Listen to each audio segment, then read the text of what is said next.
This video will help you sleep and relax. But before we begin, I would like to know which city you're from and what time you're watching this. Now, subscribe to the channel, relax, and let's begin. It all started on a regular Tuesday morning. I work for the city's water management department, and we'd been getting reports of strange noises and odd smells coming from the sewers in the old part of town. My partner Glenn and I were assigned to check it out. We've been down in the sewers hundreds of times before, so we weren't expecting anything out of the ordinary. As we descended into the murky darkness, I couldn't shake this uneasy feeling in the pit of my stomach. The air was thick and heavy, and there was this weird, musty smell that I'd never encountered before. Glenn must have sensed it too, because he kept looking over his shoulder, his flashlight beam darting around nervously.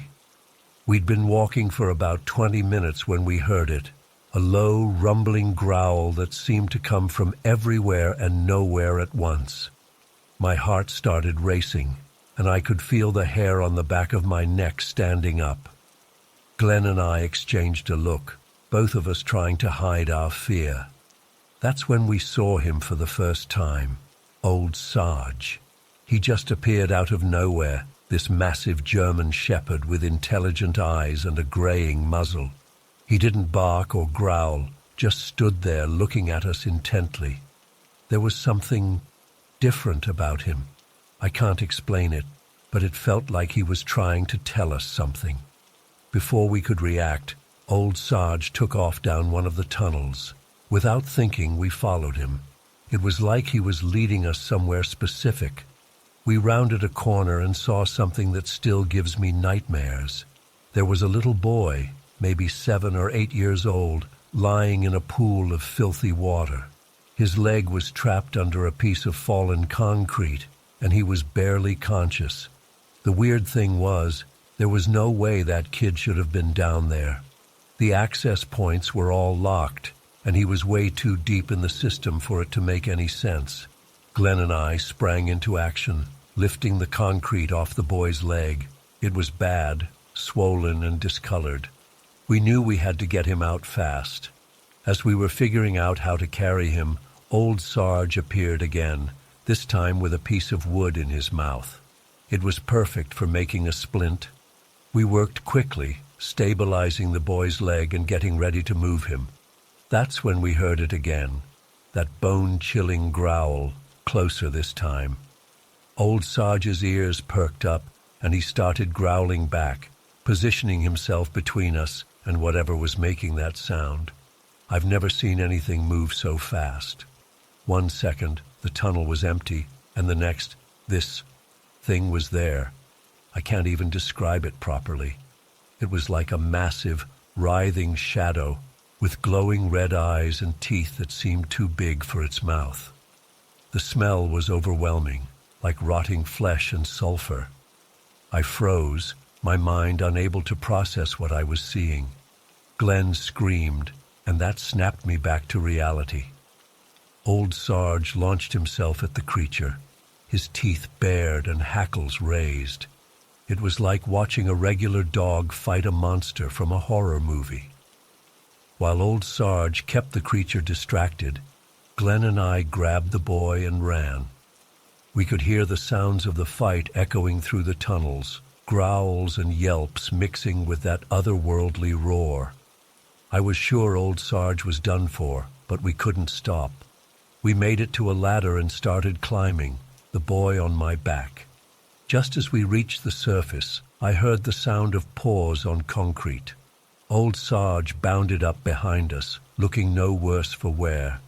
He gave a single bark, as if to say, "Job done," and then disappeared into the shadows. The next few hours were a blur of paramedics, police, and questions we couldn't answer. How did the boy get down there? What attacked us?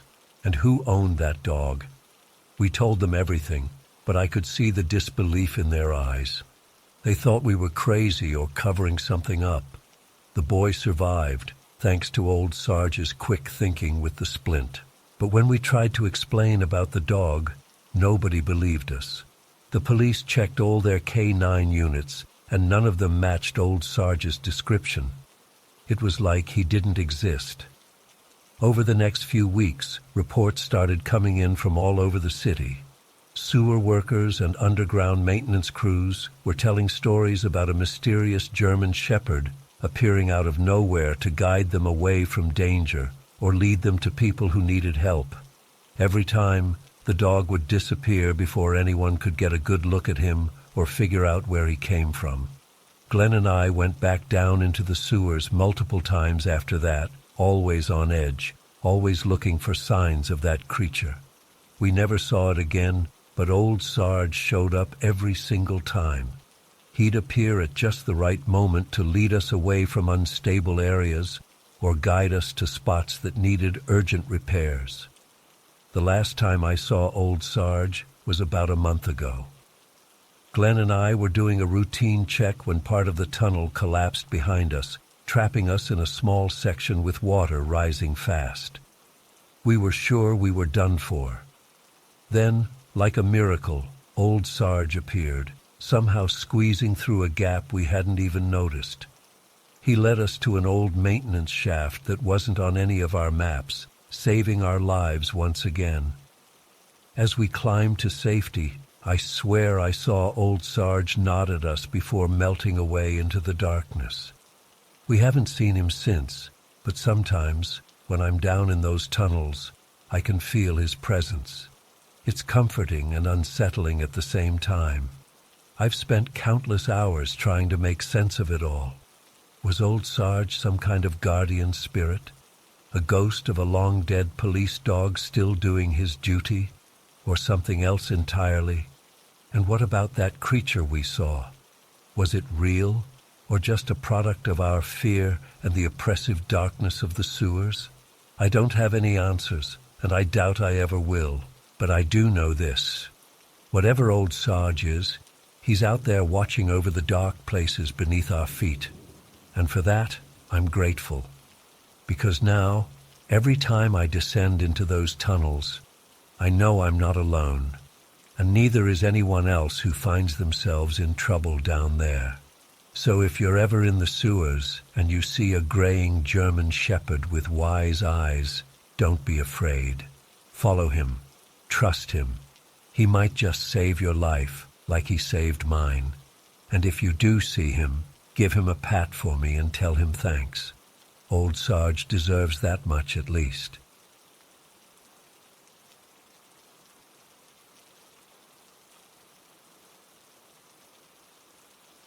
I'm a junior researcher working under Dr. Charlotte Nix at the university. She's brilliant, eccentric, and completely obsessed with her work. For the past year, we've been investigating reports of a strange creature tunneling through solid rock beneath the city. At first, I thought it was just an urban legend, but the evidence kept piling up. That morning started like any other. I arrived at the lab early, coffee in hand, ready to analyze some rock samples.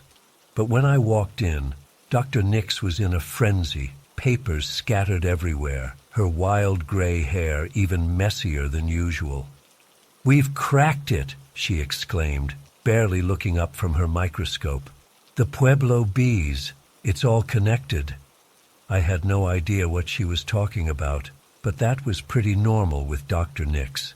She launched into a rapid-fire explanation about a newly discovered species of bees that could somehow bore through stone. According to her, our mystery creature wasn't just similar. It was basically a giant mutant queen bee. "We need to go down there," she said, her eyes gleaming with that dangerous mix of scientific curiosity and recklessness I'd come to recognize. If I'm right, there could be an entire colony forming. We have to see it for ourselves. Before I could even process what was happening, Dr. Nix was on the phone with the police chief, throwing around words like imminent threat and potential catastrophe. An hour later, we were gearing up with a small team of officers for an expedition into the tunnels. I tried to voice my concerns, but Dr. Nix brushed them off. "This is the discovery of a lifetime," she insisted. "We can't let fear hold us back." The entrance to the tunnel system was in an abandoned subway station. As we descended, the air grew thick and humid. Our flashlights barely penetrated the darkness. The walls were unnaturally smooth, almost polished. It made my skin crawl. We'd been walking for what felt like hours when we heard it, a low, rhythmic humming that seemed to come from everywhere at once. Dr. Nix's eyes lit up. "Do you hear that? It's them. We're close." The tunnel opened into a massive cavern, and that's when things went to hell. The humming grew deafening. Our lights revealed glimpses of movement all around us, shapes that were definitely not human. One of the officers screamed, and suddenly the air was filled with a swarm of something. They weren't bees, not really. They were too big, too fast. I caught flashes of iridescent wings and wickedly sharp mandibles. The police opened fire, but it only seemed to enrage the swarm. In the chaos, I lost sight of Dr. Nix. I heard her shouting something about the Queen before her voice was drowned out by the buzzing and gunfire. I ran, stumbling through the tunnels, my heart pounding in my ears. I don't know how long I ran or how I found my way out. By the time I emerged, gasping and terrified into the sunlight, I was alone. The police set up a perimeter around the tunnel entrance, but no one else came out. They sent in search teams, of course, but they found nothing. No trace of Dr. Nix, the officers, or the creatures. It was like the tunnels had simply vanished. It's been 3 months now. The official story is that there was a cave-in, that it was all a tragic accident. But I know what I saw down there. Sometimes late at night, I swear I can still hear that humming. I don't sleep much anymore. I keep thinking about Dr. Nix, wondering if she's still down there somewhere, pursuing her scientific curiosity to the bitter end. And I can't shake the feeling that whatever we disturbed that day is still growing, still spreading beneath our feet. The university wants me to continue Dr. Nix's research, to try and make sense of her notes. But I can't bring myself to look at them. Some things are better left undiscovered. I know this all sounds crazy. Hell, most days I'm not even sure I believe it myself. But I needed to tell someone, to put it out there. Because if I'm right, if Dr. Nix was right, we might not have much time left. The worst part is the waiting, the constant dread. Every tremor, every odd sound from underground sets me on edge. I've taken to sleeping with a packed bag by my bed, ready to run at a moment's notice. I've tried talking to the authorities, but they just give me pitying looks and suggest I see a therapist. Maybe they're right. Maybe the stress and the guilt have finally broken me. But deep down, I know what I experienced was real. I find myself obsessively researching bees now, trying to understand what we might be up against. The more I learn, the more terrified I become. The complexity of their hives, their ability to communicate, their ruthless efficiency. If Dr. Nix's theory is correct, and these creatures are some kind of evolved super bees, we're in serious trouble. There are nights when I wake up in a cold sweat, convinced I can feel vibrations coming through the floor. I press my ear to the ground, holding my breath, straining to hear that telltale humming. So far, it's always been my imagination. But for how long? I've started noticing other strange things around the city. Sinkholes appearing overnight, unexplained seismic activity.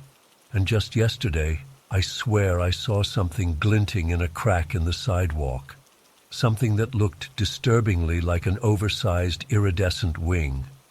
Part of me wants to leave, to pack up and run as far away as possible.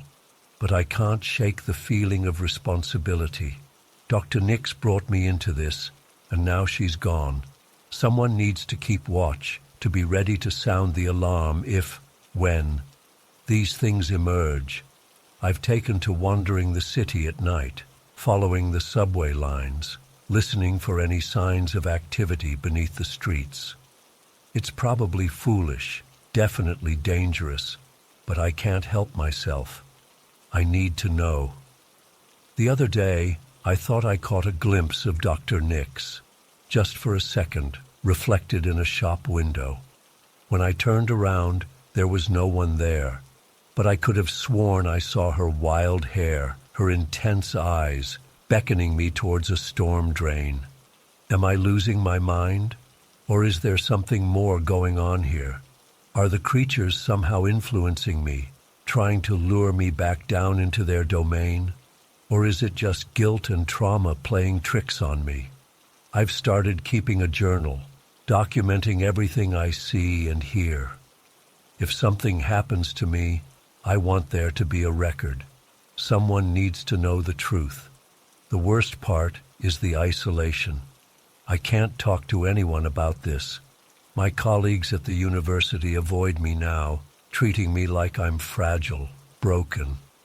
My friends don't understand why I've become so paranoid, so withdrawn.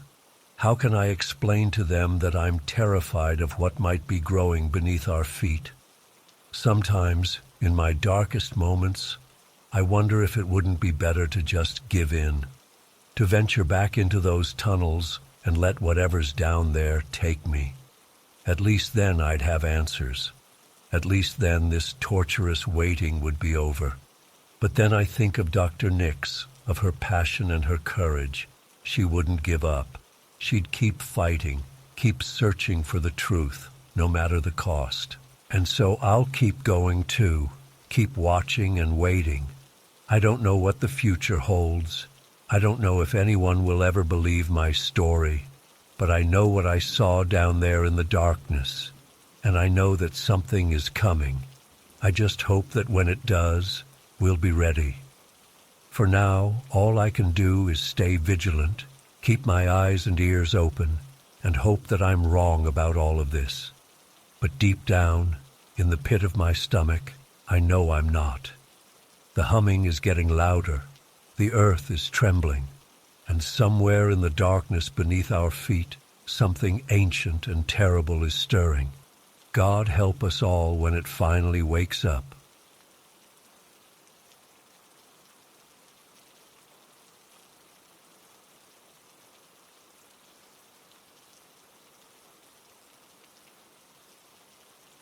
I never thought I'd find myself crawling through pitch-black sewage tunnels beneath an asylum. But that's exactly where I ended up last Tuesday. It was supposed to be a routine day at work. I'm part of the city's emergency response team, specializing in urban search and rescue. We get called out for all sorts of situations, but nothing could have prepared me for what happened that day. It started with reports of a massive sinkhole opening up in the basement of Oak Ridge Asylum, an old psychiatric hospital on the outskirts of town. At first, we thought it was just structural damage, maybe some collapsed tunnels or eroded foundations. But when we arrived on scene, it was clear this was way beyond our usual scope. The sinkhole was enormous, at least 30 feet across and who knows how deep. It had swallowed up a good chunk of the basement floor, leaving a gaping chasm that disappeared into darkness.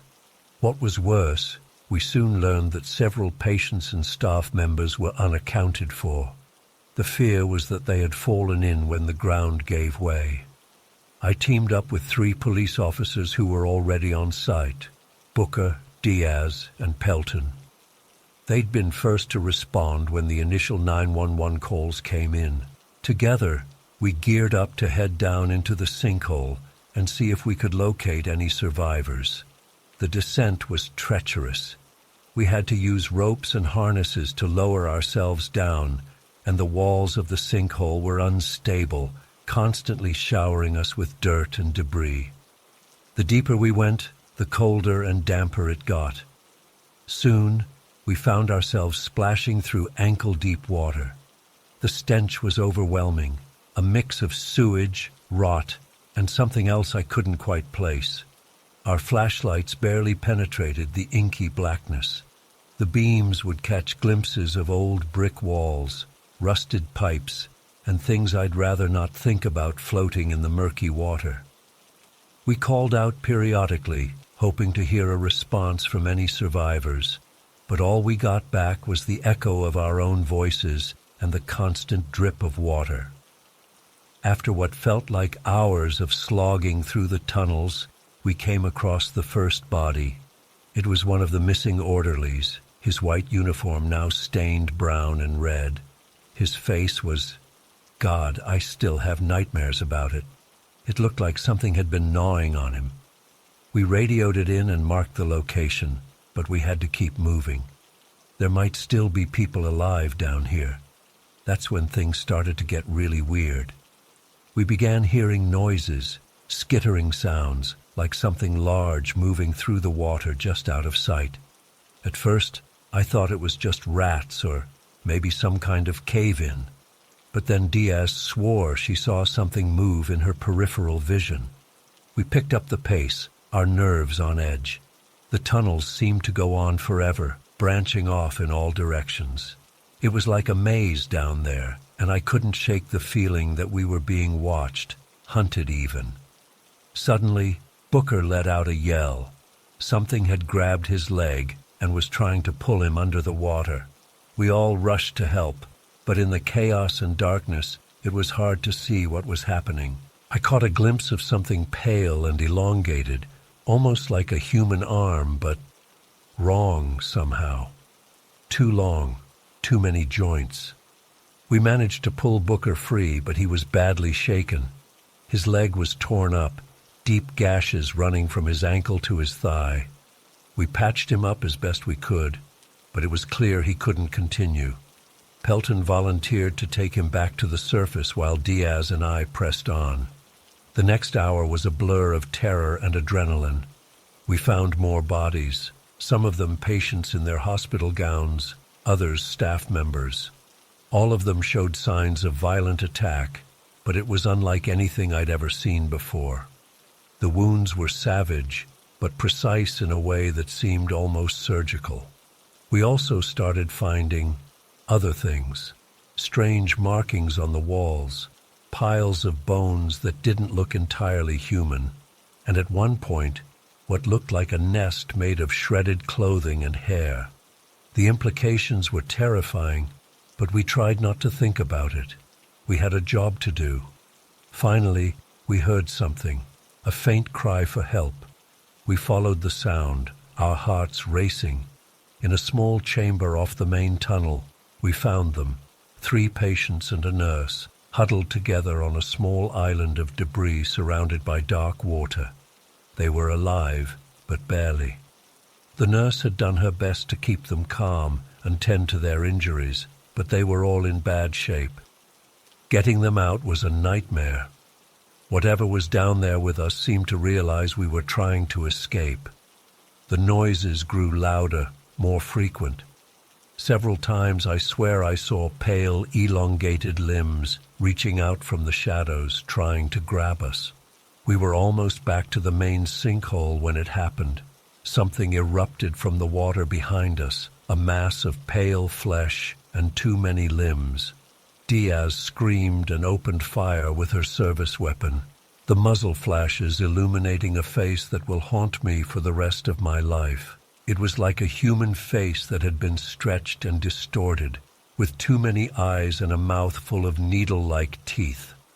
In the chaos, I lost track of Diaz. I heard her screaming, then gunshots, then nothing. I wanted to go back for her, but I had the survivors to think about. We pressed on, half running, half swimming through the tunnels. We reached the base of the sinkhole just as another rescue team was coming down. They helped us get the survivors up to safety. I tried to explain what had happened about Diaz and the creature, but I was in shock. Nothing I said made sense. The next few days were a blur of debriefings, medical exams, and psych evaluations. They sent more teams down into the tunnels, but they never found Diaz or any sign of the creature I'd seen. They did, however, discover an extensive network of tunnels and chambers that nobody knew existed. Some of them seemed to predate the asylum, maybe even the city itself. It's been weeks now, and I still can't shake the feeling that we only scratched the surface of what's down there. The survivors we rescued are recovering, but they don't remember much, or maybe they just don't want to. As for me, I can't close my eyes without seeing that thing, hearing those sounds. I've requested a transfer to a different department, somewhere far away from any underground rescue operations. But deep down, I know it doesn't matter how far I go. The memory of what happened in those tunnels will follow me forever. And sometimes, late at night, I swear I can still hear something skittering in the dark corners of my room, waiting.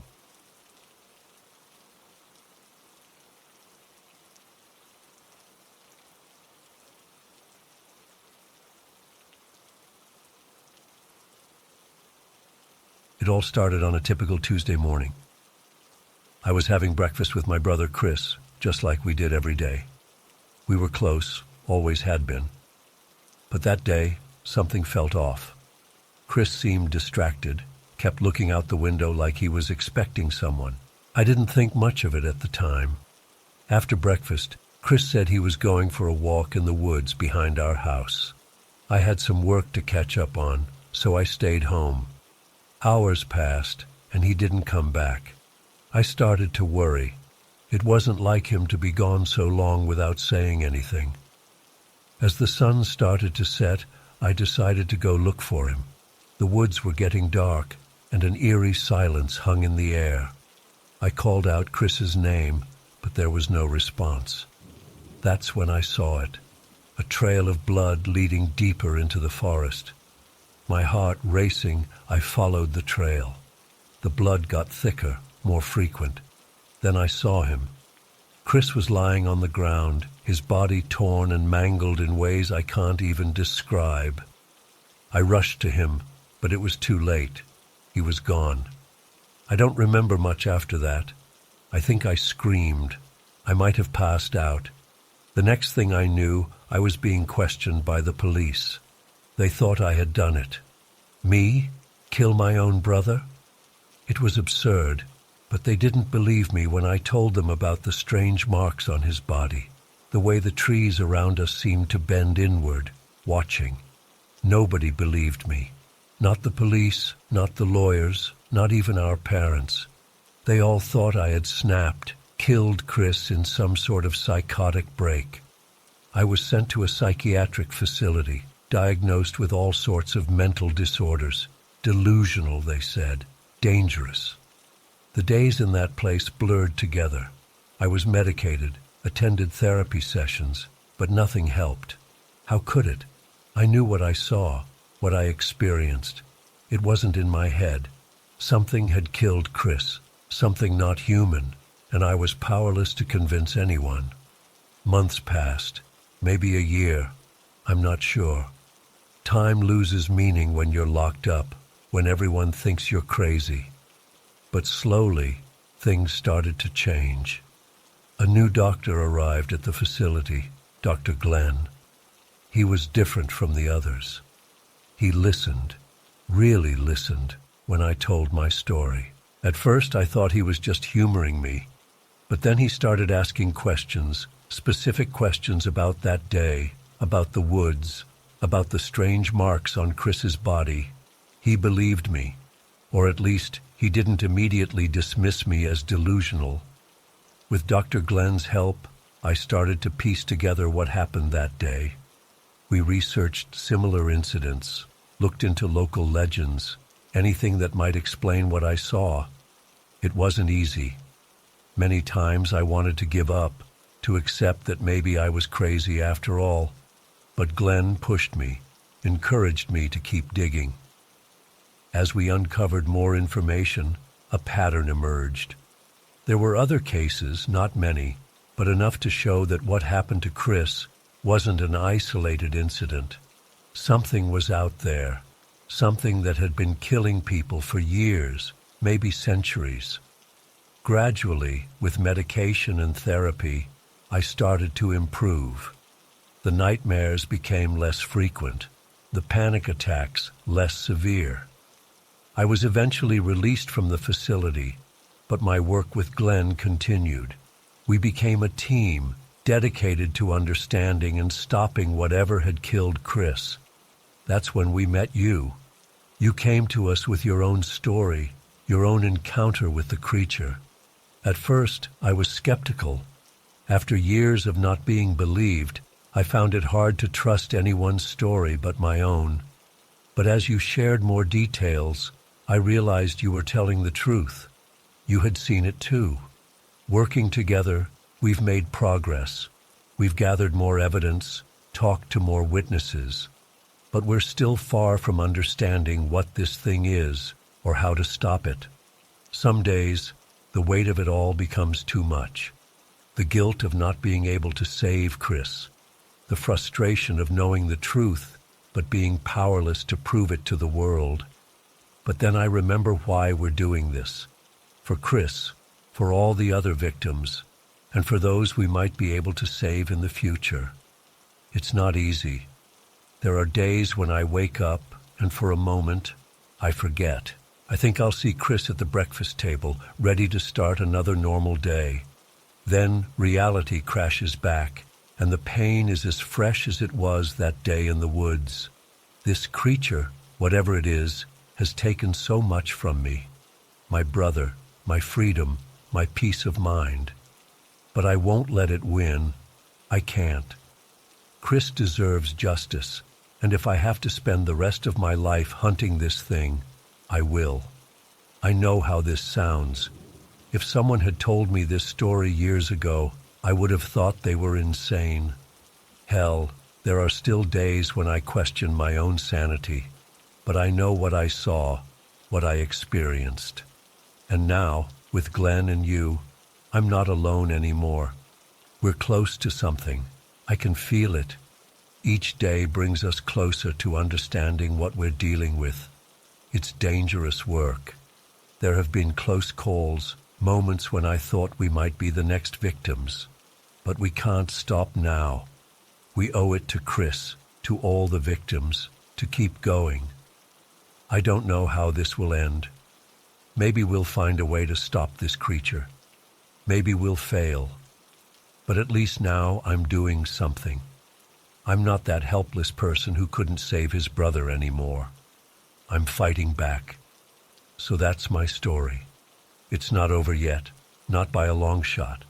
But for the first time in years, I have hope. Hope that we can stop this thing. Hope that I can finally put Chris's memory to rest. And maybe, just maybe, I can find some peace for myself too. If you're reading this and you've experienced something similar, know that you're not alone.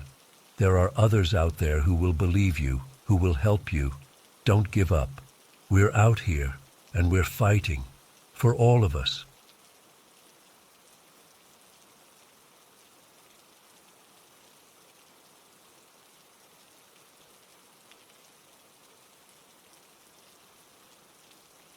As we carefully removed layers of silt and mud, we uncovered something extraordinary.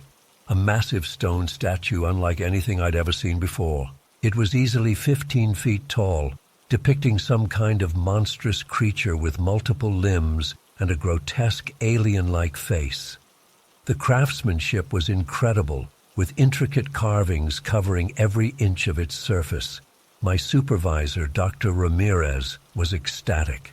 This was clearly a major find that could shed new light on Aztec mythology and religious practices. As we worked to carefully excavate around the statue, I noticed strange inscriptions along its base. My knowledge of ancient Nahuatl was limited, but I could make out phrases like God of Rain, Killer of Tribes, and Imprisoned God. A chill ran down my spine as I read those words. We spent the next few days meticulously documenting and photographing the statue before preparing to remove it from the site. The whole time, I had an uneasy feeling in the pit of my stomach. Something about this discovery felt wrong, like we were disturbing something that should have been left alone. On the day we were set to extract the statue, things started to go sideways. As the crane began to lift it from the ground, the earth around us started to tremble. At first it was subtle, barely noticeable, but within seconds, the shaking intensified into violent tremors that sent us all stumbling. Cracks started appearing in the dry lake bed, spreading outward from where the statue had been. Dr. Ramirez was shouting for everyone to get back, but his voice was drowned out by a deafening rumble coming from deep underground. The cracks widened into fissures, and I watched in horror as dark, viscous fluid began oozing up from the depths. That's when we heard it. An otherworldly shriek that made my blood run cold. It seemed to come from everywhere at once, reverberating through the earth itself. The statue started to glow with an eerie blue light, the carvings on its surface writhing as if alive. Panic set in, and everyone started scrambling to get away from the excavation site. I turned to run, but my foot caught on a rock, and I went sprawling face first into the mud. As I pushed myself up, spitting out dirt, I saw something emerging from one of the widening fissures that made my heart stop. It was massive, easily as big as a city bus. Its body was like nothing I'd ever seen before, covered in iridescent scales that seemed to shift and change color. Multiple limbs propelled it forward as it pulled itself from the ground. Its head was enormous, with far too many eyes and a gaping maw filled with razor-sharp teeth. I was paralyzed with fear as I watched this monstrosity drag itself fully out of the crevice.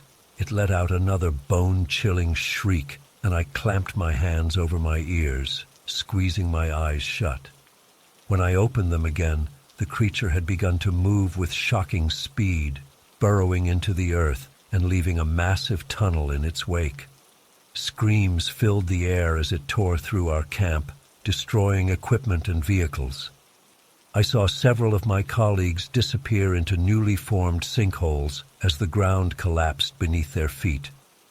The creature surfaced again near the outer edge of the site, its huge body liquefying the very stone and earth around it as it moved. To my horror, I realized it wasn't just tunneling, it was reproducing. Smaller versions of itself were breaking off from its main body and burrowing into the ground. In a matter of minutes, the entire area was swarming with these things. I don't know how long I lay there in the mud, too terrified to move. Eventually, the sounds of destruction faded and an eerie silence fell over the site. When I finally worked up the courage to lift my head, I couldn't believe what I was seeing. The excavation area was completely destroyed, unrecognizable from what it had been just hours before. Deep chasms and tunnels crisscrossed the landscape. There was no sign of the creature or its offspring. The statue was gone as well, leaving only a massive hole where it had stood. I staggered to my feet, my whole body shaking. In the distance, I could see a handful of other survivors making their way out of the wreckage, but many others were simply gone, swallowed up by whatever primordial horror we had accidentally unleashed. The authorities arrived eventually, but I don't think they believed our story. How could they? It sounded insane even to me, and I had lived through it. They wrote it off as some kind of localized earthquake or sinkhole event. The whole thing was quietly buried, quite literally. It's been months now, and I still have nightmares about that day. I wake up in a cold sweat, convinced I can hear that unearthly shriek echoing in the distance.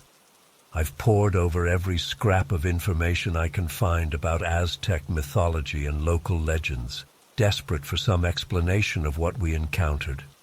All I've found are vague references to an ancient imprisoned god, a primordial force of nature that predates human civilization.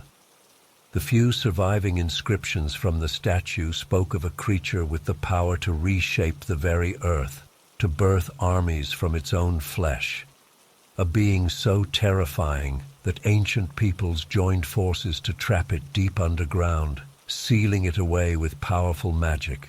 And we let it out. God help us, we let it out. I don't know where the creature is now or what it's doing, but I can feel it in my bones. This is just the beginning. That thing is out there somewhere, tunneling its way through the Earth's crust, multiplying and growing stronger. And I'm terrified of what will happen when it decides to resurface again. I know this all sounds completely insane. Part of me still hopes it was all just some vivid hallucination brought on by heat stroke or something. But deep down, I know what I saw was real. I just pray that somehow, some way, that thing can be stopped before it's too late. Because if it isn't, well, I don't think humanity stands a chance against the horror we've unleashed.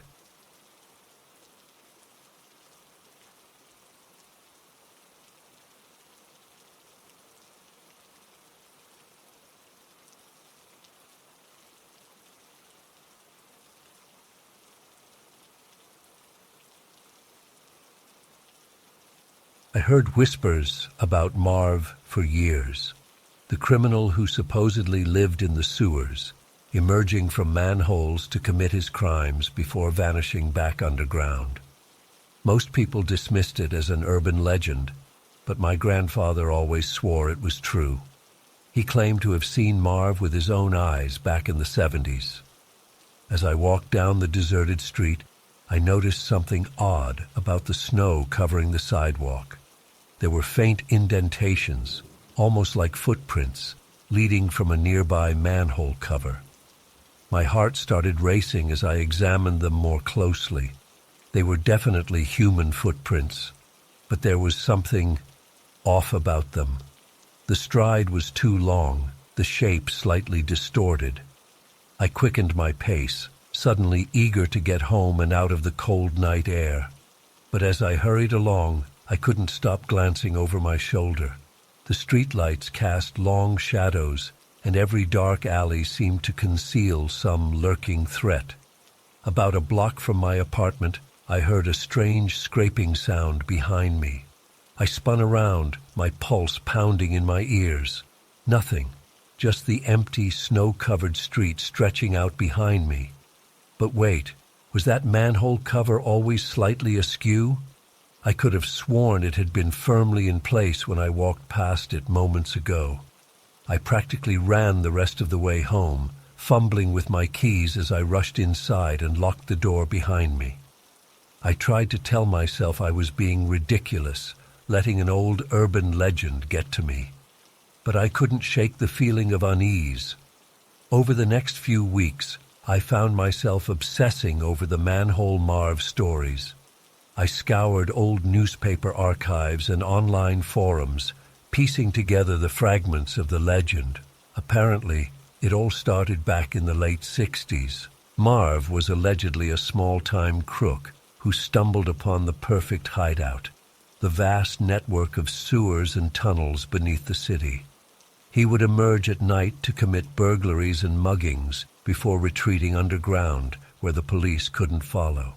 Some versions of the story claimed he'd made a deal with corrupt cops to act as their informant in exchange for them turning a blind eye to his activities. The more I dug, the more unsettling details I uncovered. There were reports of strange noises echoing from storm drains, manhole covers found mysteriously out of place, even a few alleged sightings of a pale, hunched figure darting into the shadows. But the thing that really got to me was a police report from 1972. A night watchman at a warehouse claimed to have cornered Marv, only for the criminal to pry open a manhole cover and slip away. The officer described Marv as unnaturally thin and agile, with eyes that seemed to glow in the darkness, like some kind of sewer rat. I knew I was probably letting my imagination run wild. Marv, if he ever really existed, would be an old man by now. Surely he couldn't still be living in the sewers after all these years. And yet, I couldn't stop thinking about those footprints I'd seen in the snow, the way that manhole cover had moved. A few nights later, I was walking home again when I heard splashing sounds coming from a storm drain. I froze, straining my ears. It could have been anything, rats, runoff from melting snow. But then I heard what sounded like raspy breathing. My blood ran cold. I approached the drain slowly, heart pounding. "Hello?" I called out, immediately feeling foolish. What was I expecting? For Manhole Marv to pop out and introduce himself. But then I heard it, a low, guttural chuckle that made the hairs on the back of my neck stand up. It echoed up from the depths of the sewer, growing fainter as if whatever made the sound was retreating further underground. I ran home, my mind racing. Had I really heard something, or was my brain just playing tricks on me? I tried to convince myself it was nothing, but deep down, I knew something wasn't right. The next day, I reluctantly went to the police station to report what I'd heard. The bored-looking officer at the desk barely looked up from his computer as I stammered out my story. He clearly thought I was some kind of nut, rambling about urban legends and mysterious sounds in the sewers. "Look, buddy," he said with a sigh, "we get calls like this every winter. People let their imaginations run wild when it gets dark early. I'm sure what you heard was just some homeless guy seeking shelter from the cold. Nothing to worry about." I wanted to argue, to make him understand that this was different, but I could tell it was pointless. I left the station feeling frustrated and more alone than ever. That night, I tossed and turned in bed, unable to sleep. Every creak of the pipes in my old apartment building made me jump. Around 3 a.m., I heard a loud metallic scraping sound from the street outside. I rushed to the window, heart in my throat. In the orange glow of the streetlight, I saw a manhole cover slowly sliding to one side. A pale, emaciated arm emerged, followed by a head of matted gray hair. The figure that pulled itself out of the sewer moved with an unnatural spider-like grace. I watched, paralyzed with fear, as it scuttled across the street and disappeared into an alley. It all happened so fast that I almost thought I'd imagined it. But the open manhole was proof that something had emerged from below. I didn't sleep at all that night. The next day, I went back to the police station, practically begging them to take me seriously. This time, an older detective pulled me aside. He had a grave look on his face as he asked me to describe exactly what I'd seen. When I finished, he sighed heavily. "Listen, son, I'm probably not supposed to tell you this, but you're not the first one to report something like this. We've been getting calls about strange sightings and noises from the sewers for decades. Most of the time it turns out to be nothing. But every once in a while—" He trailed off, looking uncomfortable. I pressed him for more information, but he clammed up, saying he'd already said too much. As I left the station, my mind was reeling.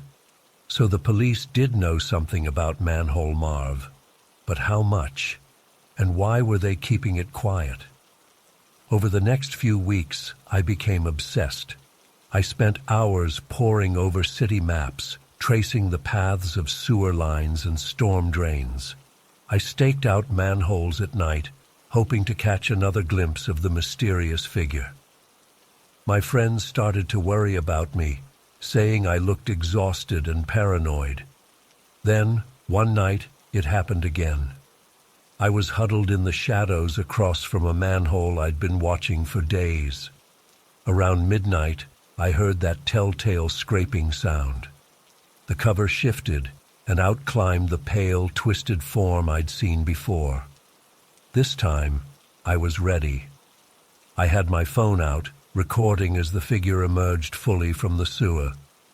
In the grainy video, you can clearly see its distorted proportions, arms too long, back hunched at an impossible angle. It moved with that same unsettling agility, scampering across the street on all fours. But then it stopped.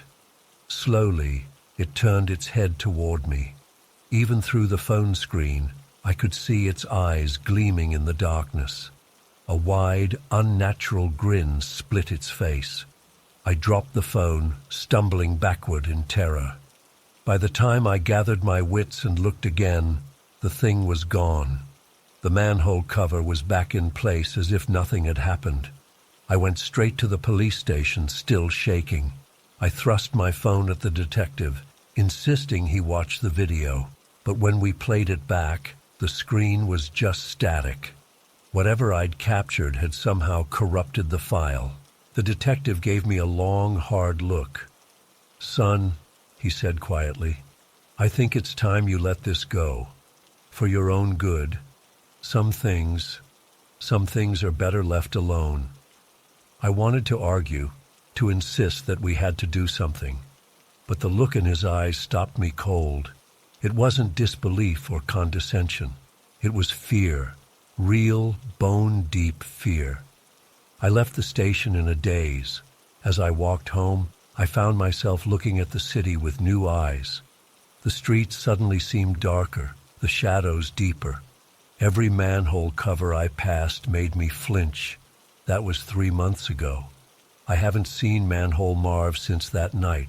Sometimes I wonder if I imagined the whole thing, if stress and lack of sleep made me hallucinate. But then I'll catch a glimpse of movement out of the corner of my eye, or hear a faint scratching sound from a storm drain. And I know, deep in my bones, that something is down there in the darkness beneath the city. Something that was once a man named Marv, but has become something else entirely. I don't go out at night anymore if I can help it. I've sealed up the drains in my apartment. But sometimes, in the quiet hours before dawn, I swear I can hear faint laughter echoing up from the pipes.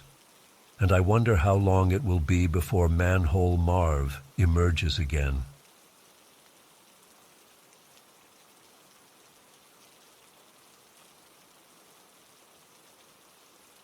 I still remember that day like it was yesterday. My wife and I had just moved into our new house on the outskirts of town, right next to an old stone bridge that spanned a small river. We were excited about the quaint location, but little did we know the terror that awaited us. It was a chilly autumn evening, and we decided to take a walk to explore our new surroundings.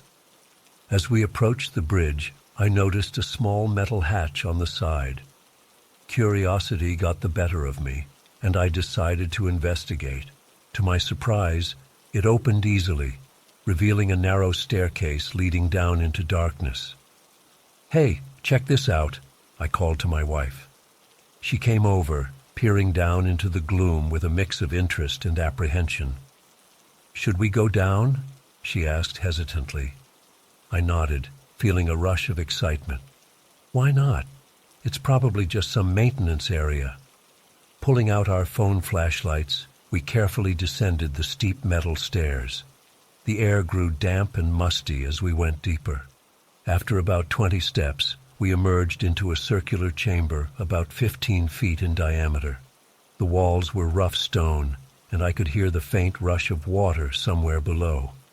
"This must be part of the bridge's foundation," I mused, shining my light around. "Looks like there's a section for the sewer or drainage system." My wife nodded, but I could tell she was uneasy. "It's creepy down here. Can we go back up?" I was about to agree when we both froze, hearing an unmistakable sound echoing through the chamber. Footsteps on metal stairs. Someone was coming down. We stared at each other in shock, then at the staircase. The footsteps grew louder, steady and deliberate. My heart was pounding so hard I could barely breathe. Who else knew about this place? Why would they be coming down here at night? I grabbed my wife's hand, pulling her behind me as we backed away from the stairs. There was nowhere to hide in the small circular room. We were trapped. The footsteps reached the bottom of the stairs. I braced myself, not knowing what to expect.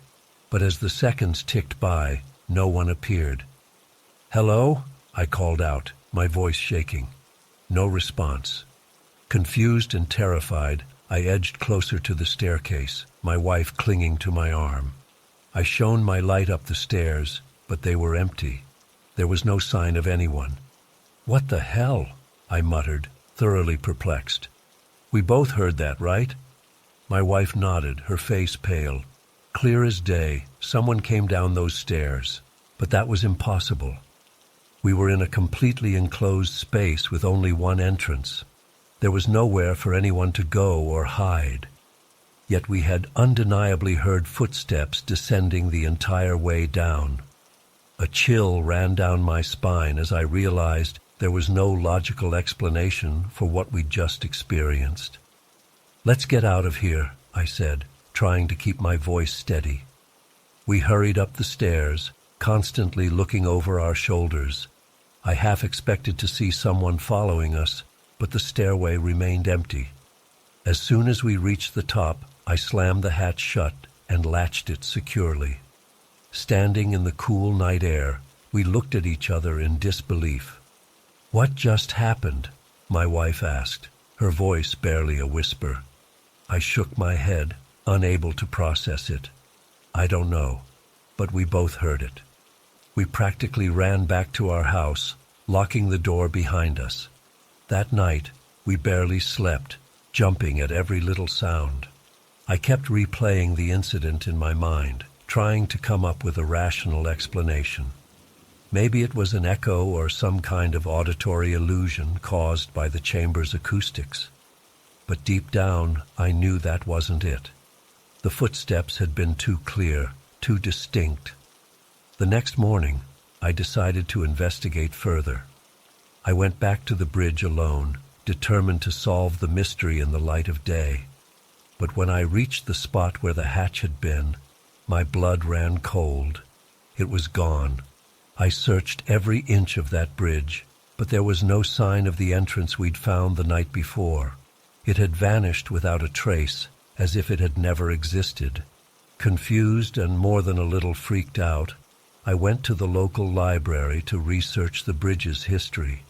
What I found only deepened the mystery. According to the records, the bridge had been built in the 1800s, and there was no mention of any underground chamber or maintenance area. I even contacted the city's public works department, asking about any recent work or modifications to the bridge. They assured me no such work had been done and seemed puzzled by my inquiries.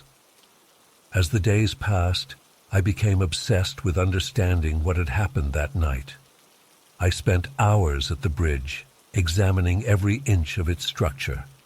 I interviewed locals, hoping someone might have knowledge of the secret chamber, but I came up empty-handed every time. My wife, on the other hand, wanted nothing more to do with it. She refused to go near the bridge and grew increasingly anxious whenever I brought up the subject. I could see the incident had deeply shaken her, and I felt guilty for continuing to pursue it. But I couldn't let it go. The unexplained nature of our experience gnawed at me constantly. Weeks turned into months, and still I had no answers. The incident began to take a toll on our relationship. My wife accused me of being obsessed, and I couldn't deny it. We argued more frequently, the strain of the unresolved mystery creating a rift between us. One night, about 6 months after the incident, I woke up to find my wife's side of the bed empty. Groggy and confused, I got up to look for her. As I passed by our bedroom window, movement near the bridge caught my eye. My heart nearly stopped when I saw my wife standing there in her nightgown, staring at the spot where the hatch had been. I rushed outside, calling her name, but she didn't respond. As I got closer, I realized she was sleepwalking.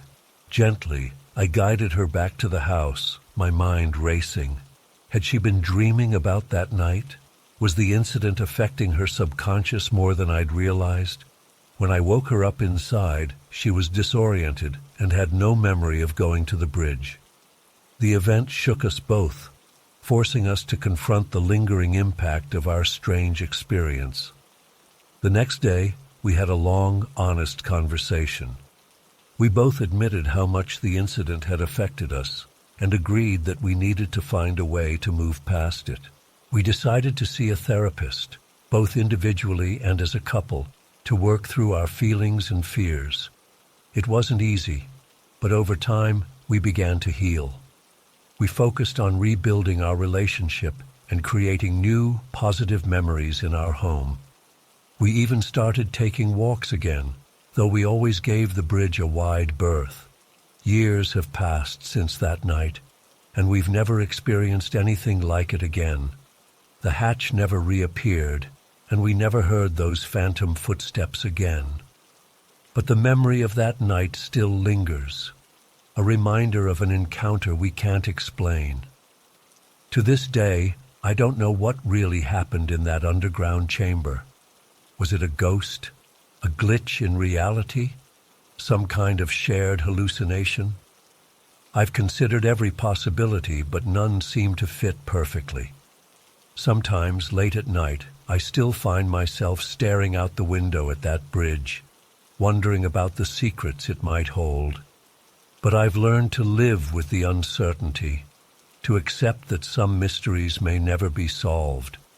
If there's one thing I've taken away from this experience, it's that the world is stranger and more mysterious than we often realize.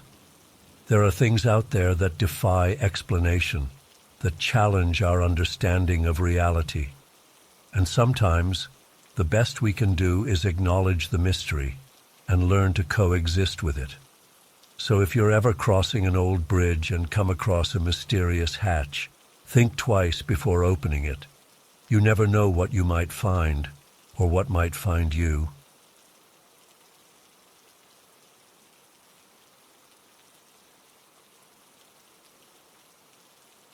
I still remember that day like it was yesterday, even though it's been over 20 years now. My best friend Jake and I were both 12 years old at the time, and we loved exploring the woods behind my house. We'd spend hours out there every weekend, building forts and pretending we were adventurers discovering uncharted wilderness. That fateful Saturday started out like any other. Jake came over early, and we grabbed some snacks and water before heading out into the forest. We had been pushing further and further from home on our expeditions, always eager to see what lay just beyond the next hill or grove of trees. After hiking for about an hour, we came across an old dirt road we'd never seen before. Excited by the discovery, we decided to follow it and see where it led. The trees grew denser as we walked, blocking out more and more sunlight. An eerie stillness settled over the forest. No birds chirping, no rustling leaves, just the crunch of gravel under our sneakers. Finally, the road opened up into a small clearing. What we saw there made us stop dead in our tracks. Nestled among the trees was what looked like some kind of abandoned campsite or work area. There were a few dilapidated shacks, piles of rusted machinery, and stacks of rotting wooden pallets scattered around. But the thing that immediately drew our attention was a large black pool in the center of the clearing. As we cautiously approached, the acrid smell of tar filled my nostrils. It was a tar pit, maybe 15 feet across, filled with thick, bubbling black liquid. Jake and I exchanged nervous glances. Something about this place felt very wrong. Every instinct was screaming at me to turn and run, but morbid curiosity kept us inching closer to the pit. That's when we saw them. Protruding from the tar were what looked like bones. Lots of bones. Some were clearly animal. I could make out what seemed to be deer antlers and the curved spine of something larger. But mixed in were shapes that looked disturbingly human. The curve of a skull, the length of a femur. I felt the blood drain from my face as my eyes darted around the pit. In addition to the bones, I could see chunks of rotting flesh and matted fur trapped in the viscous black ooze. The stench was overwhelming.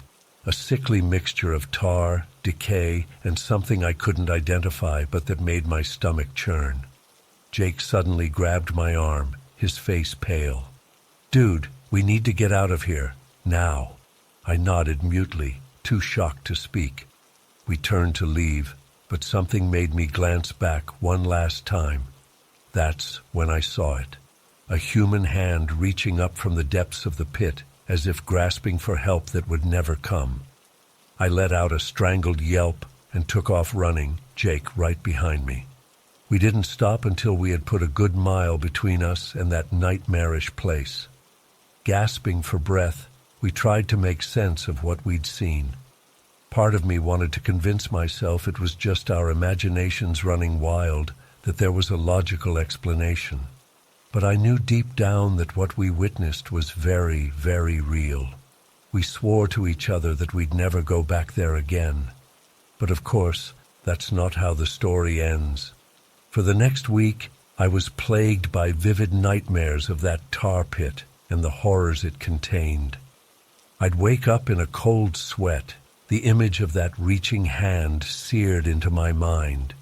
Jake and I avoided talking about it, as if not mentioning it would somehow make the memory fade away. But as the days passed, a perverse curiosity began to grow. What exactly was that place? How did it get there? And most pressingly, what else might we find if we went back? It took some convincing, but eventually Jake agreed to return with me the following Saturday. We told our parents we were just going for our usual hike, not mentioning our true destination. This time we came prepared with flashlights, gloves, and even an old digital camera Jake's dad had given him. The hike back seemed to take forever. Every snapping twig made us jump. Every shadow looked sinister. When we finally reached the dirt road, my heart was pounding so hard I thought it might burst from my chest. As we approached the clearing, an oppressive silence fell over the forest once again. We crept forward cautiously, both of us on high alert. But what we found stopped us in our tracks. The tar pit was gone. Where that bubbling pool of horrors had been just a week ago, there was now only bare earth. We looked around in confusion. The shacks and machinery were still there, but there was no sign of the pit or the bones we'd seen before. "What the hell?" Jake whispered. "Are you sure this is the right place?" I nodded, gesturing to the distinctive pattern of the trees surrounding the clearing. This was definitely it. But how could a massive tar pit just disappear without a trace? We began to explore the area more closely, looking for any clues. That's when I noticed something odd about one of the shacks. Unlike the others which were falling apart, this one seemed to be in slightly better condition. The door was closed tight with a heavy padlock. Curious, I approached and tried to peer through a grimy window. At first I couldn't make out anything in the gloom, but as my eyes adjusted, I saw stacks of what looked like computer equipment. Servers, monitors, tangles of wires. It was like some kind of high-tech command center hidden away in this desolate place. I was about to call Jake over to look when I heard his panicked voice behind me. "Oh shit! Oh shit! Run!" I spun around and felt my blood turn to ice. Coming out of the trees on the far side of the clearing was a man. He looked to be in his 60s, with wild gray hair and a scraggly beard. But it was his eyes that terrified me, wide and crazed, filled with an inhuman rage. He let out an animal-like howl and began sprinting towards us with shocking speed for someone his age. Jake and I took off running as fast as we could, crashing through the underbrush in blind panic. I could hear the man's ragged breathing and pounding footsteps behind us as we fled. Branches whipped at my face and I stumbled several times, but pure adrenaline kept me going. I didn't dare look back. We ran for what felt like miles, our lungs burning and legs aching. Finally, we burst out of the tree line near my backyard. Only then did we risk a glance behind us. There was no sign of our pursuer. We collapsed on the grass, gasping for air. It took several minutes before either of us could speak. "What the fuck was that?" Jake panted. I shook my head, still trying to process what had happened. Who was that man? Why was he there? And how did he move so fast? We eventually made our way inside and tried to calm down. Jake called his mom to come pick him up early, making up an excuse about not feeling well. Before he left, we swore to each other that we would never, ever go back to that place again. This time, we meant it. In the weeks and months that followed, I was constantly on edge. Every time I was in the woods, I felt like I was being watched. I had trouble sleeping, plagued by nightmares of that wild-eyed man chasing me through an endless forest. I wanted desperately to tell someone what had happened, but who would believe us? And part of me was terrified that if I spoke about it, that man would somehow know and come for me. As time passed, the memory began to fade. Jake and I gradually started exploring the woods again, though we always steered clear of that particular area. We never spoke about what we'd seen, as if by mutual agreement. Years went by. Jake and I drifted apart after high school, as childhood friends often do. I went off to college and tried to put the whole incident behind me, but I never forgot. It wasn't until I was home visiting my parents last year that the memories came flooding back. I ran into Jake at the local grocery store and we got to talking about old times. After a few beers at a nearby bar, the conversation turned to that day in the woods. To my shock, Jake told me he'd actually gone back there recently out of morbid curiosity. According to him, the entire area had been cleaned up. The shacks, the machinery, everything, gone without a trace. It was as if that place had never existed. I felt a chill run down my spine as he described it. How could all of that have been removed without anyone noticing? And who would go to such lengths to erase every sign of what had been there? To this day, I have no explanation for what we encountered in those woods. Was it some kind of illegal dumping operation? A cult? Something even darker? I may never know the truth, but one thing's for certain. I'll never forget the terror of that day, the mysteries of the tar pit, or the wild-eyed man who chased us. Sometimes late at night, I still imagine I can hear those pounding footsteps behind me, getting closer and closer.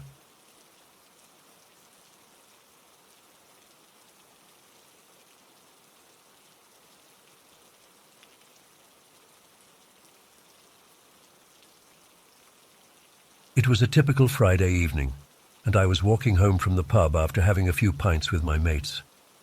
I live in a small town near Manchester, and to get to my flat I usually cut through this old industrial area with a canal running through it.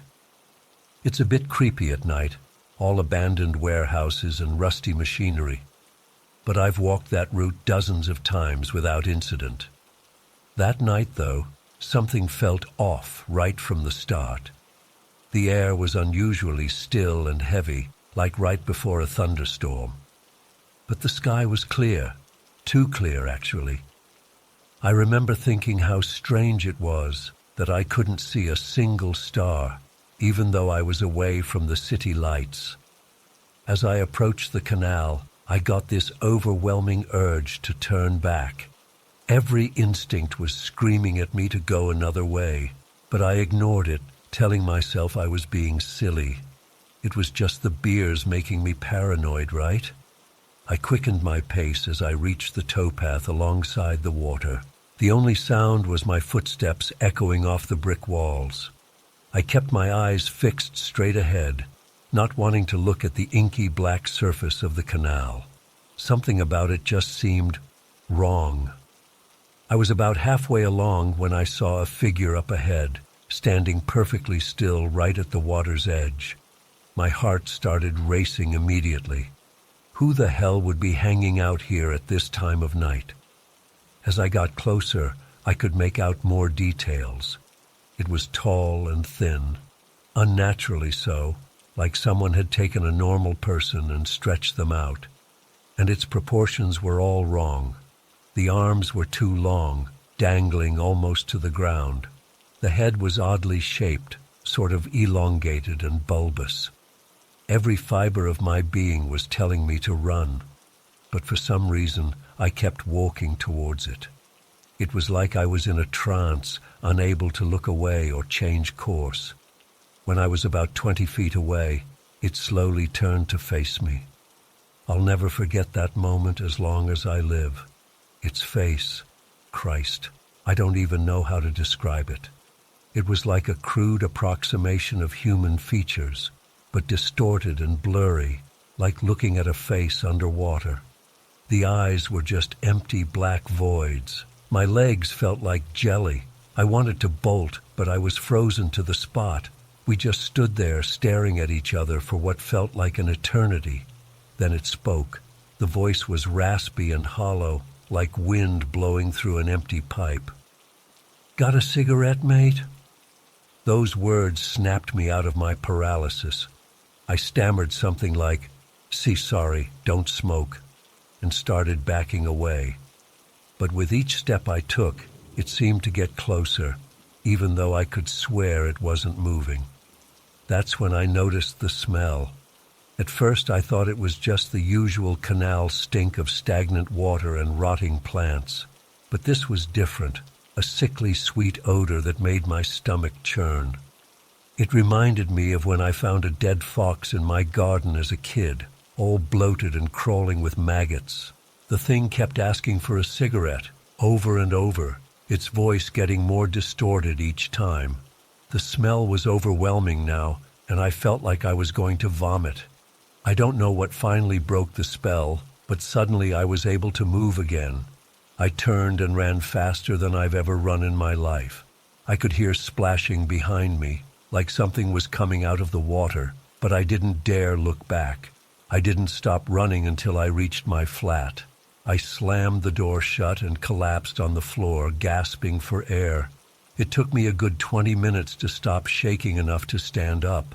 The rest of that night is a blur. I remember pacing around my flat, checking the locks over and over. I was terrified to look out the windows, convinced I'd see that thing staring back at me. When dawn finally came, I felt a wave of relief wash over me. Somehow I knew it was gone, at least for now. In the days that followed, I tried to rationalize what had happened. Maybe it was just some junkie or homeless person, and my drunk brain had turned it into something supernatural. But deep down, I know that's not true. What I saw that night wasn't human. I've avoided the canal since then, taking the long way home, even when it means an extra 30 minutes of walking. But sometimes at night, I swear I can still smell that sickly sweet odor drifting through my window. And in my dreams, I see those black, empty eyes staring into my soul. The worst part is the lingering feeling that it's not over, like that encounter was just the beginning of something. I can't shake the sense that one day I'll turn a corner and see that impossibly tall, thin figure waiting for me. And this time, I won't be able to run away. I don't know why I'm sharing this. Maybe I'm hoping someone out there has had a similar experience and can help me make sense of it all. Or maybe I just needed to get it out of my head and onto paper. All I know is that I'll never look at the canal the same way again, and I'll definitely never walk alone at night if I can help it. To anyone reading this, please be careful out there. There are things in this world that defy explanation, things that lurk in the shadows waiting for unsuspecting victims. I was lucky to escape that night. I'm not sure I'd be so fortunate a second time. I keep replaying that night in my head, trying to figure out what it was about that thing that terrified me so much. It wasn't just its appearance, although that was certainly unsettling enough. There was something about its presence that felt fundamentally wrong, like it didn't belong in our reality. The way it seemed to draw me in against my will reminds me of stories I've read about anglerfish and their bioluminescent lures. That glowing appendage looks so enticing to smaller fish, luring them closer and closer until suddenly, snap, they're caught in the anglerfish's jaws. I can't help but wonder if that's what was happening to me that night. Was I being lured in by some kind of supernatural predator? The thought makes my skin crawl.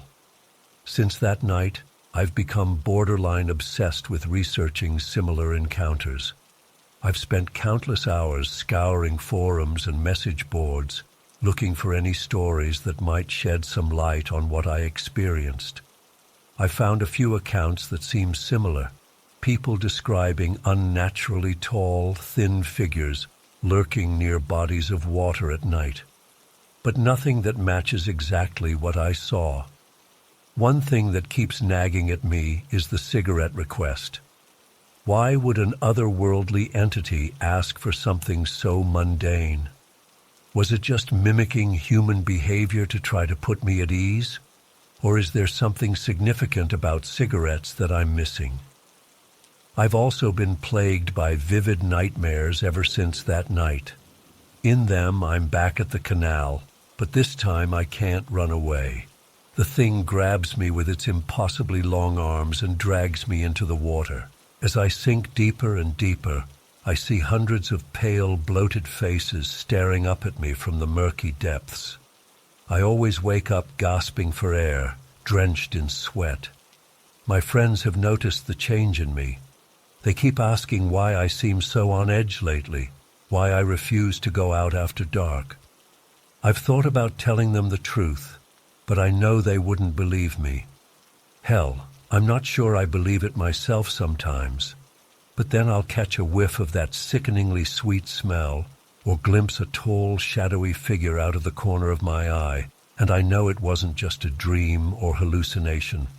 Whatever that thing was, it was real, and I have a sinking feeling that our paths will cross again someday.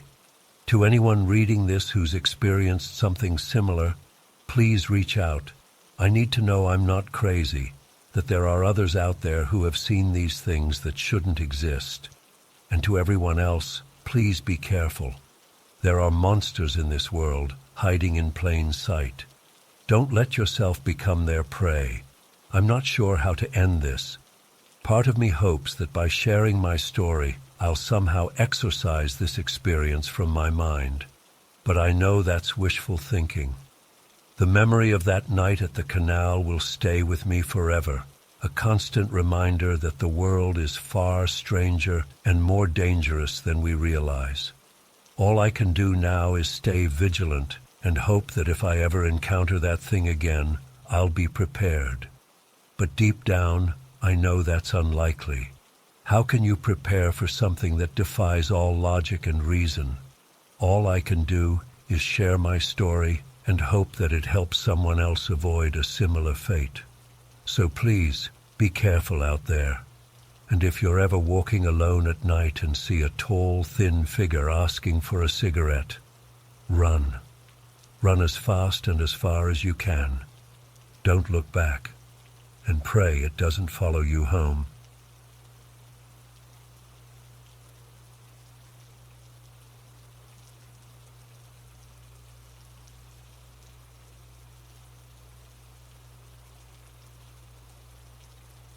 It was a typical Tuesday evening, and I was walking home from the gym around 9 p.m. The streets were pretty quiet in my neighborhood, just the occasional car passing by and the distant sound of a dog barking. I had my headphones in, half listening to a podcast as I made my way down the familiar route. As I turned onto my street, I suddenly heard something that made me stop in my tracks. At first, I thought it was just part of the podcast, so I paused it. But even with my music stopped, I could still hear it, a faint, muffled sound coming from somewhere nearby. I pulled out my earbuds and looked around, trying to pinpoint where it was coming from. That's when I realized the sound was coming from below, from a storm drain at the edge of the sidewalk. I cautiously approached and knelt down next to it, straining my ears. It sounded like screaming, distant, echoing screams that sent shivers through my whole body. I jumped back, my heart racing. Was I imagining things? I shook my head, trying to clear it. Maybe it was just the wind or some pipes creaking. But as I stood there, the screaming continued. It sounded so real, so terrified. What if someone was actually down there and needed help? I pulled out my phone and turned on the flashlight, shining it down into the drain. The beam barely penetrated the darkness below. I couldn't see anything beyond a few feet of dirty water and debris. "Hello?" I called out, feeling stupid. "Is anyone down there?" The screaming stopped abruptly. The sudden silence was almost worse than the noise. I held my breath, straining to hear any response. Nothing. I don't know what possessed me, but I found myself prying open the grate covering the drain. It was heavy and took some effort, but I managed to slide it partly off to the side. The opening was just big enough for me to stick my head in if I wanted to, which I definitely did not want to do. I shone my light down again, trying to see further into the tunnels. The beam bounced off the slimy walls, creating weird shadows. My eyes kept playing tricks on me. I could swear I saw movement in the darkness, but every time I focused on a spot, there was nothing there. "Hello?" I called again, louder this time. My voice echoed through the tunnels. "Does anyone need help?" Still no response. I was starting to feel pretty foolish. It was probably just my imagination running wild. I was about to give up and head home when I heard it, a soft splashing sound, like something moving through water. It was coming from deeper in the tunnel. My whole body tensed up. "Who's there?" I shouted, my voice cracking slightly. The splashing got louder, closer. I could hear heavy breathing now, too. My fight-or-flight response kicked in, and I scrambled backward, nearly falling on my ass in my hurry to get away from the drain.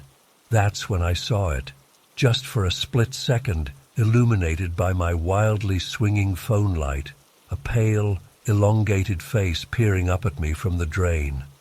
Its eyes were huge and completely black, reflecting the light like some nocturnal animal.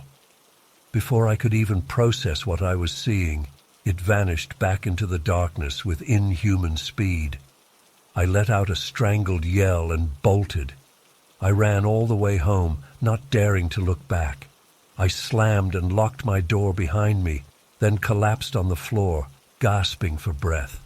My hands were shaking so bad I could barely unlock my phone to call the police. When they finally arrived about 20 minutes later, I was still a mess. I babbled out my story, probably sounding like a complete lunatic. The officers exchanged skeptical looks, but dutifully went to check out the storm drain. Of course, they found nothing.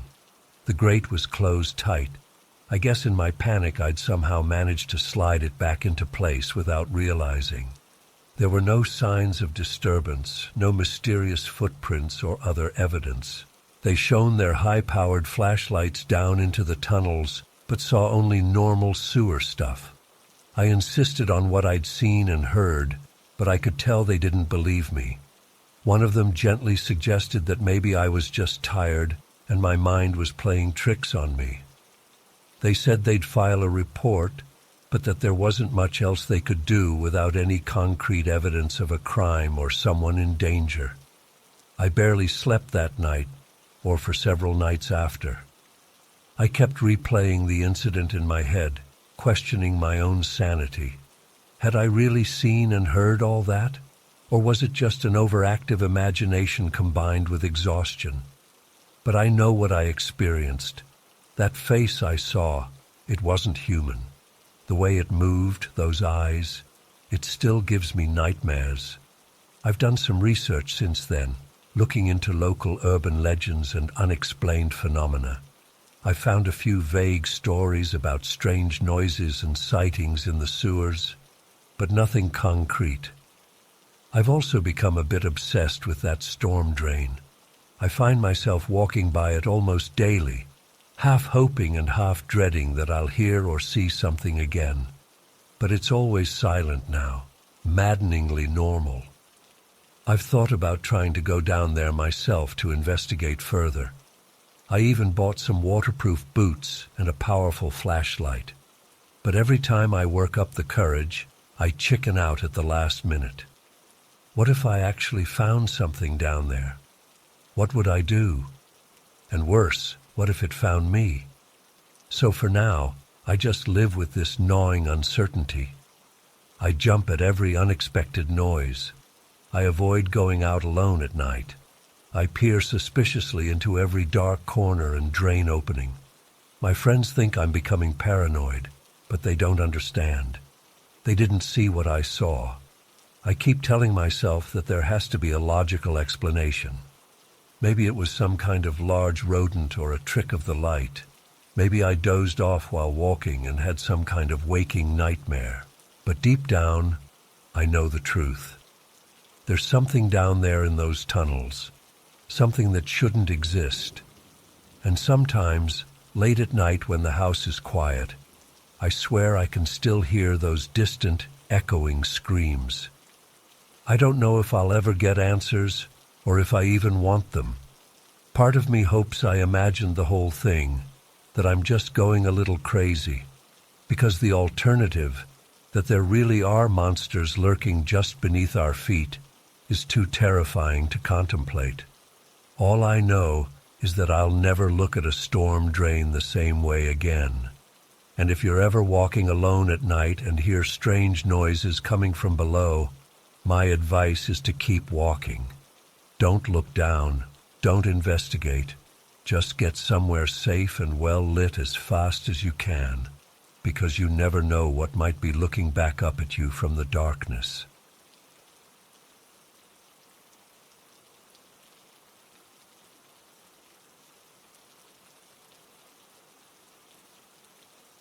It all started when I was cleaning out my grandfather's house after he passed away. He had lived alone for years after my grandmother died, and the place was cluttered with a lifetime of memories and possessions. As I was going through his bedroom, I found an old wooden jewelry box tucked away in the back of his closet. Inside were various trinkets and pieces of jewelry, most of which I recognized from my childhood visits. But nestled among the familiar items was something that made my blood run cold. A small gold ring with an intricate dragon design and parallel lines engraved on the band. My hands were shaking as I picked it up and examined it closely. There was no doubt in my mind. This was identical to a ring I had found as a child playing in the canal near our old house. A ring that had mysteriously vanished years ago, and that I had almost managed to convince myself I had imagined. Memories came flooding back of that summer day when I was 10 years old. I had been wading in the shallow water of the canal, searching for interesting rocks and bits of colored glass, when something glinted in the murky water. I reached down and pulled out a small gold ring, caked in mud, but still beautiful. The design was unlike anything I had ever seen before. A dragon curled around the band, its scales intricately detailed, with strange parallel lines etched alongside it. I was captivated by it and spent hours cleaning it off and examining every inch. For weeks afterwards, I wore that ring constantly, showing it off to friends and making up grand stories about where it might have come from. But then one morning, I woke up and it was gone.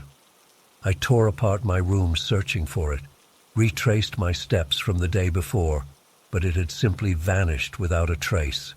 Eventually, I stopped looking, chalking it up to carelessness on my part. As the years passed, the memory of the ring faded, becoming hazy and dreamlike, until now, holding this identical ring that had apparently belonged to my grandfather all along. My mind was reeling. How was this possible? Had my grandfather somehow found my lost ring all those years ago and kept it? But that made no sense. We had lived hundreds of miles apart at the time. and why would he have never mentioned it or given it back to me? With trembling fingers, I slipped the ring onto my hand. It fit perfectly, just as the other one had.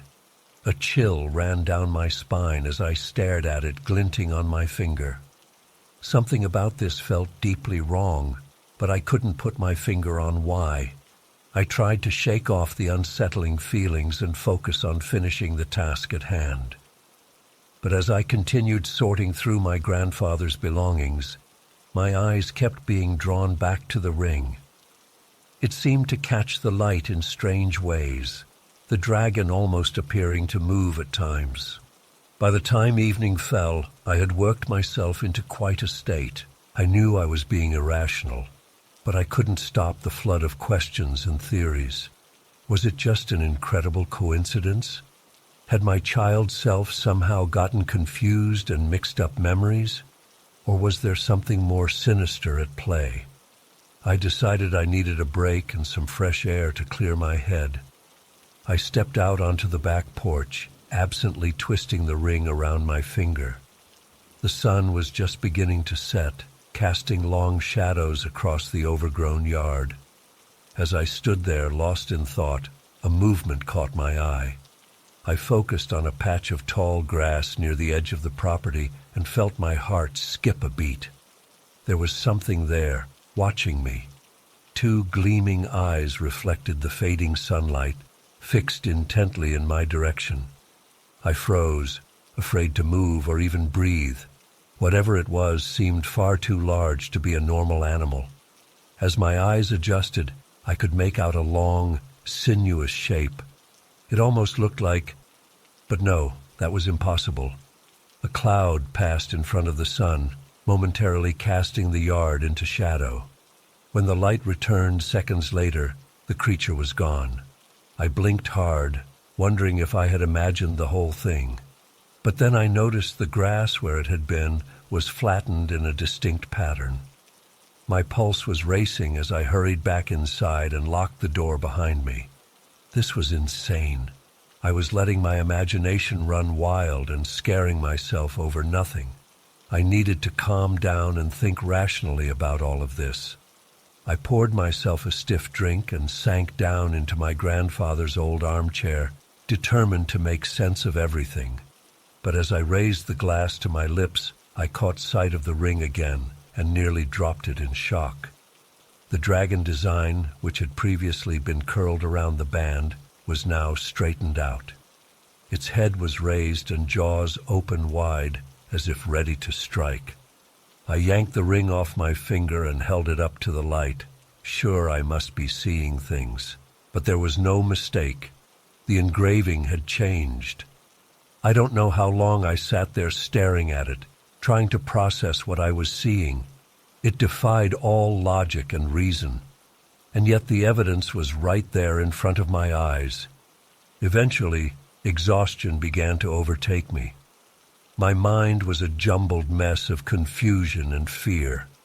I knew I needed to sleep to give my brain a chance to reset and look at everything with fresh eyes in the morning. But I was afraid of what might happen if I let my guard down. In the end, fatigue won out. I carefully placed the ring on the coffee table and curled up in the armchair, unwilling to venture into the darkened bedroom.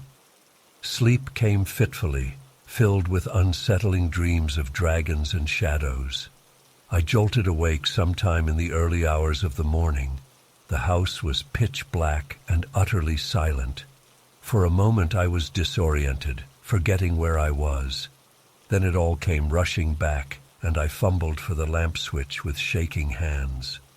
Warm light flooded the room, and I immediately looked to where I had left the ring. My stomach dropped. It was gone. I searched frantically, checking every surface and crevice, but it had vanished just as mysteriously as the one from my childhood. As the full weight of everything hit me, I sank to the floor and broke down. None of this made any sense. I felt like I was losing my grip on reality.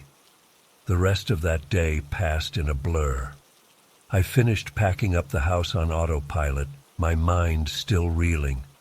I searched everywhere for the ring, even though I knew deep down it was futile. It's been a week now, and I still have no answers. Just a gnawing feeling of unease that won't go away. I've scoured my grandfather's papers and belongings for any clue about the ring's origins or significance, but found nothing. Part of me wants to dismiss it all as an incredibly vivid dream or hallucination brought on by grief and stress. But I know what I saw and felt. That ring was real, and there's something profoundly strange about it. I can't shake the feeling that this isn't over, that by putting on that ring, I've set something in motion that I don't understand. I find myself constantly looking over my shoulder, jumping at shadows, waiting for the other shoe to drop. I don't know what to do or who to turn to. How do you even begin to explain something like this? I'm scared of what might happen next, but also desperate for answers. All I know is that my world has been turned upside down, and nothing feels safe or certain anymore. If anyone out there has experienced anything similar or has any insight into what might be happening, please reach out. I need help making sense of all this before I lose my mind completely. And to be honest, I'm terrified of facing whatever comes next alone.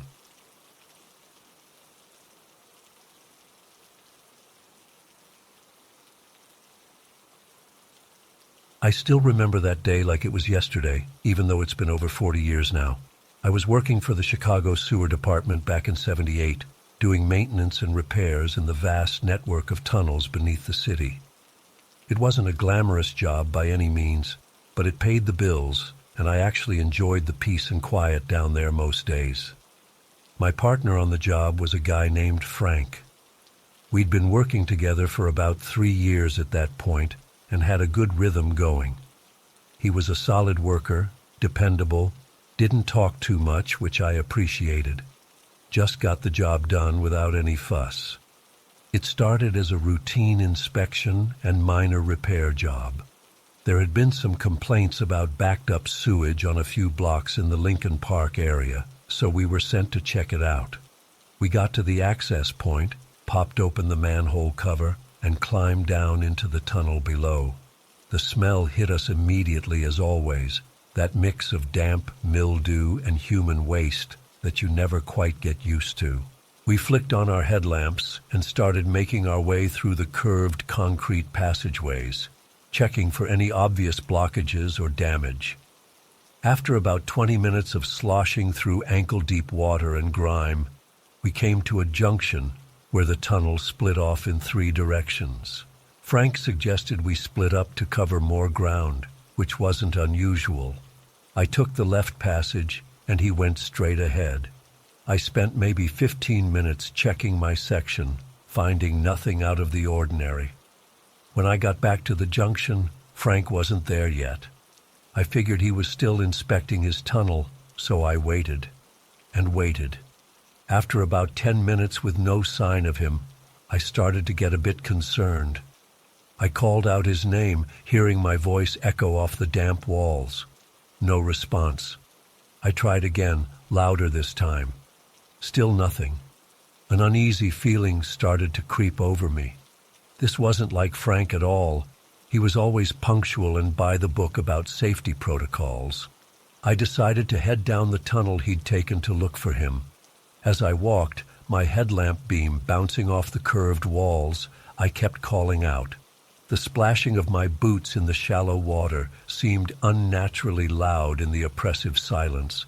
After what felt like an eternity, but was probably only a few minutes, I saw a faint glow up ahead.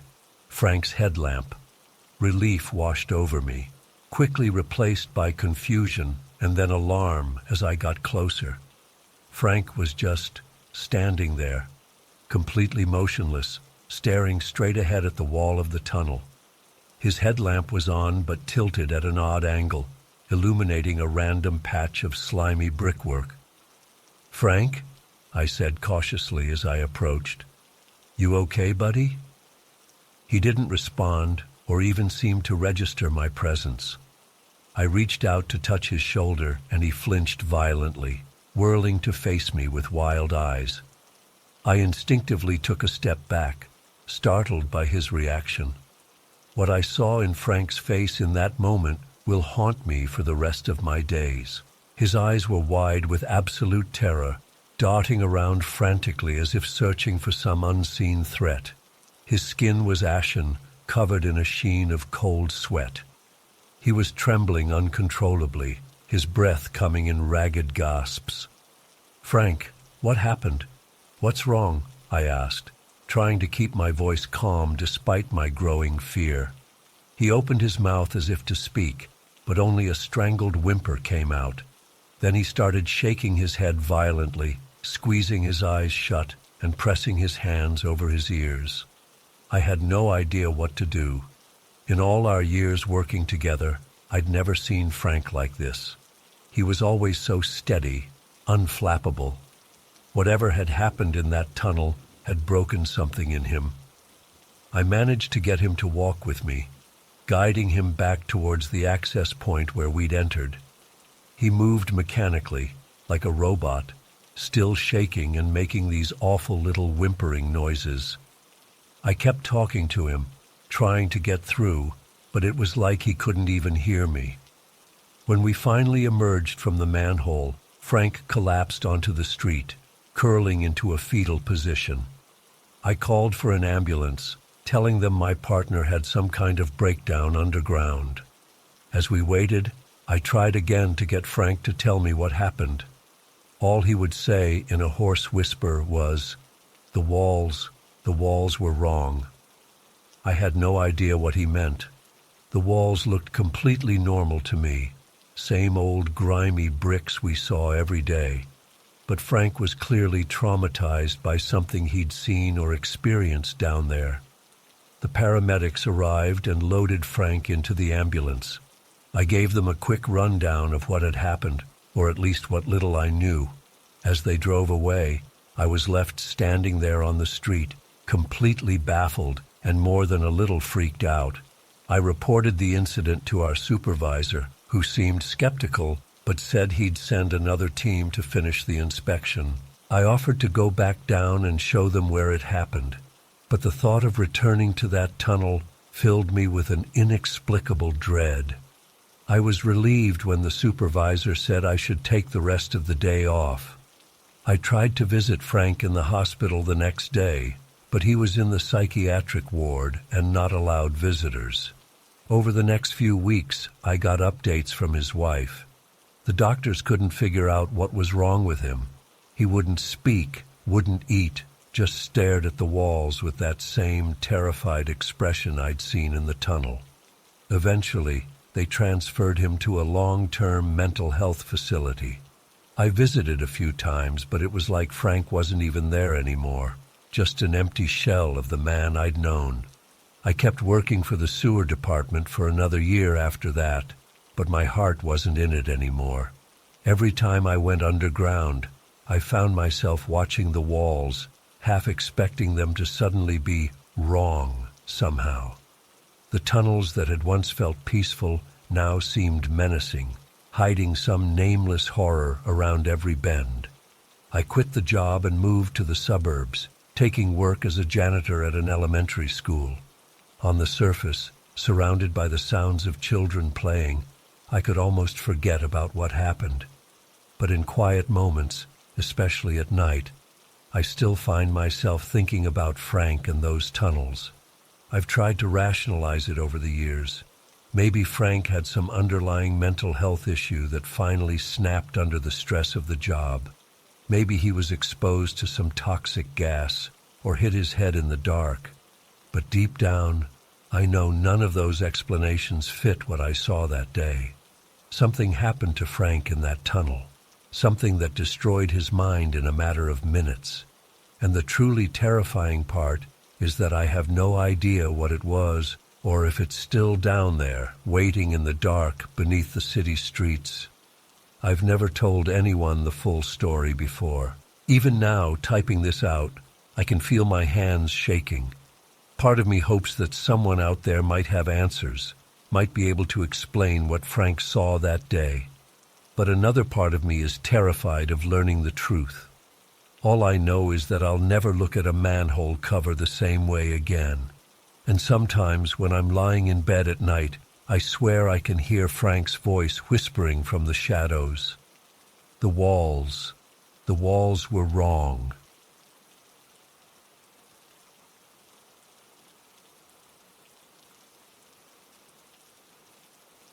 The rain started coming down hard around noon. At first I didn't think much of it, just another summer storm. But it kept raining, and raining, and raining, for hours on end, with no signs of letting up. By mid-afternoon, the streets were starting to flood. Water was pooling on the sidewalks and creeping up towards people's homes. I lived in a small apartment on the ground floor of an old brick building. Around 4 p.m., I noticed water starting to seep in under my front door. That's when I really started to panic. I scrambled to move everything I could off the floor: electronics, books, clothes. But the water just kept rising.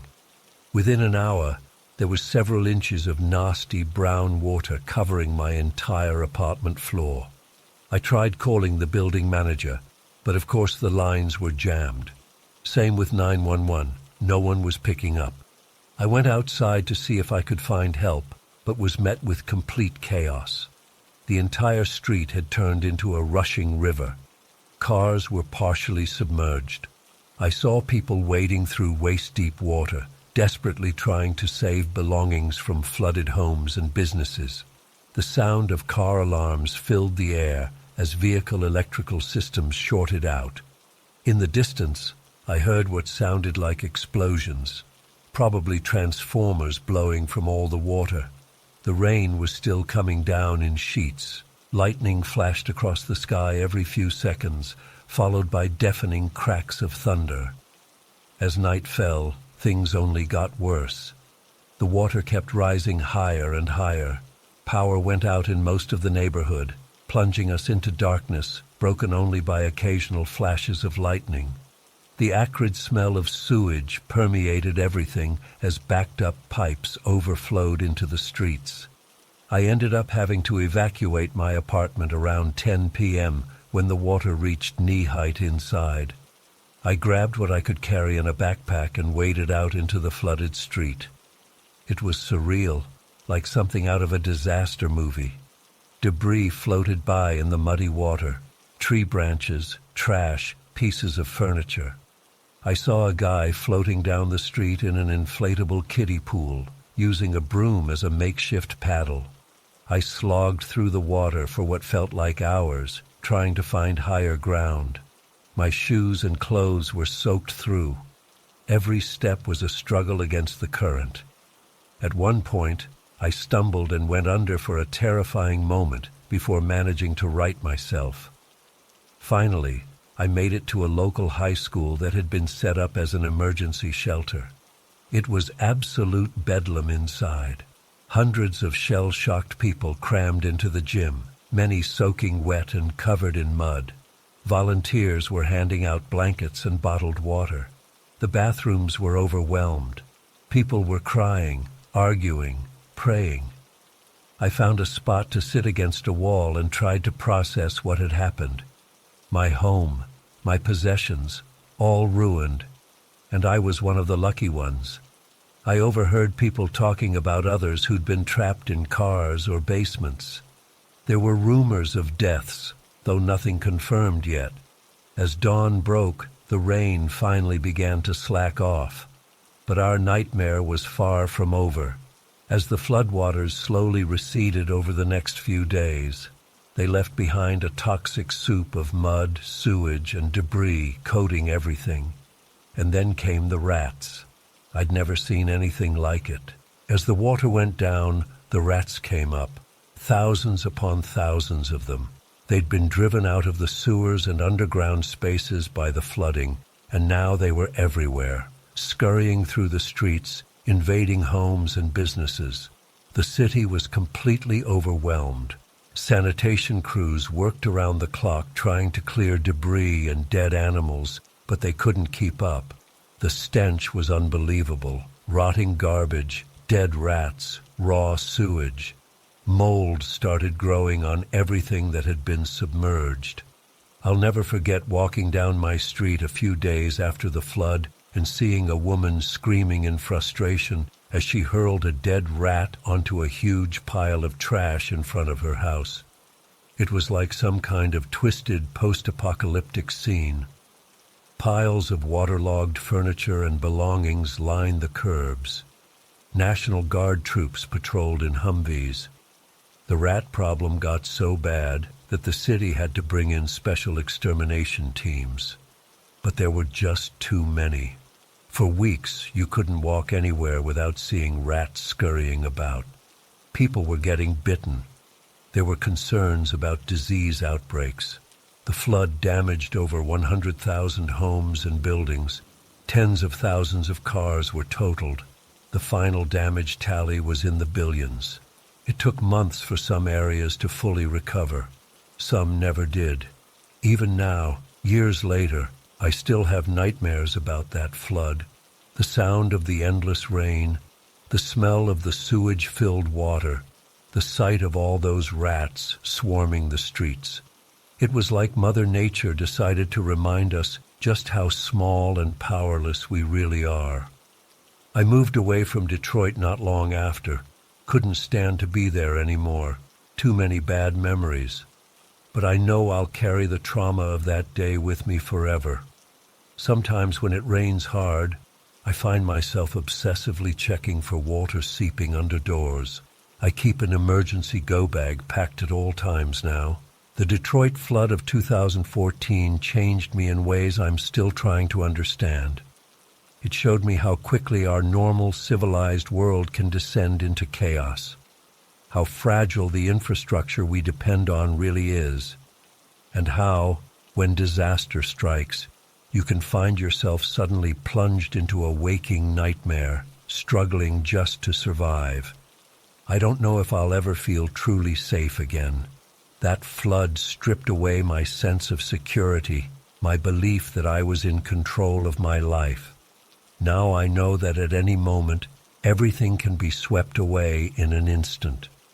All we can do is try to stay afloat and hope we make it through to the other side.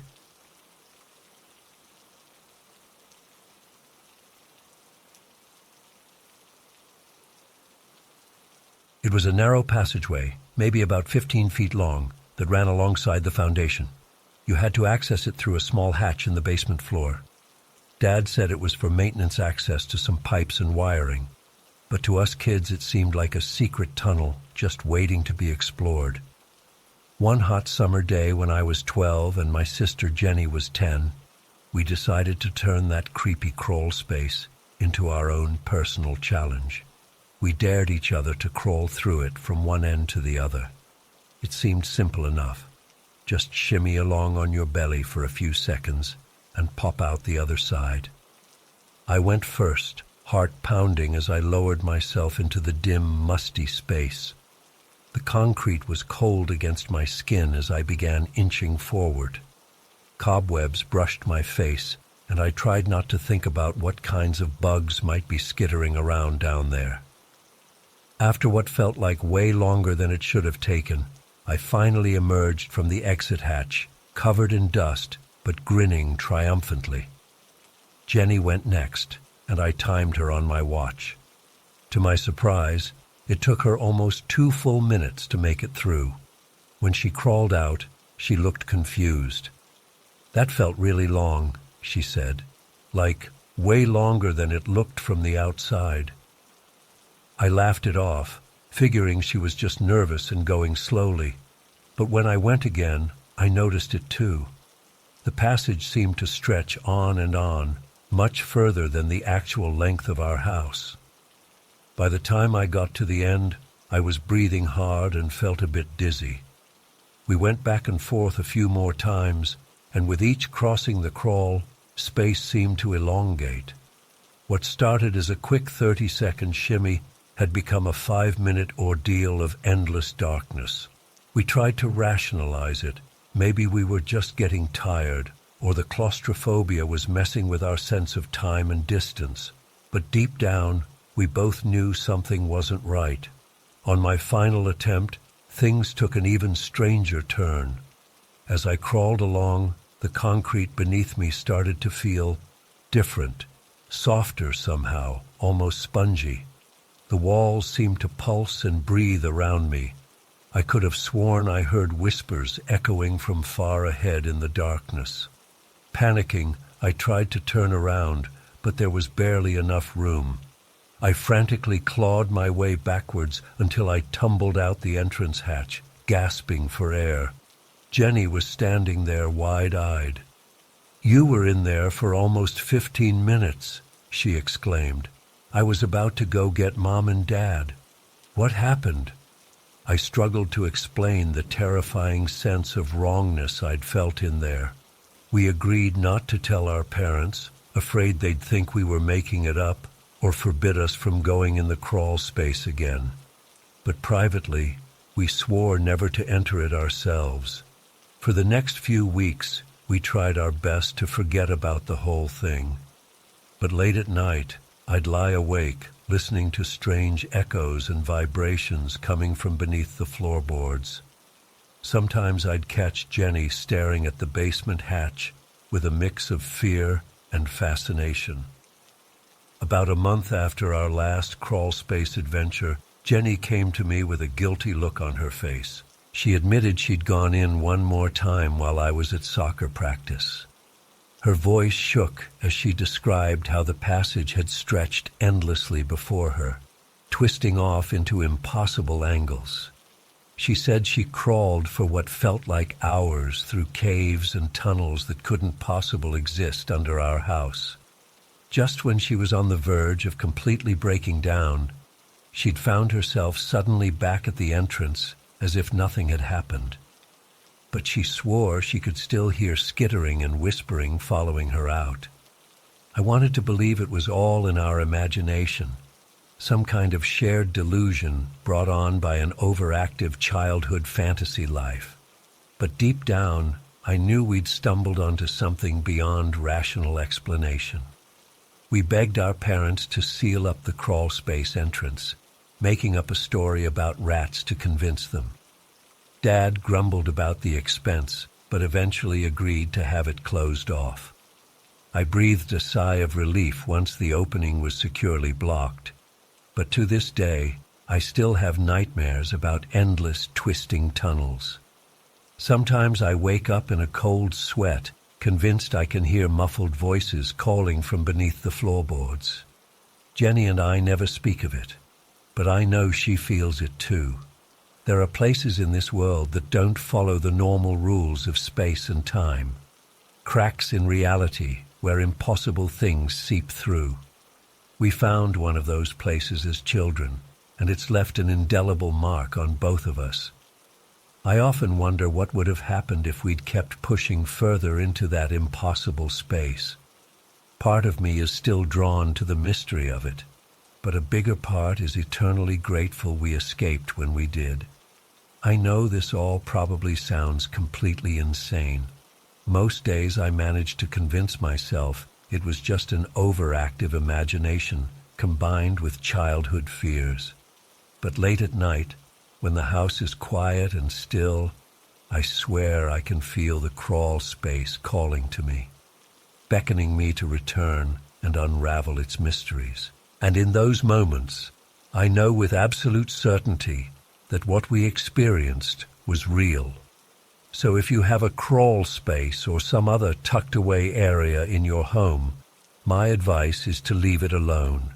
Don't go poking around in places you don't fully understand, because you never know when you might stumble upon a tear in the fabric of reality, and you might not be as lucky as we were in finding your way back.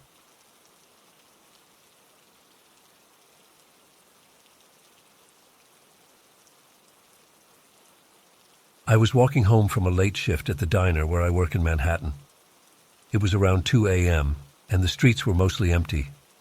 I was exhausted and not really paying attention to where I was going. As I turned a corner onto a narrow side street, I suddenly slipped on something slick and went crashing down hard.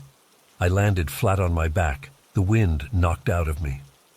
As I lay there gasping, I realized I had slipped on one of those ubiquitous New York manhole covers. It must have been wet from the light drizzle earlier. But something was off. The cover was slightly ajar, not sitting flush with the street.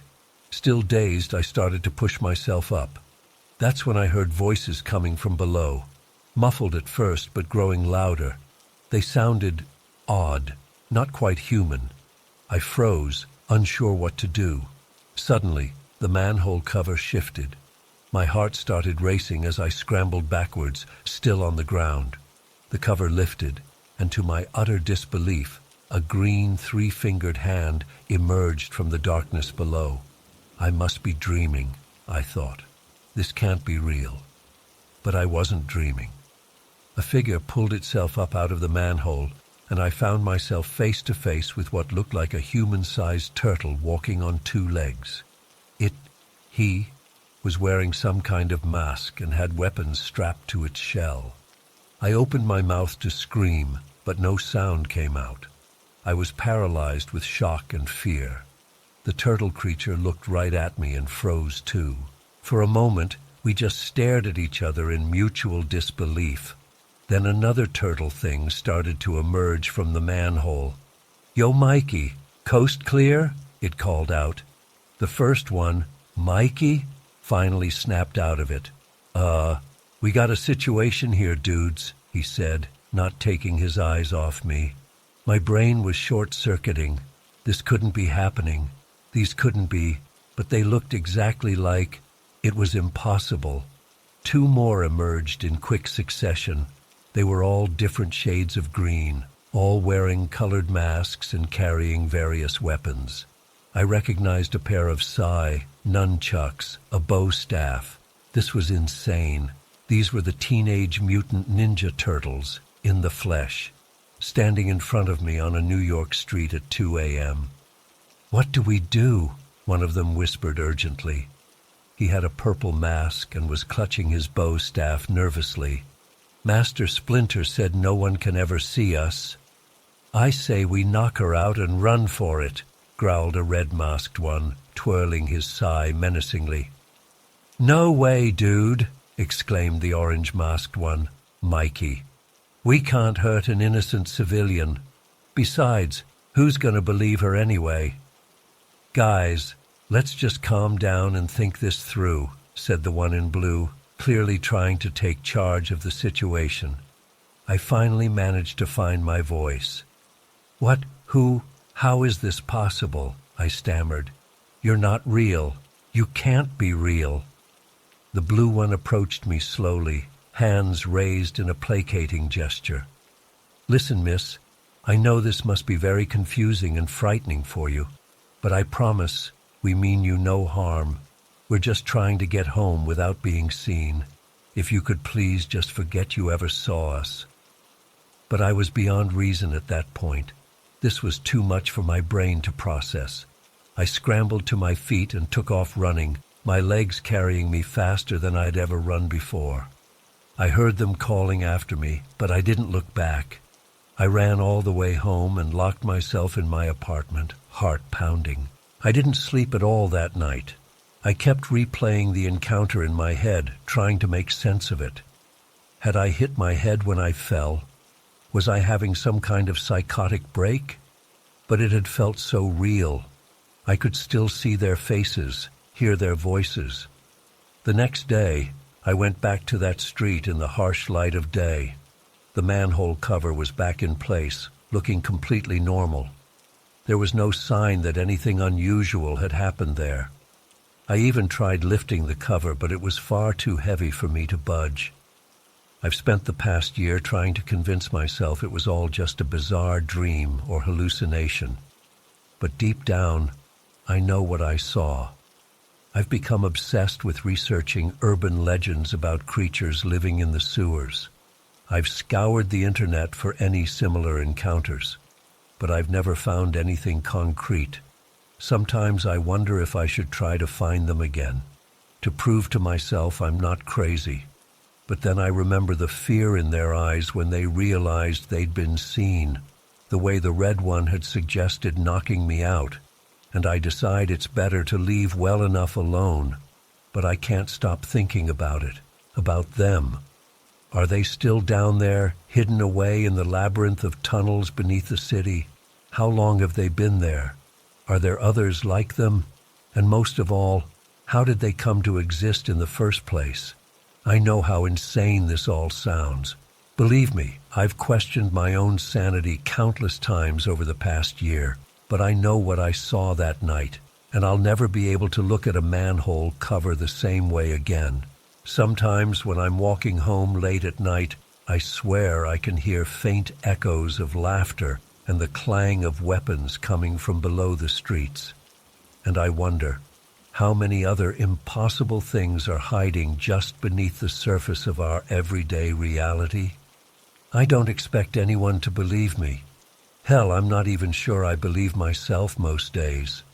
But I had to get this off my chest, to tell someone, anyone, about that night that changed everything I thought I knew about the world.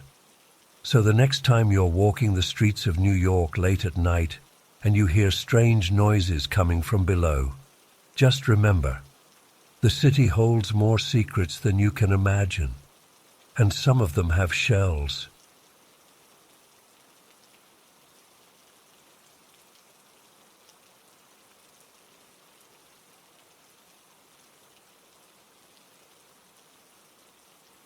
So there I was, strutting down the sidewalk, feeling like the coolest kid in the neighborhood in my fresh kicks. I decided to take a shortcut through the park to meet up with my friends at the basketball courts. As I was walking along, I noticed the laces on my right shoe had come undone. Without thinking, I stopped right next to a storm drain to retie them.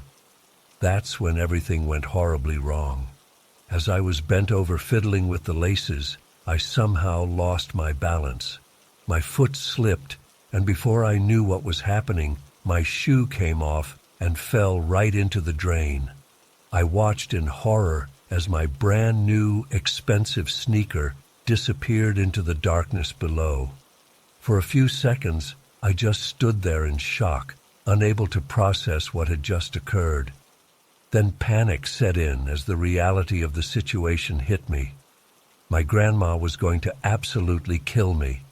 I peered down into the drain, desperately hoping I could somehow spot my shoe, but it was pitch black. I stuck my arm in as far as it would go, blindly feeling around, but came up empty. Frantic, I looked around for something I could use to fish it out.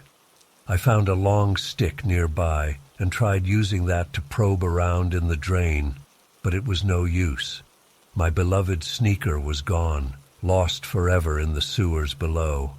I sat down on the curb and burst into tears, overcome with frustration and dread.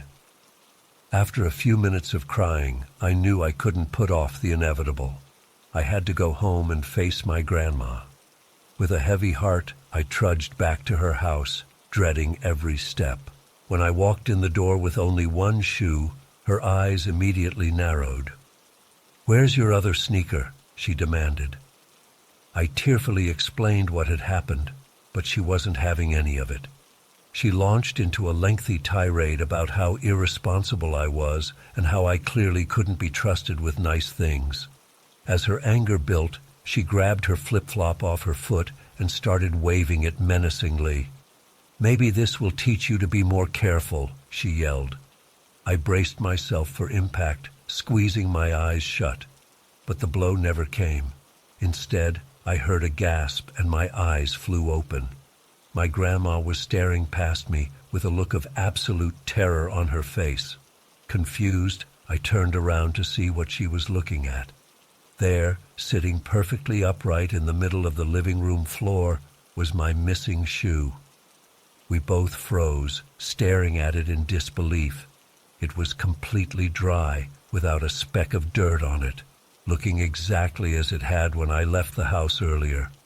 For several long moments, neither of us moved or spoke. The silence was deafening. Finally, my grandma took a hesitant step towards it. As soon as her foot moved, The shoe vanished into thin air, just gone, like it had never been there at all. We both screamed and I ran to her, clinging to her in terror. The rest of that day is a blur in my memory. We searched the entire house but found no trace of the shoe. We even went back to the storm drain, but it was still empty. My grandma called my parents, and they came home early from their trip. No one could explain what had happened. In the days and weeks that followed, strange things continued to occur in our house. Objects would disappear and reappear in odd places. We'd hear footsteps at night when everyone was in bed. Sometimes we'd catch glimpses of a shadowy figure out of the corner of our eye, only for it to vanish when we turned to look. We had the house blessed. We brought in paranormal investigators. We even tried moving to a new place. But the activity always started up again after a while. It's been years now, and we've learned to live with it to some degree. But I've never forgotten that day, and the terror I felt seeing my lost shoe appear out of nowhere. I still have no explanation for what happened. Was it some kind of portal, a glitch in reality, or something more sinister? All I know is that losing that shoe changed my life forever, in ways I never could have imagined. I'm sharing this story now in hopes that someone out there might have experienced something similar, or might have some insight into what could have caused this. Sometimes I wonder if I'm crazy, if maybe I imagined the whole thing. But then I'll wake up in the middle of the night to the sound of phantom footsteps, or I'll see that fleeting shadow, and I know it was all too real. I've tried to move on with my life, but a part of me is always on edge, always waiting for the next inexplicable event. I've become obsessed with researching similar phenomena, spending countless hours reading about parallel universes, dimensional rifts, and all manner of paranormal activity. But nothing quite matches what I experienced. It's like that shoe opened up a door to something beyond our understanding, and now that door can never fully close. My relationship with my grandma was never quite the same after that day.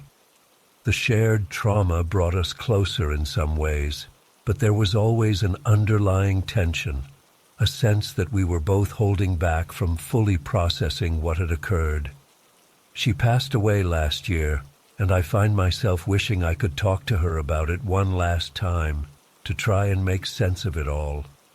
I still have the remaining shoe. I keep it locked away in a box in my closet. Sometimes late at night, I could swear I hear it moving around in there. But I never work up the courage to look. Part of me is terrified that one day I'll open that box and find it empty. Or worse, that I'll find both shoes sitting there, reunited at last. So that's my story. I know it sounds insane, and maybe it is, but I swear on everything I hold dear that it's the truth. That day changed everything for me, and I'm still grappling with the implications all these years later. If anyone out there has any theories or similar experiences, please reach out. I'm desperate for answers, for some way to finally put this all to rest and move on with my life. But deep down, I know I'll probably never fully understand what happened that day. Some mysteries are beyond our comprehension. Some doors are better left unopened. All I can do now is try to live my life as best I can, always with one eye on the shadows, always listening for that phantom footstep in the night.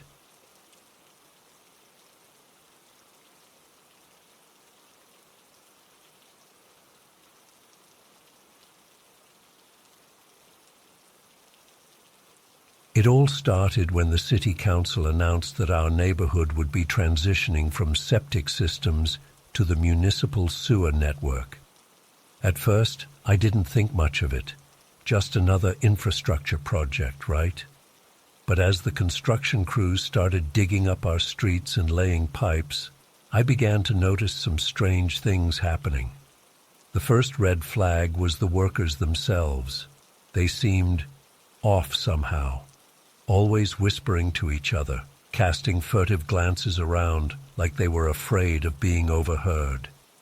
I tried to strike up a conversation with one of them as he was working near my driveway, but he just mumbled something unintelligible and hurried away. Things really took a turn for the bizarre about a week into the project. I woke up in the middle of the night to a low, rumbling sound coming from outside. When I looked out my bedroom window, I saw several of the workers gathered around an open trench, shining flashlights down into the darkness. They were agitated, gesturing wildly and arguing in hushed tones. Curiosity got the better of me, and I snuck outside to try and get a closer look. As I crept along the side of my house, I overheard snatches of their conversation. Can't be natural. Never seen anything like it. Have to tell someone. Just then, one of them turned and spotted me. The look of sheer terror on his face made my blood run cold. Before I could say anything, they all scrambled away and piled into their trucks, peeling out of the neighborhood like the devil himself was chasing them. The next morning, there was no sign of the workers or their equipment. The trenches were hastily filled in, leaving ugly scars across our lawns and driveways. When I called the city to ask what was going on, they gave me some vague excuse about unexpected delays and assured me the project would resume soon, but it didn't. Days turned into weeks, and still no workers returned. The neighborhood was left in limbo, our yards torn up and orange construction barriers everywhere. People started to get angry, demanding answers from the city. But all we got was more bureaucratic runaround. That's when the smell started. At first, it was just a faint, unpleasant odor that would waft through the air occasionally. But it grew stronger with each passing day, a noxious stench that seemed to seep up from the ground itself. It was like nothing I'd ever smelled before, a sickly sweet rot mixed with something alien. Pets started to go missing. First, it was just a couple of cats that didn't come home one night. Then dogs started disappearing right out of fenced-in yards. People's gardens withered and died, the plants turning black and slimy almost overnight. I tried to convince myself there had to be a rational explanation. Maybe it was just methane from the abandoned sewer work or some kind of chemical spill. But deep down, I knew it was something far worse. The nightmares started soon after. Vivid, terrifying dreams of vast underground chambers filled with writhing shapes and echoing with inhuman sounds. I'd wake up in a cold sweat, heart pounding, the phantom stench of decay filling my nostrils. I wasn't the only one affected. My neighbors all had a haunted look about them, dark circles under their eyes from sleepless nights. We'd make awkward small talk, dancing around the subject we were all too afraid to discuss openly. What the hell was happening to our town? Things came to a head about a month after the construction crews vanished.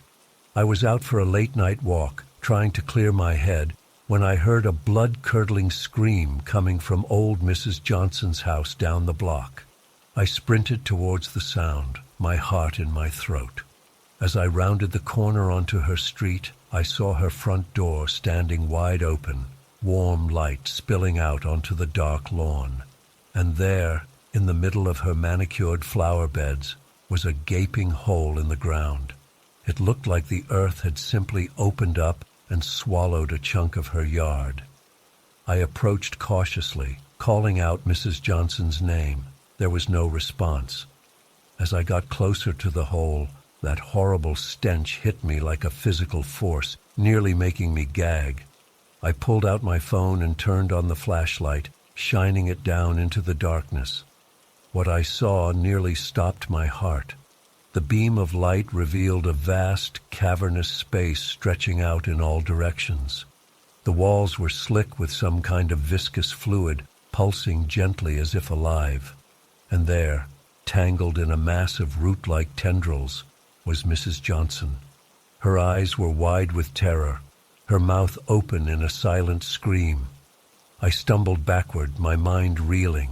This couldn't be real. It had to be some kind of hallucination, a waking nightmare. But the smell, the sight of Mrs. Johnson's contorted face, it was all too vivid, too present. In a panic, I ran back to my house and called 911. When the police arrived, they were just as baffled as I was. They cordoned off the area and called in some kind of special unit. Men in hazmat suits swarmed the scene, setting up lights and equipment around the hole. I watched from my window as they worked through the night. At one point, I saw them pulling something out of the hole, a long, ropey mass that writhed and twisted in their grasp. I squeezed my eyes shut, not wanting to see any more. The next morning, Mrs. Johnson's house and the surrounding properties were surrounded by a high fence topped with barbed wire. Men in dark suits went door to door, asking questions and handing out non-disclosure agreements. The official story was that there had been a sinkhole caused by the abandoned sewer work, and that Mrs. Johnson had tragically fallen in. But we all knew the truth. Something evil had awakened beneath our town. Something that had been waiting dormant for who knows how long. The sewer project had disturbed it, and now it was hungry. In the weeks since, things have quieted down on the surface. The smell has faded, and there have been no more disappearances. But late at night, if you press your ear to the ground, you can hear it. A faint, rhythmic pulsing, like the heartbeat of some vast, slumbering beast. I don't know how long this uneasy peace will last. Part of me wants to pack up and move far away, but another part feels a responsibility to stay, to keep watch and warn others if the horror beneath our feet decides to stir again. So I'm sharing this story as a warning. If your town starts talking about upgrading the sewer system, be on guard. You never know what might be lurking in the darkness below, just waiting for an invitation to the surface.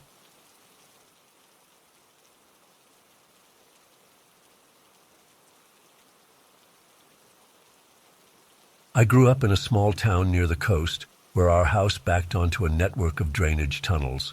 These tunnels were designed to handle storm runoff and prevent flooding, but for us kids, they were an irresistible playground.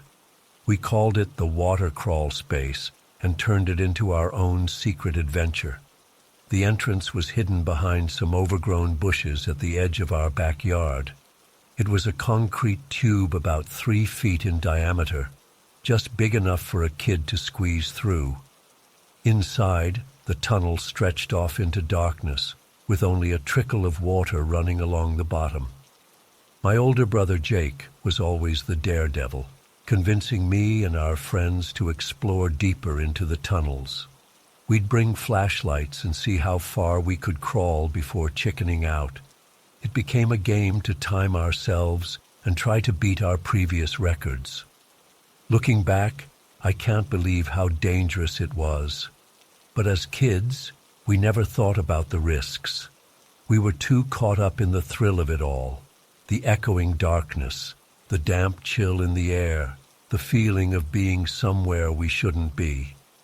One summer day when I was about 12, Jake came up with his craziest idea yet. He wanted to try crawling all the way through to where the tunnels led out into the bay, about half a mile away. I was hesitant, but he assured me it would be fine. "We'll bring extra batteries and snacks. It'll be an epic adventure," he said with a grin. Against my better judgment, I agreed. We packed our backpacks with supplies and told our parents we were going for a bike ride. As soon as they were out of sight, we snuck over to the tunnel entrance and squeezed inside. The first part was familiar. We'd been this far many times before. But as we kept going, the tunnel started to feel different. The air got thicker and mustier. The trickle of water at our feet seemed to be getting deeper. After what felt like hours of crawling, my arms and knees aching, I started to panic. "Jake, maybe we should turn back," I called out. but he was too far ahead to hear me over the echo of rushing water. Suddenly, I felt the tunnel slope downward. The water was up to my elbows now as I crawled. My heart was racing. This was a bad idea, a really bad idea. "Jake!" I yelled. "Jake, wait up!" No response. I couldn't even see his flashlight beam anymore. The water kept rising. It was at my chin now. I tried to lift my head, but there was barely any space left between the water and the top of the tunnel. I was hyperventilating, my breaths coming in short gasps. Just as I thought I was going to drown, my hand hit something solid, a grate. I pushed against it with all my strength, praying it would give way. With a groan of rusted metal, the grate popped open, and I tumbled out into bright sunlight. I found myself in a drainage ditch on the edge of town, coughing and sputtering. Jake was there too, looking as shell-shocked as I felt. "Holy shit," he muttered. "That was close." We stumbled home, soaked and shaken. Our parents grounded us for a month when they found out what happened. But honestly, I was just relieved to be alive. For weeks afterward, I had nightmares about being trapped in that tunnel. The feeling of the water rising, the absolute darkness closing in. Even now, years later, I can't go into small enclosed spaces without panicking. Jake and I never went back into those tunnels, but sometimes when it rains hard, I swear I can hear strange echoes coming from that overgrown entrance in the backyard. Almost like something is trying to crawl its way out. I don't know if it was just our imagination running wild that day, or if there really was something unnatural about those tunnels. All I know is that I'll never forget the terror I felt, truly believing I was about to die alone in the dark. To this day, I get chills thinking about what might have happened if that grate hadn't opened, or what might still be lurking down there in the watery darkness, waiting for the next foolish kid to venture too far. I've tried to rationalize it over the years, tell myself it was just a close call, nothing more. But deep down, I can't shake the feeling that we stumbled into something we weren't meant to see that day, something beyond normal explanation. Maybe it's better not to know. Some spaces aren't meant to be explored. Some mysteries are better left unsolved. All I know is that I'll never look at a storm drain the same way again. I still live in this town, and every time there's a big rainstorm, I find myself staring out the window at that overgrown patch of backyard, wondering what secrets those tunnels still hold, wondering if someday something might find its way out. But those are thoughts for sleepless nights. In the light of day, I try to forget, to move on with my life and pretend it was all just a childish adventure gone wrong. Still, sometimes when I'm falling asleep, I swear I can hear the faint sound of rushing water. And in my dreams, I'm back in that dark, wet tunnel, crawling desperately towards a light that never seems to get any closer. I hope writing this down will help me process it somehow. Maybe someone out there has had a similar experience and can tell me I'm not crazy. Or maybe it'll serve as a warning to other kids who might be tempted to go exploring where they shouldn't. Either way, I needed to get this off my chest. Thanks for reading my story. Stay safe out there and think twice before venturing into any dark tunnels. You never know what you might find or what might find you.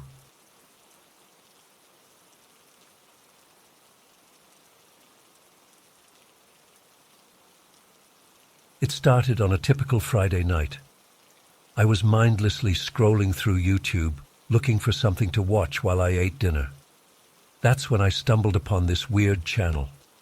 I don't even remember how I found it. Maybe it was in my recommended videos or something. The channel had no name, just a string of random numbers and letters. There was only one video uploaded, with a completely black thumbnail. Curiosity got the better of me, and I clicked on it. The video started playing, but the screen stayed black. For a few seconds, I thought it might just be a loading issue. But then I heard it, this faint, eerie whispering. I couldn't make out any words. It was just hushed, urgent-sounding mumbling. I cranked up the volume, trying to figure out what was being said.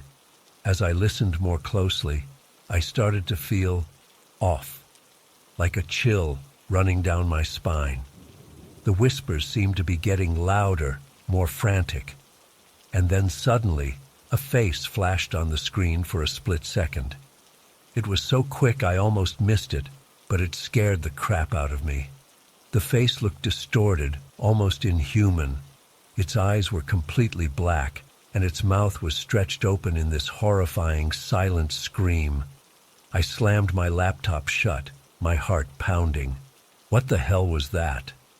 After taking a few deep breaths to calm myself down, I decided to look at the channel again. But when I went back to my browser history, the link was gone. I couldn't find the channel anywhere, no matter how hard I searched. It had completely vanished. I tried to convince myself it was just some stupid prank video, but I couldn't shake the uneasy feeling it left me with. That night, I had trouble sleeping. Every time I closed my eyes, I saw that terrifying face. The next day, I woke up feeling drained, like I hadn't slept at all. I went about my usual Saturday routine, trying to put the weird video out of my mind.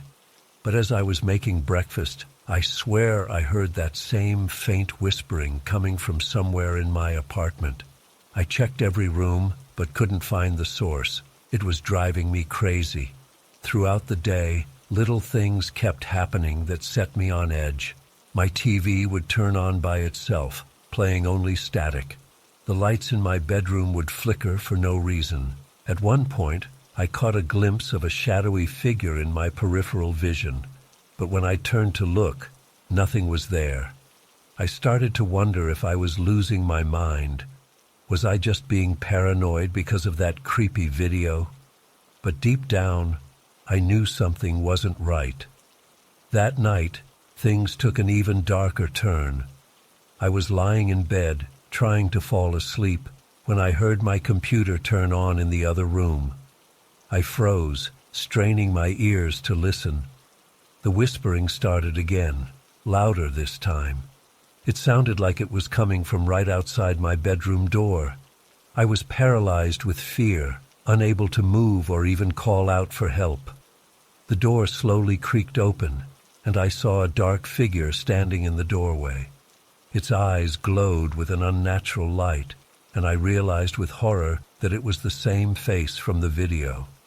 I must have blacked out from sheer terror, because the next thing I knew, it was morning.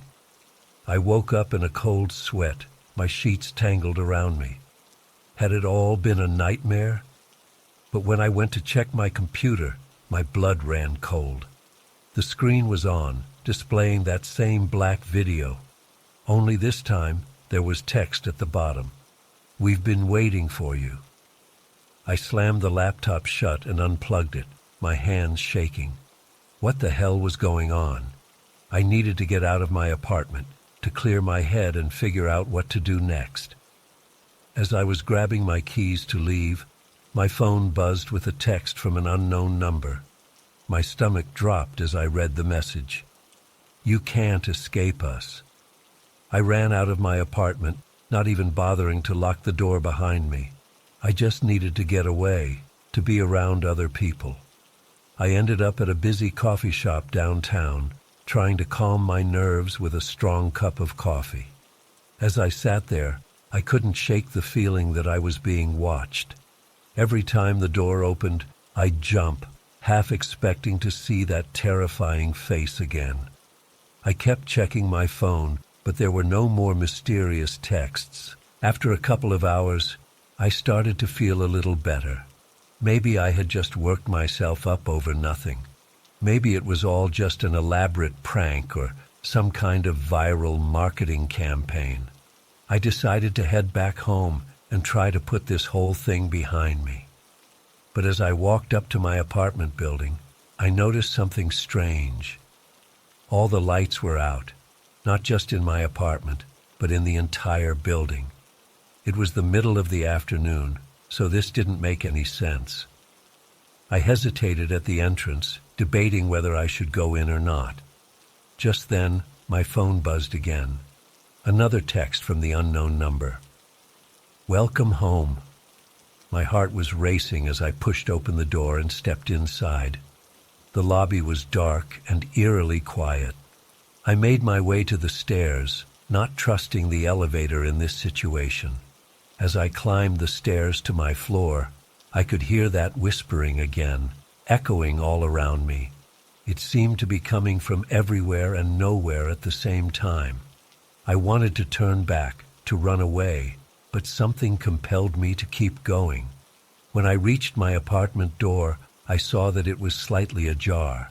I knew I had left in a hurry, but I was sure I had closed it behind me.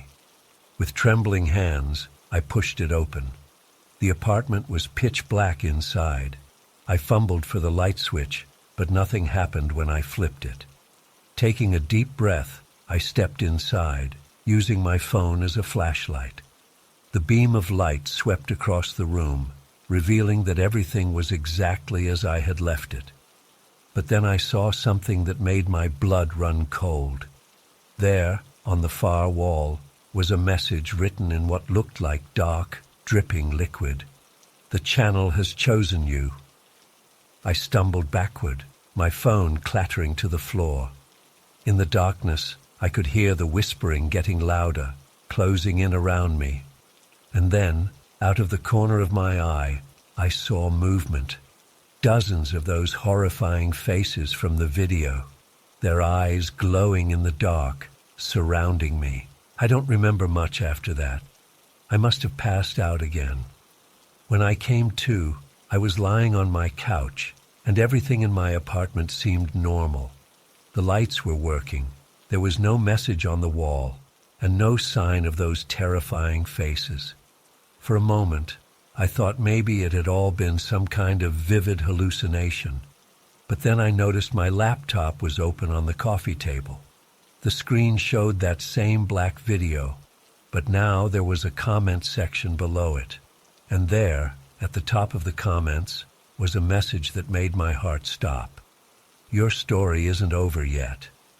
It's been weeks since that day, and nothing else has happened. No more weird texts, no more unexplainable events in my apartment. But I can't shake the feeling that it's not over, that whatever I stumbled upon with that anonymous channel is still out there, waiting. I've tried to find that channel again, to see if anyone else has had similar experiences, but it's like it never existed. I'm writing this now as a warning, I guess. Be careful what you click on online. You never know what kind of rabbit hole you might fall into. And if you ever come across a channel with no name, just a string of random numbers and letters, with a single video that has a black thumbnail, don't click on it. Please, for your own sake, don't click on it. Because sometimes the internet isn't just a place to watch funny videos or connect with friends. Sometimes it's a gateway to something much darker, something that we were never meant to discover. And once you've opened that door, there's no telling what might come through.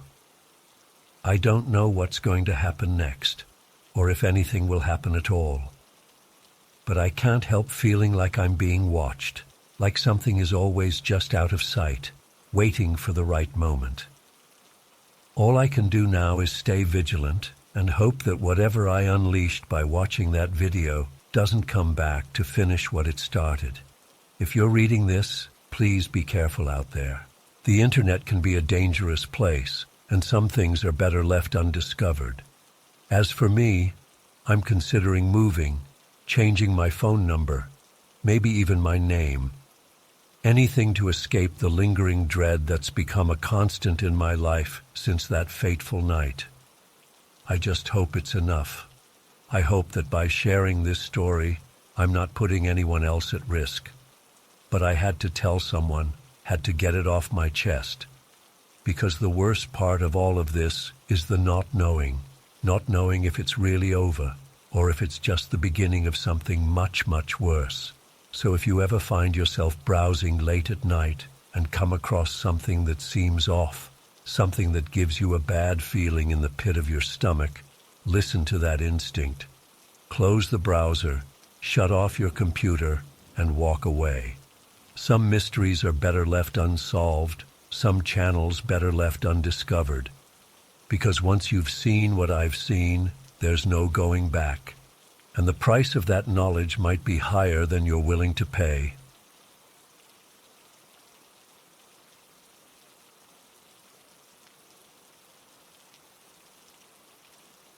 It started with the rain, endless pounding rain that seemed to go on for days. At first we didn't think much of it, just another summer storm. But as the water levels rose and the streets began to flood, a sense of unease settled over the neighborhood. Little did we know, the worst was yet to come. I remember waking up that morning to the sound of sirens in the distance.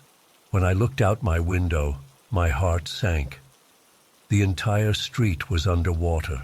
Cars were submerged up to their windows, and debris was floating everywhere. But it wasn't just the water that caught my attention. It was the movement in the murky floodwaters that made my skin crawl. As I peered closer, I realized with horror that the water was teeming with rats. Hundreds, maybe thousands of them, swimming and scrambling to escape the rising waters. The sight was so surreal, I thought I must be dreaming. But the putrid smell that wafted through my open window confirmed this was all too real. I quickly closed the window and tried to calm myself down. Surely this was just temporary. The water would recede and the rats would disappear back into the sewers. But as the hours ticked by, the situation only seemed to get worse. By midday, the water had started to seep into the first floor of my house. I frantically moved what I could to higher ground, all while keeping a wary eye on the windows. The rats were getting bolder, swimming right up to houses and trying to find ways inside. That's when I heard my neighbor, Mrs. Johnson, scream. I rushed to my front door and saw her standing on her porch, swinging a broom wildly at a group of rats that had managed to climb up. Without thinking, I waded through the knee-deep water to help her. As I got closer, I saw something that'll haunt me forever. Mrs. Johnson, this sweet 70-year-old lady who always brought us cookies at Christmas, grabbed one of the dead rats with her bare hands and hurled it into the water with a primal yell. The look in her eyes was one of pure desperation and disgust. "They're everywhere," she cried when she saw me. "They're trying to get in the house. I can't keep them out." I helped her block the gaps under her door with towels and anything else we could find. All the while, we could hear the scratching and squeaking of rats trying to find a way in.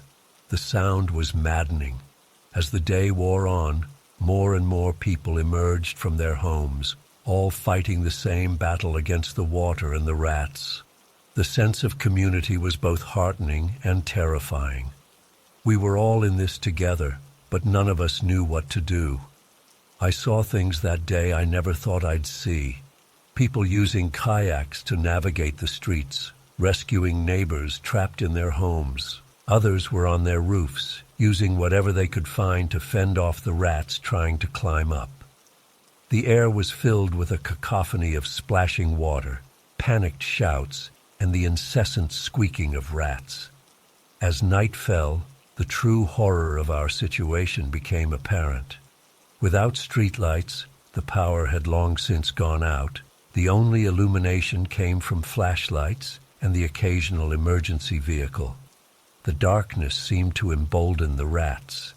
Their eyes glowed in the beam of my flashlight as they swam past, always searching for food and shelter. I couldn't sleep that night. How could I, knowing those creatures were just outside? Every creak, every scratch made me jump. I kept imagining them finding a way in, swarming over me in my sleep. It was paralyzing. The next morning, I woke up to find the water had receded somewhat, but the rat problem had only gotten worse. They were everywhere, in yards, on porches, even clinging to trees. The stench was overwhelming, a mix of wet fur, sewage, and decay. That's when I saw something that broke me. A young boy, maybe 8 or 9, was standing in his driveway, surrounded by rats. He was crying, calling for his mom, too scared to move. I didn't even think. I just ran over, splashing through the remaining water, and scooped him up. The rats scattered as I approached, but I could feel them brushing against my legs as I carried the boy to safety. His mother was frantic, thanking me through tears. But all I could think about was how close those rats had come to the child. What if I hadn't been there? What if they had attacked him? The city was in chaos. Emergency services were overwhelmed, trying to deal with the flooding, power outages, and now this unprecedented rat infestation. We heard reports of people being bitten, of rats carrying off food and small pets. It felt like we were living in some kind of apocalyptic movie. Days passed, and slowly, very slowly, things started to improve. The water receded completely, leaving behind a wake of destruction and filth. But the rats, they lingered. It took weeks of concentrated effort from pest control and volunteers to get the population under control. Even now, a year later, I still get nervous when I hear scratching sounds at night. I keep my house meticulously clean, afraid of attracting even a single rat. The floodwaters may have receded, but the memory of that invasion remains, a nightmare that I can't quite shake. Sometimes, when it rains heavily, I see my neighbors peeking out their windows nervously. We all share a look of understanding and fear, because we know now what can happen when nature decides to unleash its fury, and how quickly our world can be overrun by the creatures we try so hard to keep at bay. I never thought I'd be so affected by rats, but after what I saw during those hellish days, I'll never look at them the same way again. They're not just pests. They're a reminder of how fragile our sense of security really is, and how quickly things can spiral out of control. As I sit here typing this, I can't help but glance nervously at the storm drains on my street. They're quiet now, but I can't shake the feeling that just below the surface, those beady eyes are watching, waiting for their next opportunity to emerge and reclaim the world above.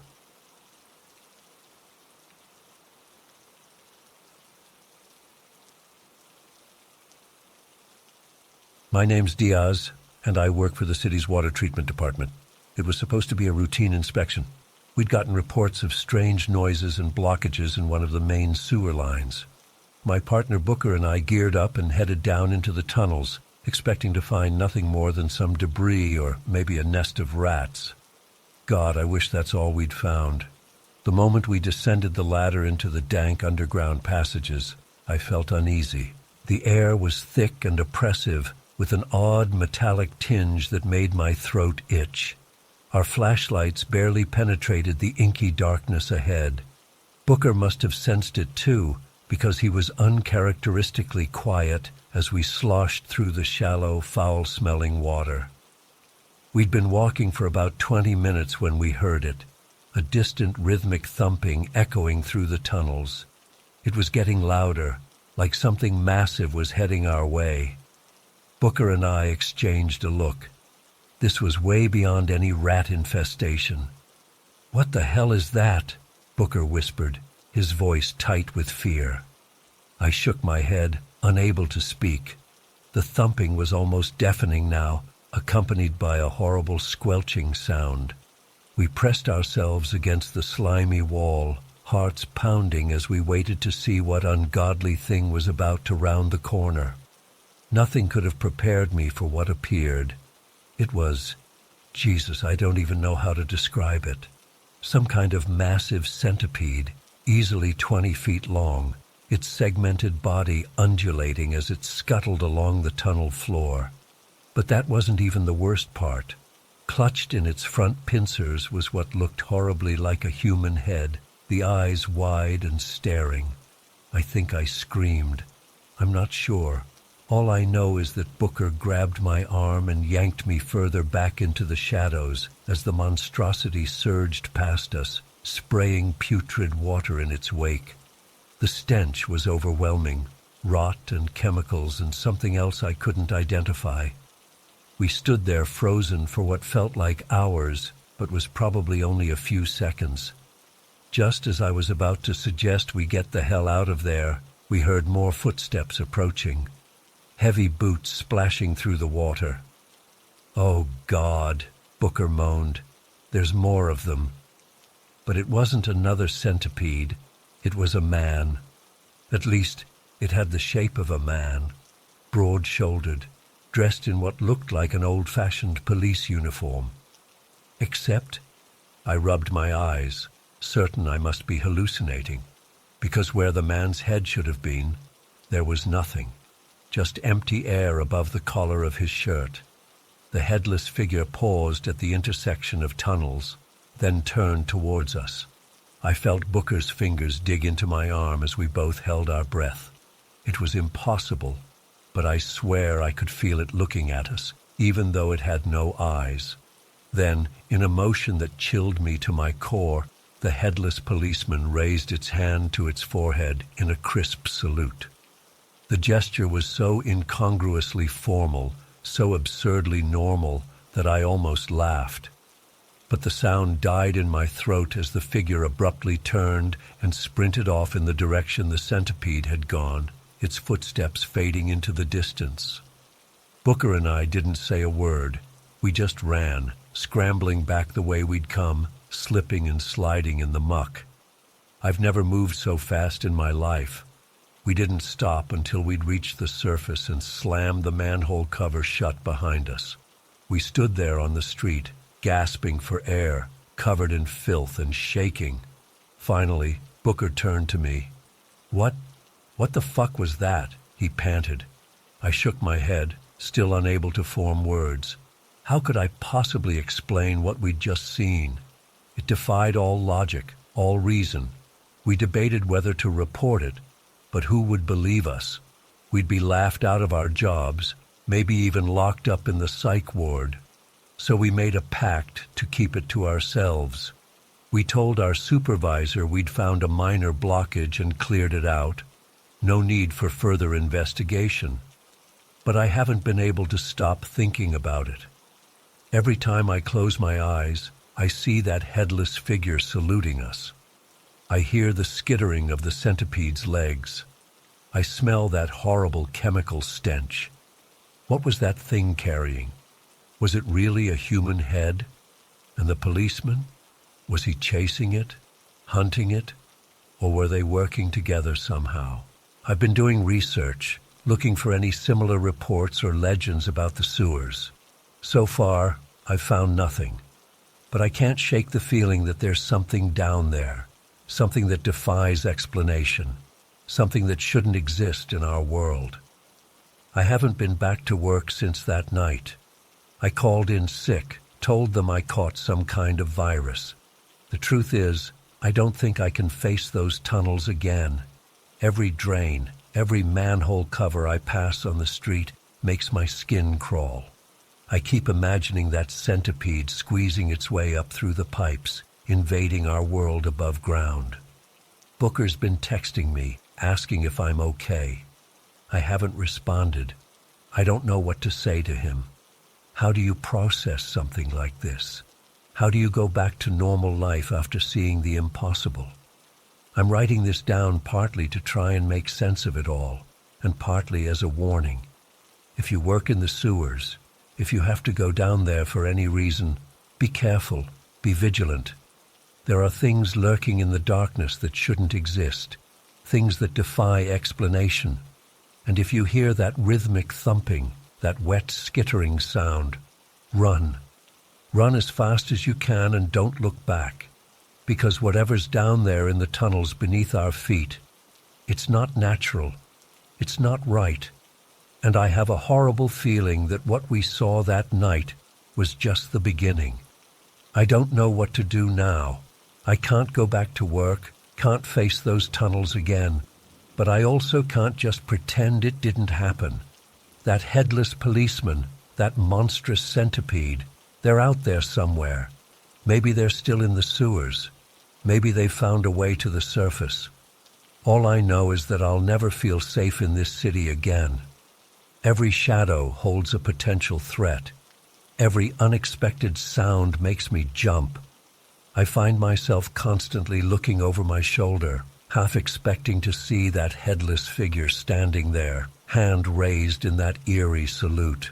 I'm considering moving, leaving this place far behind. But would it matter?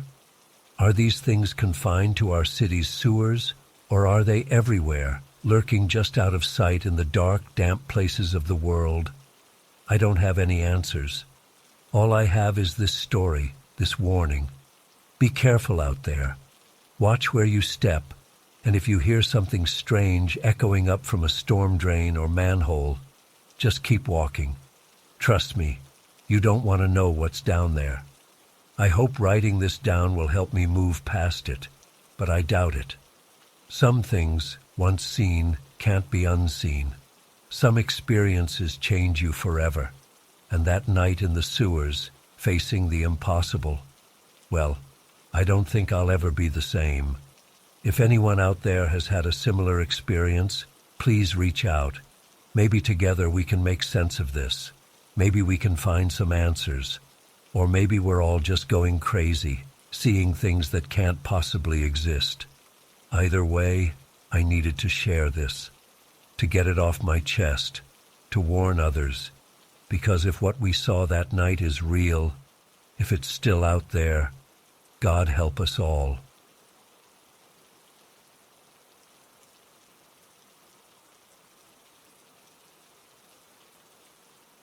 The five of us, me, Jake, Mia, Chris, and Emma, packed up our gear and drove out to the secluded campsite early on a Saturday morning.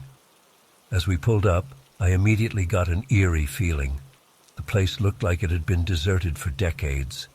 Overgrown vegetation had reclaimed most of the area, and the few structures still standing were dilapidated and falling apart. "Guys, I'm not sure about this," Emma said nervously as we got out of the car. "Maybe we should find somewhere else." "Don't be such a baby," Jake teased. "It'll be an adventure." We grabbed our backpacks and started exploring the grounds. Most of the cabins were completely collapsed, just piles of rotting wood. But as we ventured deeper into the camp, we came across one cabin that was still mostly intact. The door creaked open ominously as we stepped inside. The interior was dusty and filled with cobwebs, but otherwise frozen in time. Old bunk beds lined the walls, and there were still some personal belongings scattered about, as if the occupants had left in a hurry and never returned. But what really caught our attention was an ancient computer sitting on a desk in the corner. "No way! Is that an original Macintosh?" Chris exclaimed, rushing over to examine it. He was our resident tech geek and practically squealed with delight at the find. "This thing is from like 1984. I can't believe it's still here." Next to the computer was a stack of floppy disks. Remember those? Most of them were labeled with typical camp stuff, camper records, activity schedules, etc. But one disk stood out. It was unmarked except for a strange symbol etched into the plastic, some kind of occult-looking star design. "We have to see what's on these," Chris insisted. He started rummaging through drawers looking for a power cord. I don't know why, but something about that unmarked disc gave me a bad feeling. "Maybe we shouldn't mess with it," I suggested. "Who knows what could be on there?" But everyone else was too excited by the find to listen to my concerns. Chris managed to get the old Mac powered up, and we all crowded around as he inserted the mysterious floppy disk. The ancient computer whirred to life, the screen flickering with strange symbols and code. "What the hell?" Chris muttered, typing furiously. "This isn't any programming language I've ever seen. Suddenly the screen went black, then lit up with a message. "The gate is open. They are coming." A chill ran down my spine. Before anyone could react, the computer started smoking and sparking. We all jumped back as it burst into flames. "Holy shit!" Jake yelled, grabbing a blanket to smother the fire. Once the flames were out, we all stood there in shocked silence for a moment. The acrid smell of burnt electronics filled the air.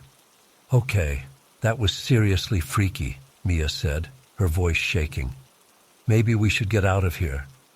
But our curiosity ultimately got the better of us. We decided to keep exploring the camp, though everyone was noticeably on edge after the weird computer incident. As we ventured further into the grounds, the forest seemed to get denser and darker around us. The birdsong and insect noises that had filled the air earlier fell silent. An oppressive quiet settled over everything. We came to a clearing where a crumbling stone well stood. The area around it was scorched black, as if a fire had raged through. But strangest of all was the thick, tar-like substance oozing from the well and pooling on the ground. "What is that stuff?" Emma asked, wrinkling her nose at the foul smell coming from the black goo. Jake picked up a stick and poked at the substance. It clung to the wood, stretching like melted cheese. "It's like some kind of weird oil or something," he said. Suddenly we heard a twig snap behind us. We all whirled around to see an old man standing at the edge of the clearing, watching us. His weathered face was set in a grim expression. "You shouldn't be here," he said in a raspy voice. "This place is cursed." We all exchanged nervous glances. "We're just camping," I explained quickly. "We didn't mean any harm." The old man's eyes narrowed. "Did you go in the cabin? Did you use the computer?" A chill ran through me. How did he know about that? "You've opened the gate," he continued ominously. "Now they'll come for you, just like they came for the others." "What are you talking about?" Chris demanded. "Who's coming?" But the old man just shook his head sadly. "It's too late. Run if you want, but they'll find you. They always do." With that cryptic warning, he turned and shuffled back into the woods, disappearing between the trees. We all stood there in stunned silence for a moment. Part of me wanted to believe this was just some crazy old hermit trying to scare us. But deep down, I knew something very wrong was happening. "Guys, I really think we should leave," I said urgently. No one argued this time. We quickly gathered our things and started making our way back towards where we'd parked the car. But as we walked, I started to get the feeling we were being watched. Shadows seemed to flicker at the edge of my vision. Strange whispers echoed through the trees, just on the edge of hearing. We picked up our pace, practically jogging through the woods. But somehow the path looked different than before. Nothing seemed familiar. "Guys, I think we're lost," Mia said, panic creeping into her voice. We tried retracing our steps, but only seemed to get more turned around. The trees pressed in closer, branches reaching out like gnarled fingers. Night was falling fast, plunging the forest into darkness. We switched on our flashlights, but the beams seemed oddly muted, barely penetrating the gloom. That's when we started to see the eyes, glowing pinpricks of light watching us from the shadows, dozens of them, all around us. Emma screamed. We all started running blindly through the woods, branches whipping at our faces. I could hear something crashing through the underbrush behind us, getting closer.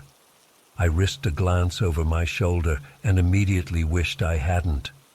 A massive writhing shape of inky blackness was surging after us, tendrils of darkness reaching out. We burst into a clearing and I felt a surge of relief as I spotted our car. We piled in, fumbling with shaking hands to get the key in the ignition. The engine roared to life just as that terrifying dark mass emerged from the tree line. I floored it, tires spinning in the dirt as we fishtailed onto the road. I didn't slow down until we were miles away, my heart still pounding. We drove straight through the night, not stopping until we were safely back in the city. For days afterward, we were all jumpy and on edge. We tried to convince ourselves it had all just been some kind of shared hallucination. Maybe we'd been exposed to some kind of gas or toxin in that old camp that made us see things. But deep down, I know what we experienced was real.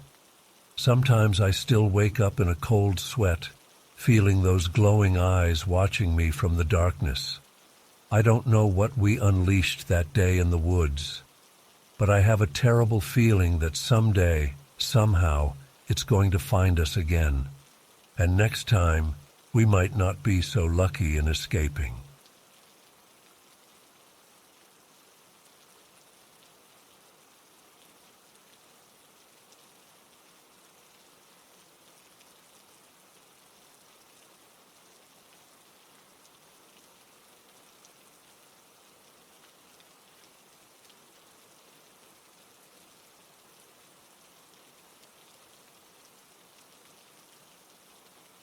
To the stairs, the subway platform, I immediately sensed something was off.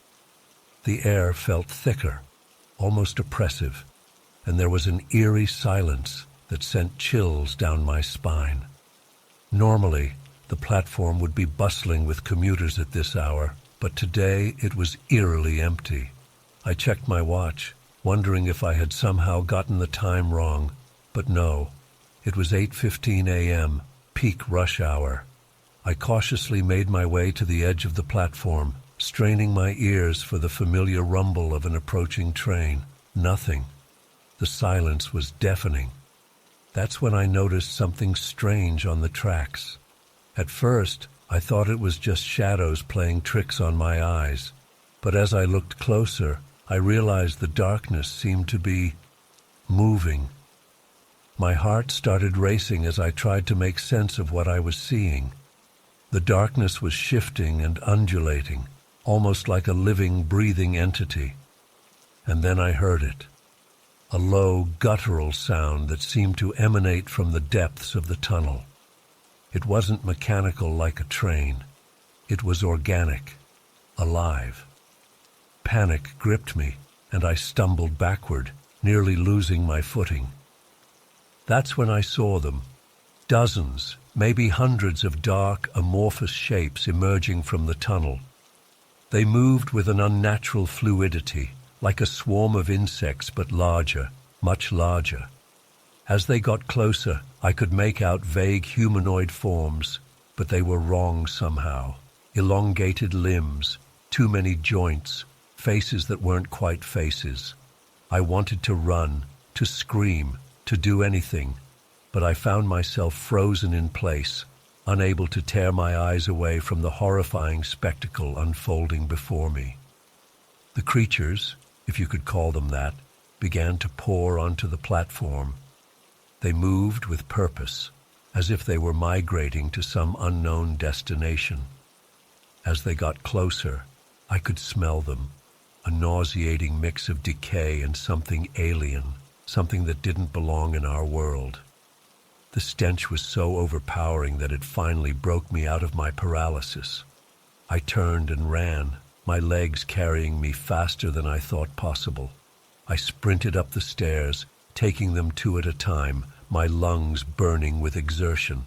As I burst out onto the street, I half expected to see chaos, people running and screaming, but everything looked normal. Commuters walked by, engrossed in their phones. Cars honked in the morning traffic.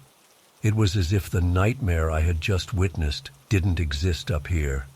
Gasping for air, I tried to collect my thoughts. Should I call the police? Would anyone believe me? As I stood there, torn between fight and flight, I noticed something that made my blood run cold. A manhole cover in the middle of the street was slightly ajar, and I could have sworn I saw something dark and fluid slither out for just a moment before disappearing into a storm drain. My mind raced with horrifying possibilities. Were these things using the sewers and subway tunnels to move around the city undetected? How long had this been going on? And more importantly, what were they, and what did they want? I spent the rest of the day in a daze, unable to focus on anything. I couldn't bring myself to tell anyone what I'd seen. Who would believe me? As night fell, I found myself obsessively checking news sites and social media for any reports of strange sightings, but there was nothing out of the ordinary. That night, I barely slept. Every creak and groan of my apartment building had me on edge, imagining those creatures crawling through the pipes, getting closer and closer. I barricaded my bathroom door, paranoid that they might come up through the toilet or sink. The next morning I called in sick to work. I couldn't face the thought of going back down into the subway. Instead, I spent the day researching urban legends about creatures living in sewers and subway systems. Most of what I found was clearly fiction, but there were a few accounts that sounded eerily similar to what I had witnessed. As the days passed, I found myself becoming increasingly paranoid. I started noticing things I had never paid attention to before. How many manholes and storm drains there were in the city. How extensive the underground network must be. Every time I passed one, I couldn't help but imagine those creatures lurking just below the surface, waiting for their chance to emerge. I tried to go about my life normally, but I couldn't shake the feeling that I was being watched. Sometimes out of the corner of my eye, I'd catch a glimpse of something dark and fluid disappearing around a corner or slipping into a drain. But whenever I turned to look directly, there was nothing there. A week after my encounter, I finally worked up the courage to take the subway again. I needed to know if what I had seen was real or if I had somehow hallucinated the whole thing. As I descended the stairs to the platform, my heart was pounding so hard I thought it might burst out of my chest. The platform looked normal, commuters waiting for trains, the familiar rumble of approaching carriages. For a moment, I felt a wave of relief wash over me. Had it all been a vivid nightmare? But then I saw it. In the gap between the platform and an incoming train, just for a split second, I caught sight of something moving in the darkness below. It was quick, but unmistakable, the same fluid, unnatural movement I had seen before. I backed away from the edge of the platform, bumping into other commuters who shot me annoyed looks. My mind was reeling. They were still there, hidden just out of sight, using the vast underground network to move around undetected. As I turned to leave, my eyes met those of an old man standing nearby. There was a knowing look in his eyes, and he gave me a slight nod, as if to say, "You've seen them too, haven't you?" I wanted to talk to him, to ask him what he knew, but before I could, he boarded the train and was gone. I was left standing there, feeling more alone and terrified than ever. Since that day, I've been unable to shake the knowledge of what lurks beneath our feet. I've tried to investigate, to find others who might have seen what I saw, but it's like chasing shadows. Sometimes I think I'm close to uncovering something, only to have it slip away. I don't know what these creatures are or what they want. Are they some kind of undiscovered species that's adapted to life in our underground systems? Are they something more otherworldly?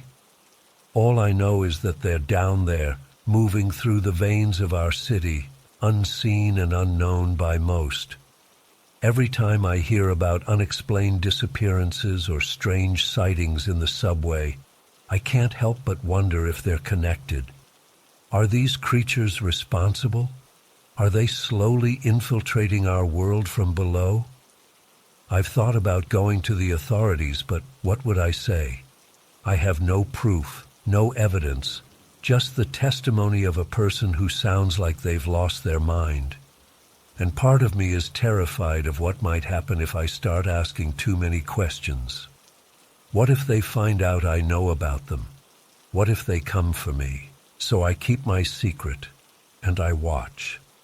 I pay attention to the shadows, to the spaces between things. I listen for strange sounds coming from drains and manholes. And I wonder how many others out there have seen what I've seen, how many others know about the migration happening right beneath our feet. I don't know if I'll ever understand what's really going on, or if I'll ever feel safe in this city again. All I know is that the world is stranger and more terrifying than we can imagine, and that sometimes the greatest horrors are the ones we walk over every day, never knowing what lies beneath.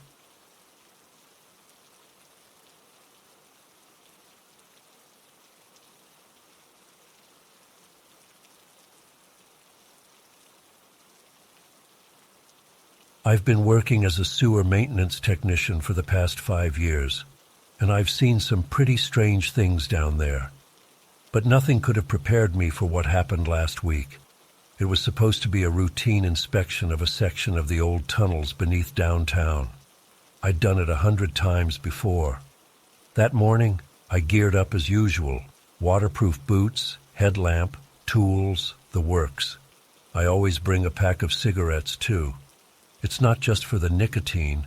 The smell helps mask some of the nastier odors down there. Plus, there's something oddly comforting about having a smoke break in the pitch-black tunnels. It's like a little ritual that keeps me sane. I descended into the access shaft and made my way through the winding passages. Everything seemed normal at first. The usual drips and echoes, rats scurrying in the shadows. I did my checks and took notes, smoking a cigarette here and there as I worked. But as I got deeper into the older sections, I started to feel uneasy. The air felt thicker, almost oppressive. My headlamp seemed dimmer than usual. I tried to shake it off and keep working, but the feeling of being watched was overwhelming. I lit another cigarette, hoping it would calm my nerves. That's when I heard it. A low, guttural sound echoing through the tunnels. It was unlike anything I'd ever heard before. Not human, not animal. It made the hairs on the back of my neck stand up. I froze, trying to pinpoint where it was coming from. Suddenly, my headlamp flickered and went out completely. I was plunged into total darkness. Panic started to set in as I fumbled for my backup flashlight. My hands were shaking so bad I could barely turn it on. When I finally got the light working, I nearly dropped it in shock. There, just at the edge of the beam, I saw something move. It was massive, easily 7 or 8 feet tall. Its skin was pale and slick, almost translucent. I caught a glimpse of rows of sharp teeth as it slithered back into the shadows. I ran. I've never moved so fast in my life. I could hear it pursuing me, splashing through the tunnels behind me. The sound of its heavy breathing filled my ears. I took random turns, hoping to lose it in the maze-like passages. At one point, I slipped and fell hard into the filthy water. As I scrambled to my feet, I felt something brush against my leg. Long, cold fingers grasping at me in the dark. I let out a scream and kicked wildly, managing to break free. I don't know how long I ran for. My lungs were burning and my legs felt like jelly. Finally, I saw a faint light ahead, another access shaft. I climbed the ladder as fast as I could, not daring to look back. When I burst out onto the street, I must have looked like a madman, covered in filth, wild-eyed, gasping for breath. A couple of pedestrians stopped to ask if I was okay, but I just waved them off and staggered away. I called in sick the next day, claiming food poisoning. I couldn't bring myself to go back down there. But as the shock wore off, I started to doubt what I'd seen. Maybe it was just shadows and an overactive imagination. Maybe I'd breathed in some bad fumes that made me hallucinate. After a few days, I reluctantly returned to work. My boss was understanding. assuming I'd just had a panic attack in the tunnels. It happens sometimes to newbies, but I'd never experienced anything like that before. I've been back in the sewers several times since then. Everything seems normal. No sign of the creature or anything out of the ordinary. But I can't shake the feeling that something's changed. The tunnels feel different now, more alive somehow. I've developed a new ritual. Before I descend into the depths, I light a cigarette and take a long drag. Then I leave it burning at the entrance, like an offering. It probably sounds crazy, but it makes me feel safer somehow, like it's keeping whatever's down there at bay. I've tried to rationalize what happened that day. Maybe it was just a combination of poor lighting, echoes, and my mind playing tricks on me. But deep down, I know what I saw was real. There's something living in those tunnels, something that doesn't want to be found. I haven't told anyone else about this. Who would believe me? But I needed to get it off my chest. Every time I go to work now, I wonder if this will be the day I encounter it again. Part of me hopes I do, just to prove to myself that I'm not crazy. But mostly, I pray that whatever it is stays hidden in the darkest corners of the sewers, far away from the world above. I've started researching urban legends and cryptids associated with sewers and underground spaces. It's become almost an obsession. I've found a few stories that sound similar to what I experienced, but nothing concrete. Some people talk about using cigarettes as a form of protection or offering in the tunnels. I thought it was just superstition, but now I'm not so sure. The strangest thing is, I've noticed other workers adopting similar habits, leaving lit cigarettes at tunnel entrances or chain smoking during inspections. We don't talk about it, but there's an unspoken understanding. Something's changed down there, and we're all just trying to stay safe. I don't know what the future holds. Part of me wants to quit this job and never set foot in a sewer again. But another part feels drawn to the mystery, like I need to go back and face whatever's down there.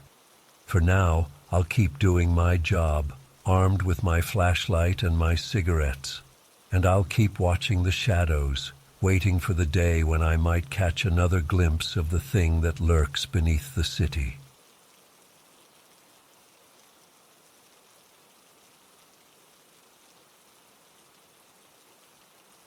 I never thought I'd end up on a date in a sewer, but life has a funny way of surprising you sometimes.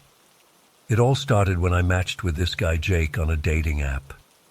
He seemed cool, and we hit it off chatting, so we decided to meet up.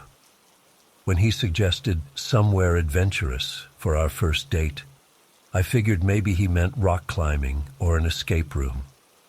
I definitely wasn't expecting what actually happened. The day of our date arrived, and Jake texted me an address to meet him at. When I got there, I found myself standing next to a concrete drainage channel that ran under a bridge. Jake was already there, grinning and waving me over. "Hope you're ready for an adventure," he said cheerfully. Before I could respond, he was already climbing down into the channel. I hesitated, thinking this had to be a joke.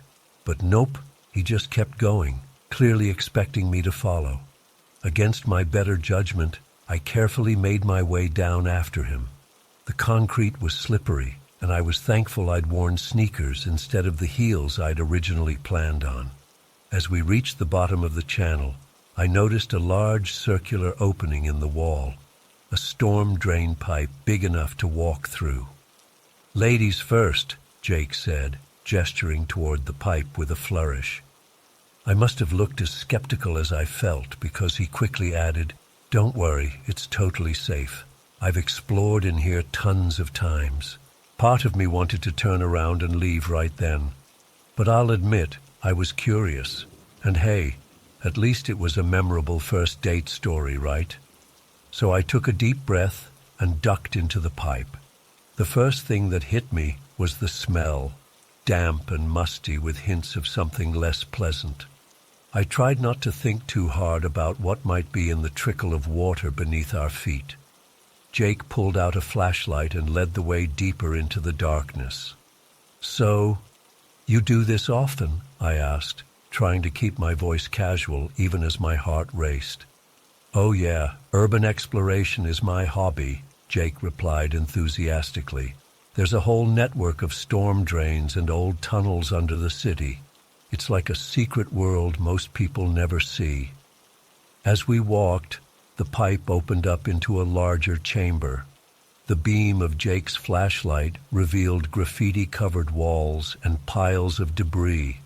In one corner, I could make out what looked like an old mattress and some ratty blankets. Does someone live down here?" I asked nervously. Jake shrugged.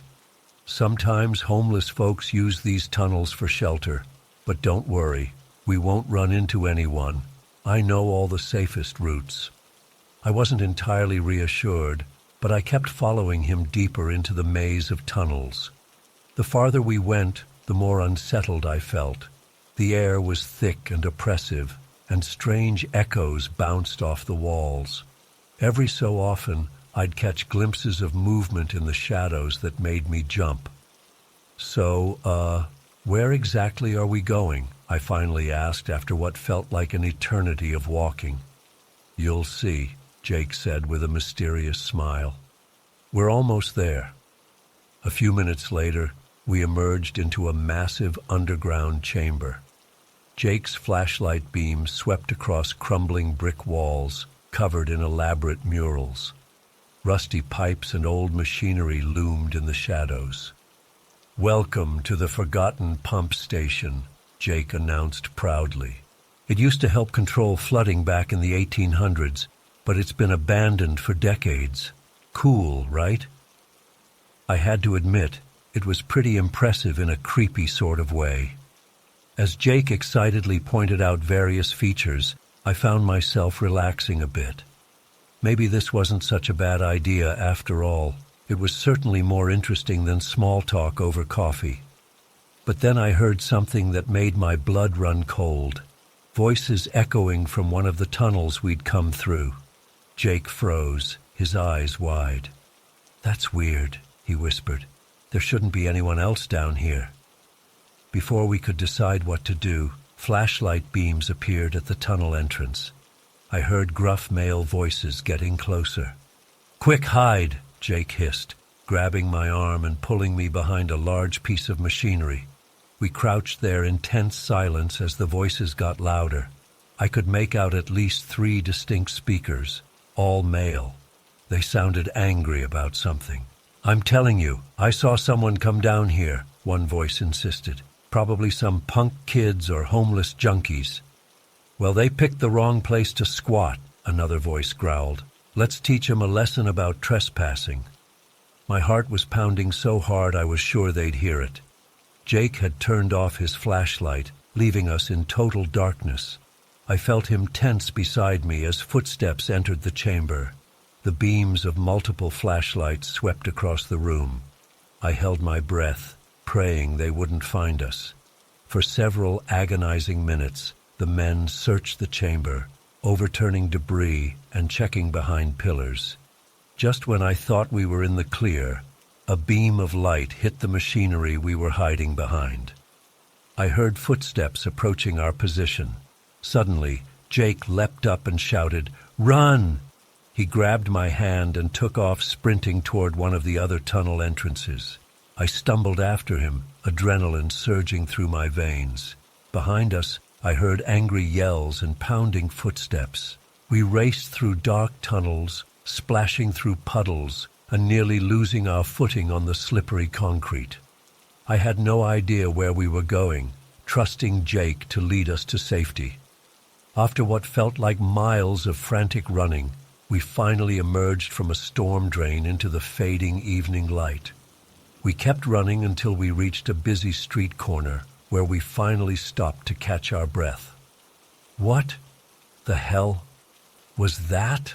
I panted, doubling over with my hands on my knees. Jake looked equally shell-shocked. "I have no idea," he admitted. "That's never happened before. Those guys definitely weren't supposed to be down there." As the adrenaline faded, I felt anger rising to replace it. "Are you kidding me?" I snapped. "You could have gotten us killed. What were you thinking, taking a first date into some creepy underground tunnels?" Jake had the decency to look sheepish. "I'm really sorry," he said. "I just wanted to do something unique and memorable. I guess I didn't think it through." I shook my head in disbelief. "Well, you certainly succeeded in the memorable part. I don't think I'll ever forget almost getting murdered in a sewer." We stood there in awkward silence for a moment. I was covered in grime, my clothes were damp, and I probably smelled terrible. So much for making a good first impression. "So, I'm guessing you don't want a second date?" Jake asked hesitantly. I couldn't help it. I burst out laughing. The whole situation was so absurd. "Tell you what," I said, "if you want to try again, next time let's just get coffee like normal people." To my surprise, Jake and I did end up going on a few more dates after that. We stuck to more conventional activities, though. These days, the sewer incident has become a funny story we tell at parties. But I'll never forget the terror of that night, huddled in the darkness as angry voices drew closer. It was a stark reminder that sometimes boring and predictable isn't such a bad thing after all. I still wonder about those men we encountered underground. Who were they? What were they doing down there? I'll probably never know the answers. But whenever I pass by that storm drain entrance, I can't help but shudder a little. There's a whole hidden world beneath our feet, one that most people never see, and sometimes it's better left unexplored.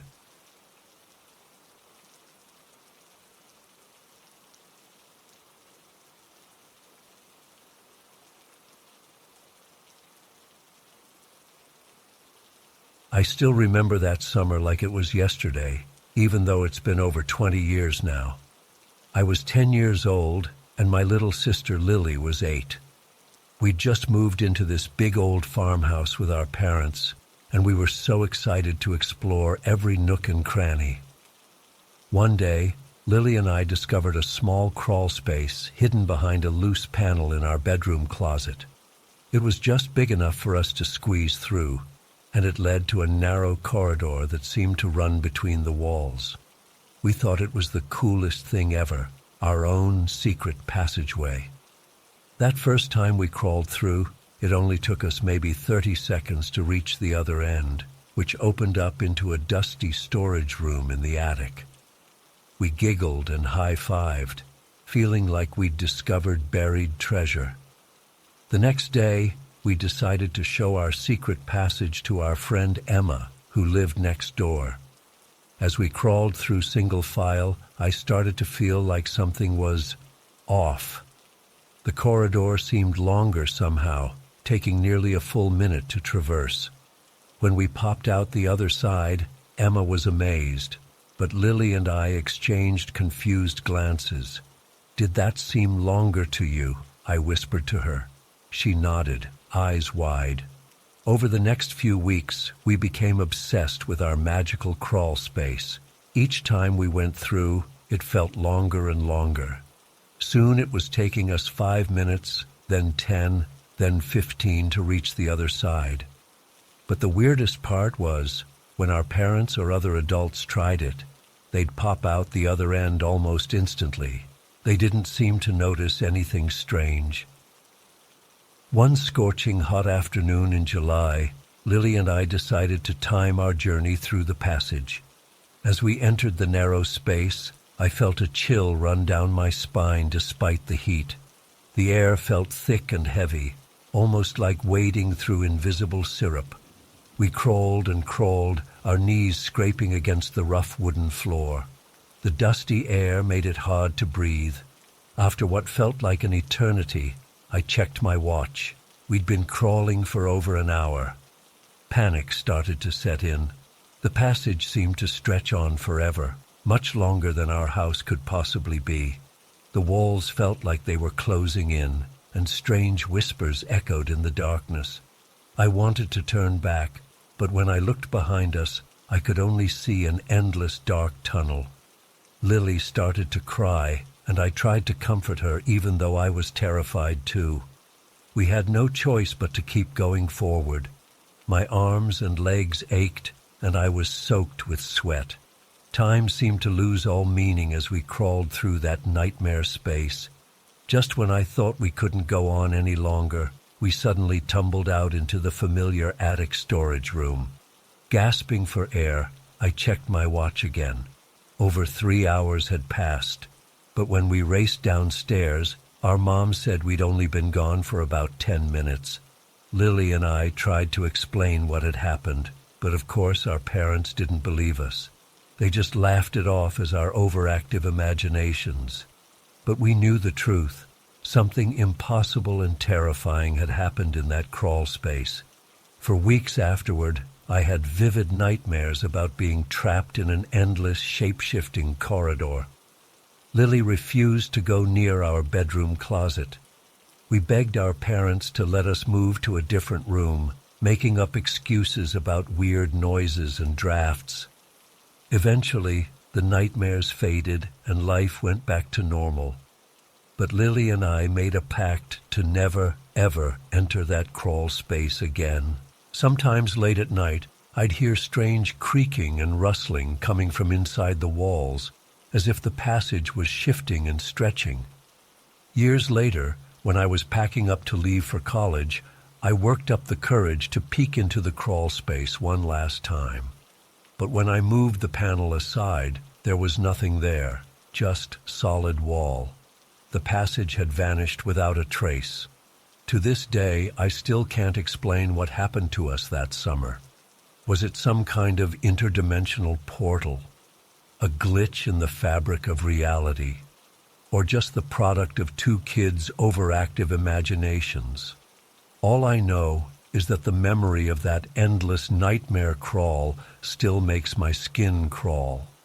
Sometimes I wonder if the passage is still there, hidden away, waiting for some other unsuspecting kids to discover it. Part of me hopes it's gone for good, but another part of me is still endlessly fascinated by the mystery of it all. What really happened in that impossible space between the walls? I guess I'll never know for sure. I've never told anyone else this story before. Even now, as an adult, I'm afraid people will think I'm crazy if I talk about it. But I know what Lily and I experienced was real. That summer changed us both forever, opening our eyes to the possibility that reality isn't always what it seems. There are nights when I still wake up in a cold sweat, feeling like the walls of my bedroom are warping and stretching around me. In those moments, I'm right back in that endless corridor, lost in a maze that defies the laws of physics. I've done a lot of research over the years, trying to find any similar accounts or scientific explanations. The closest I've come is reading about non-Euclidean geometry and theories of higher dimensions. But nothing quite captures the sheer terror and unreality of what we went through. Sometimes I think about going back to that old farmhouse, just to see if I can find any trace of the passage. But I'm afraid of what I might discover. What if it's still there, waiting? What if I get pulled in again, this time never to return? So I try to put it out of my mind and live a normal life. But I'll never forget that summer or the impossible journey through a corridor that seemed to bend space and time. It taught me that there are things in this world beyond our understanding, things that lurk just out of sight in the spaces between what we think we know. If you're reading this and you've experienced anything similar, please reach out. Sometimes I feel so alone with this secret knowledge. And if you haven't, well, maybe think twice before exploring any hidden passages in old houses. You never know where they might lead, or if you'll be able to find your way back.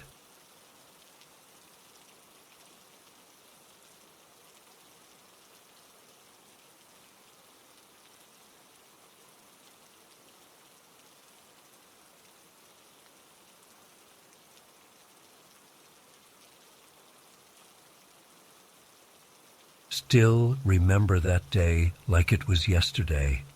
It was supposed to be just another boring summer afternoon in our small Midwestern town, but it turned into something I'll never forget. I was 13 at the time, hanging out with my best friends Mike and Jake. We were restless and looking for something exciting to do. That's when Jake mentioned he'd heard rumors about a network of old underground tunnels beneath the abandoned factory on the edge of town. My older brother said he and his friends used to sneak down there, Jake told us. Apparently it's like a maze down there, old steam tunnels and stuff from when the factory was running.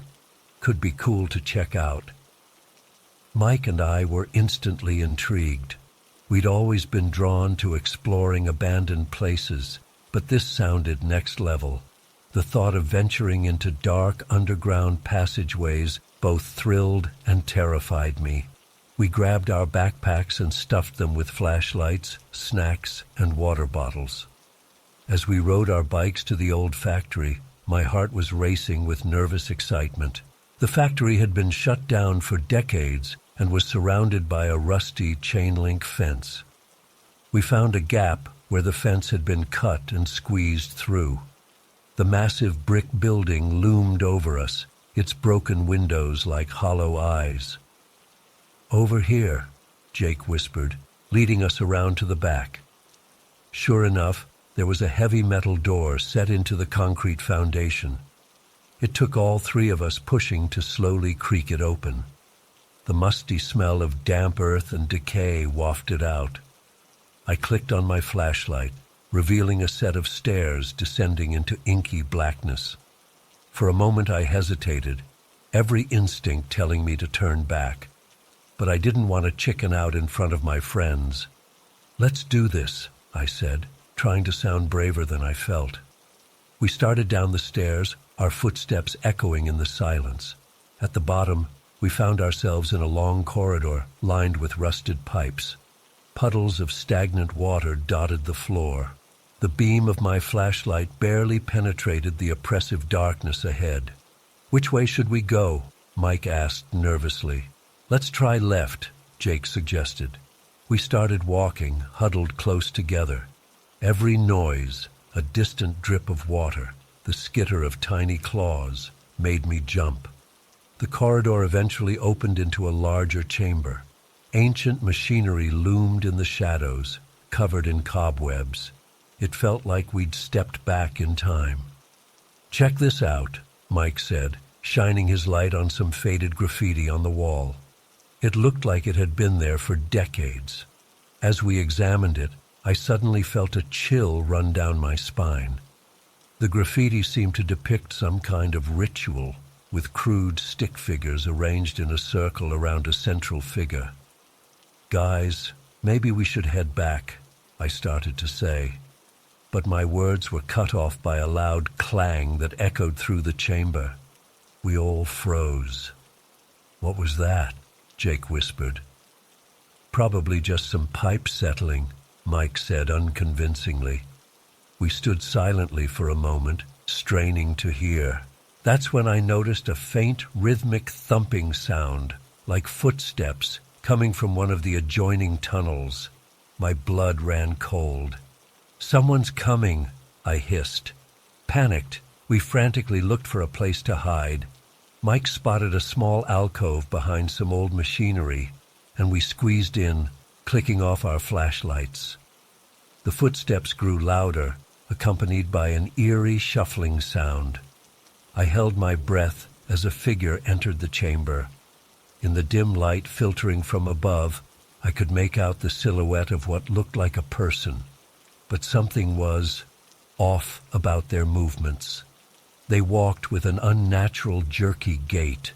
The figure paused in the center of the room, head slowly swiveling back and forth as if scanning the darkness. I prayed they wouldn't spot our hiding spot. After what felt like an eternity, they shuffled towards one of the other exits. As they passed near us, I caught a glimpse of their face in a shaft of light. My heart nearly stopped. Their skin was a sickly grayish color, pulled taut over prominent cheekbones. But it was the eyes that truly terrified me, completely black, like empty sockets. I had to clamp a hand over my mouth to keep from screaming. Once the figure disappeared down another tunnel, we waited a few more agonizing minutes before daring to move. "What the hell was that?" Jake whispered, his voice shaking. "I don't know, but we need to get out of here now," I said. We crept out of our hiding spot and started retracing our steps back to the entrance, but in our panic, we must have taken a wrong turn. None of the passageways looked familiar. "Guys, I think we're lost," Mike said, his flashlight beam darting nervously around. Fear gripped me as I realized he was right. We wandered through a maze of identical-looking tunnels, growing more disoriented with each turn. The darkness seemed to press in around us, and I felt like the walls were closing in. To make matters worse, we started hearing that shuffling sound again, sometimes from in front of us, sometimes behind. It was like we were being stalked through the tunnels. At one point, we rounded a corner and came face to face with one of those things. Up close, I could see that its clothes were tattered and moldy, like it had been down here for years. It let out a low, rattling moan that chilled me to my core. We turned and ran, our panicked footsteps echoing off the walls.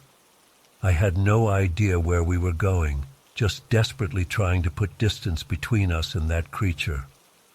After what felt like hours of frantic fleeing, we finally saw a faint glimmer of daylight ahead. We burst out of a rusty door into the overgrown factory grounds, gasping for air. We didn't stop running until we were well away from that cursed place. When we finally paused to catch our breath, we all looked at each other wide-eyed, trying to process what we'd just experienced. What were those things?" Jake panted. "I don't know, and I don't want to know," I said. "Let's get out of here and never come back." We rode our bikes home in silence, each lost in our own thoughts. That night, I barely slept, plagued by nightmares of black eyes and shuffling footsteps in dark tunnels. In the days that followed, we tried to convince ourselves it had all been some kind of shared hallucination, the product of overactive teenage imaginations in a spooky setting. But deep down, I knew what I'd seen was real. We never told anyone else about what happened that day. Who would believe us anyway? But to this day, I can't shake the feeling that there's something unnatural lurking in the darkness beneath our town. Sometimes late at night, I swear I can hear a faint shuffling outside my window. And when I see a manhole cover or storm drain, I can't help but wonder what might be down there, waiting in the shadows. That summer day was supposed to be just another teenage adventure. Instead, it opened my eyes to a terrifying hidden world I never knew existed. A world I wish I could forget, but no, I never will.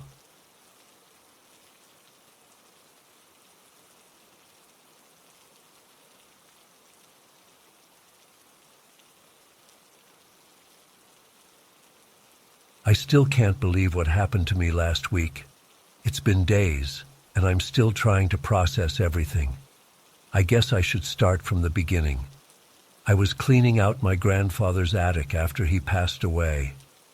It was a bittersweet task, going through all his old belongings and memories. As I was sorting through a dusty old chest, I found a small wooden box tucked away in the corner.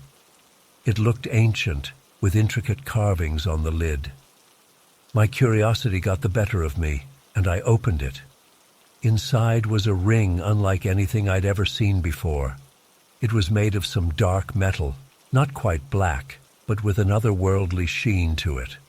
The design featured an incredibly detailed dragon wrapped around the band, its eyes seeming to glow with tiny red stones. Something about it gave me chills, but I couldn't look away. I slipped it on my finger, and it fit perfectly. That's when things started to get weird. The moment the ring was on, I felt a strange, tingling sensation shoot up my arm. The attic around me seemed to blur and shift for a split second. I blinked, and everything was normal again. I figured it was just my imagination running wild. That night, I had the most vivid dream. I was standing on the edge of a murky canal, mist swirling around me. In the distance, I could see the silhouette of an old man tossing something into the water. As it hit the surface, there was a flash of red light. I woke up in a cold sweat. The image of the canal burned into my mind. The next day, I couldn't shake the dream.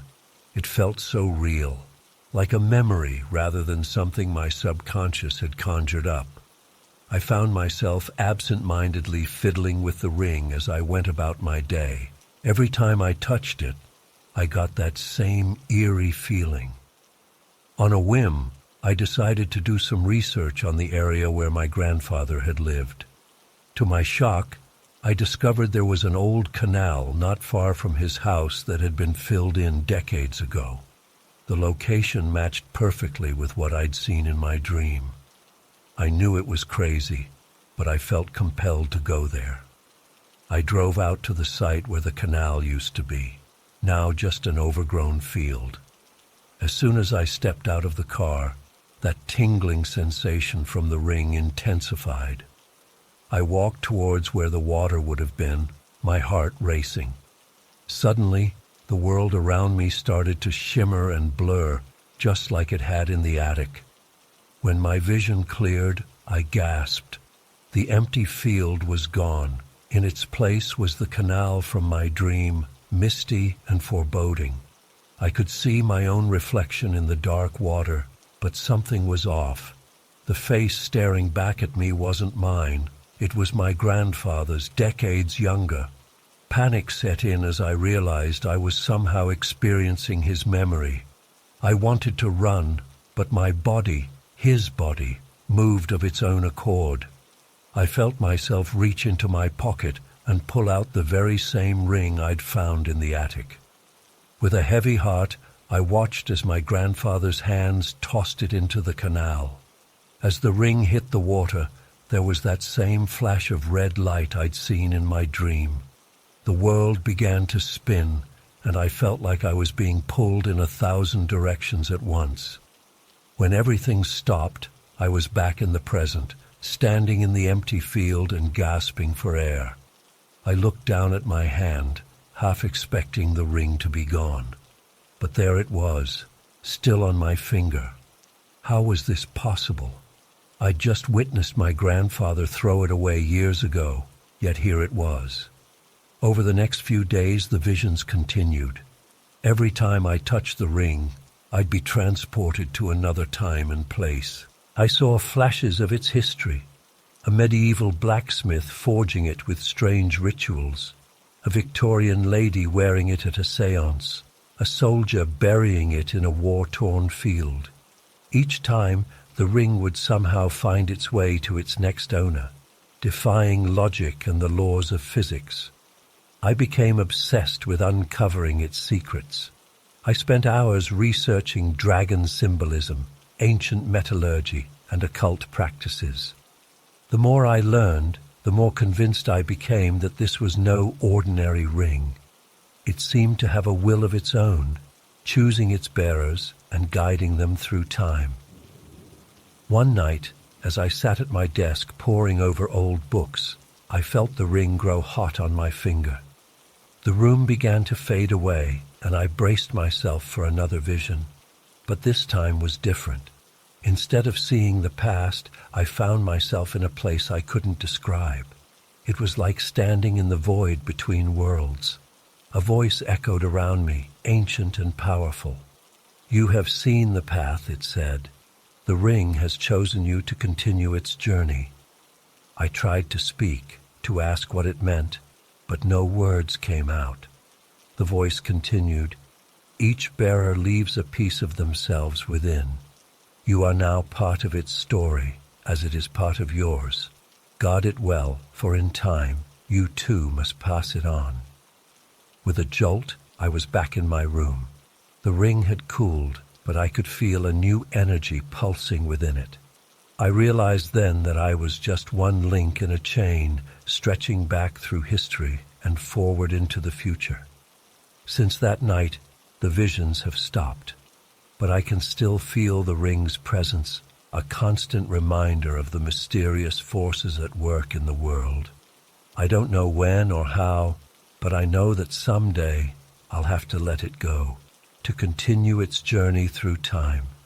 Sometimes I catch myself staring at the ring, wondering about all the lives it has touched and the secrets it holds. It's both thrilling and terrifying to think about what might happen next. All I know is that my life will never be the same after finding this mysterious artifact. I've thought about trying to get rid of it, to break the cycle, but something tells me it's not that simple. The ring has a purpose, and for now, I'm a part of that purpose. I can only hope that when the time comes, I'll be ready for whatever comes next. As I write this, the ring sits on my finger, a constant reminder of the unbelievable experience I've had. I don't expect anyone to believe my story, but I needed to share it. Maybe someday, someone else will find themselves in possession of this mysterious ring, and they'll remember my words. To them I say, be prepared for a journey beyond your wildest imagination. Until then, I'll keep the ring safe, waiting for the day when it tells me it's time to move on. And who knows, maybe someday, years from now, someone will be cleaning out my attic and find a small wooden box tucked away in the corner, and the cycle will begin anew.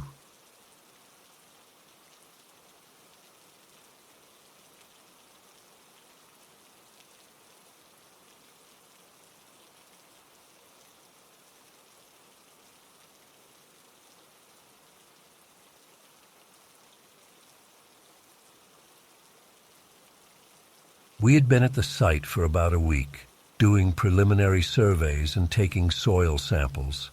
Everything had been pretty routine up to that point. On that day, we were planning to explore some natural cave systems that our scans had detected underground. We had all the proper safety gear and protocols in place, or so we thought. As we descended into the main cavern, I remember feeling a sense of unease that I couldn't quite explain. The air felt heavy and still, almost oppressive. Our headlamps cut through the darkness, revealing jagged rock formations and narrow passageways branching off in different directions. We split into two groups to cover more ground. Myself and Sarah went one way, while the other three took a different route. We agreed to meet back at the entrance in 2 hours. Sarah and I made our way deeper into the cave system, taking samples and making notes as we went. About an hour in, we came to a large open chamber with a high domed ceiling. As we stood there examining the rock walls, I suddenly felt the hairs on the back of my neck stand up. There was a low vibration, almost below the threshold of hearing, that seemed to be coming from everywhere and nowhere at once. I turned to Sarah to ask if she felt it too, but the words died in my throat. She was standing completely still, staring fixedly at something behind me. I slowly turned around, my heart pounding in my chest. At first I didn't see anything in the gloom, but then I noticed a darker patch of shadow near one of the far walls. As I watched, it seemed to shift and move in a way that was just wrong. It was like the darkness itself was alive. Suddenly Sarah grabbed my arm. "We need to get out of here, now." Her voice was barely above a whisper, but I could hear the fear in it. We turned and started quickly making our way back the way we had come. That's when the noises started, a skittering, chittering sound that seemed to be coming from all around us. I risked a glance back and saw multiple dark shapes moving along the walls and ceiling, following us. We ran then, stumbling through the twisting passageways, our headlamps bouncing crazily off the rock walls. The sounds grew louder, closer. In my panic, I took a wrong turn, and we ended up in a dead end. Sarah and I pressed our backs against the wall, watching in horror as the cavern entrance filled with writhing shadows. That's when Sarah did something I'll never forget. She pulled out a pack of cigarettes and a lighter from her pocket. "My grandpa was a miner," she said, her voice shaking. "He always said to keep these handy underground. Said the smell confuses things." She lit one, and the acrid smoke filled the small space. To my utter amazement, the shadows at the entrance seemed to recoil. They writhed and twisted but didn't advance any further. We stood there for what felt like hours, Sarah chain-smoking cigarette after cigarette, until finally the shadows retreated and the horrible sounds faded away. When we finally made it back to the surface, the rest of our team was in a panic. They had been searching for us for hours. According to them, we had been gone for nearly 10 hours, though it had only felt like 2 or 3 to us. We tried to explain what had happened, but it all sounded insane in the light of day. The company did another survey of the cave system, but found nothing unusual. Sarah and I were both quietly reassigned to desk jobs after that. I still don't know what we encountered down there. I've spent countless hours researching, trying to find any similar accounts or explanations. The closest I've come are some obscure forum posts and stories from old miners about unwritten rules for surviving underground. Keep calm. Be prepared for anything. Always carry cigarettes or strong-smelling herbs. Sometimes I wonder if there's some kind of shared knowledge passed down through generations of people who work beneath the earth.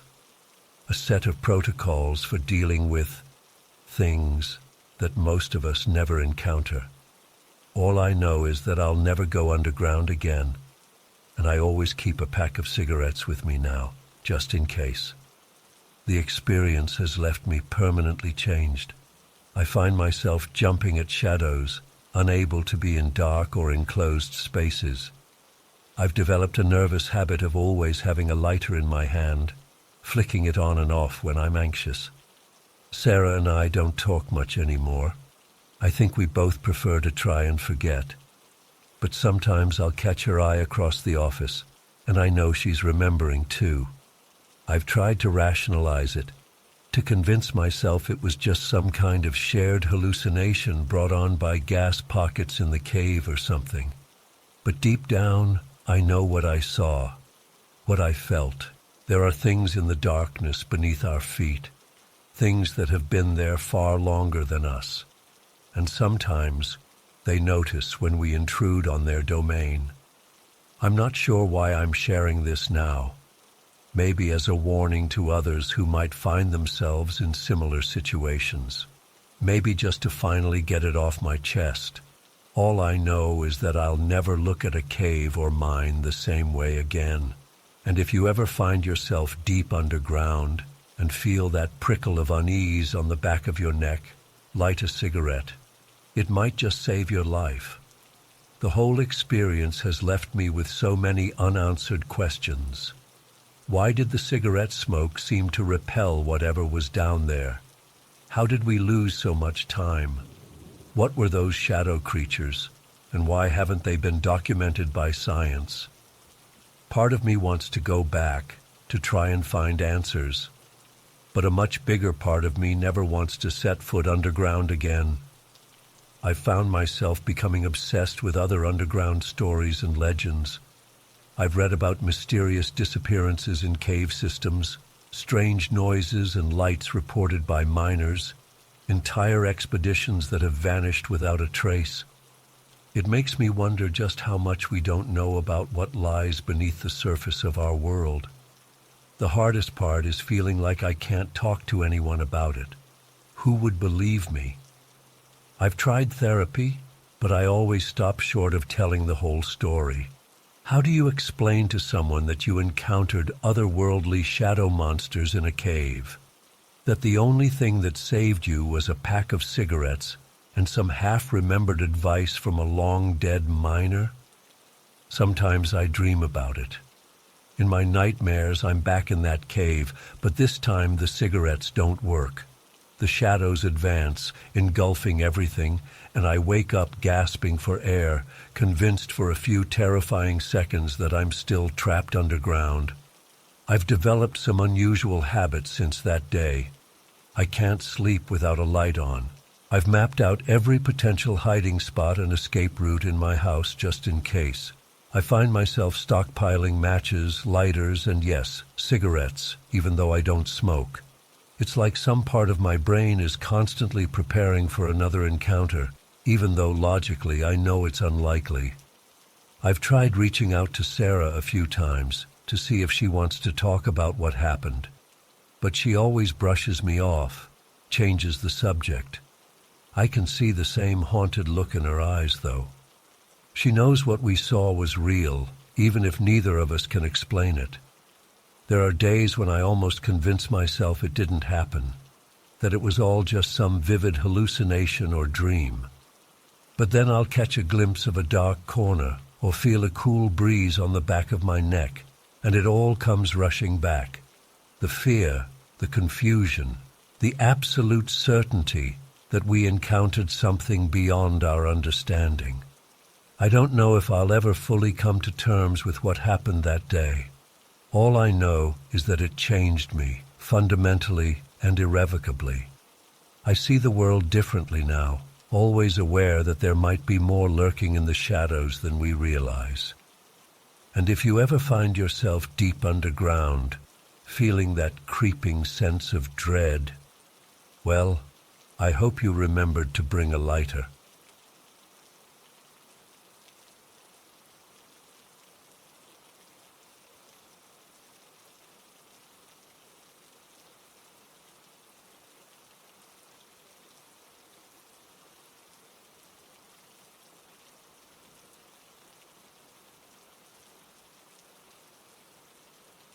I never thought much about what lies beneath the streets of our city until that day.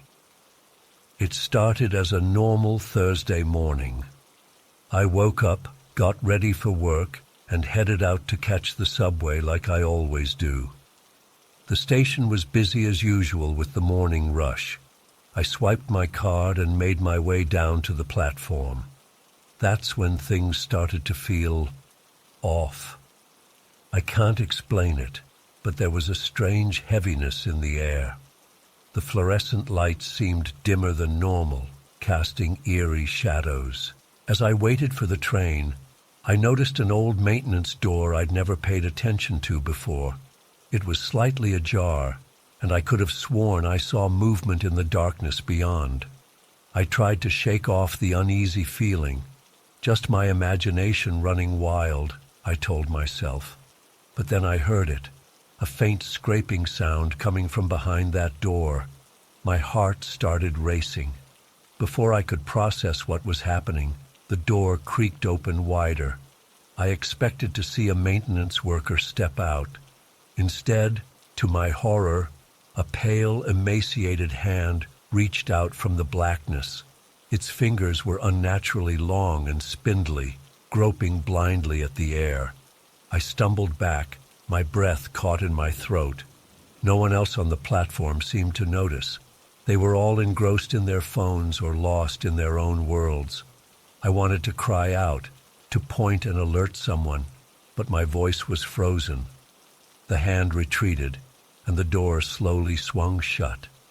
I stood there trembling, trying to make sense of what I'd just seen. Had I imagined it?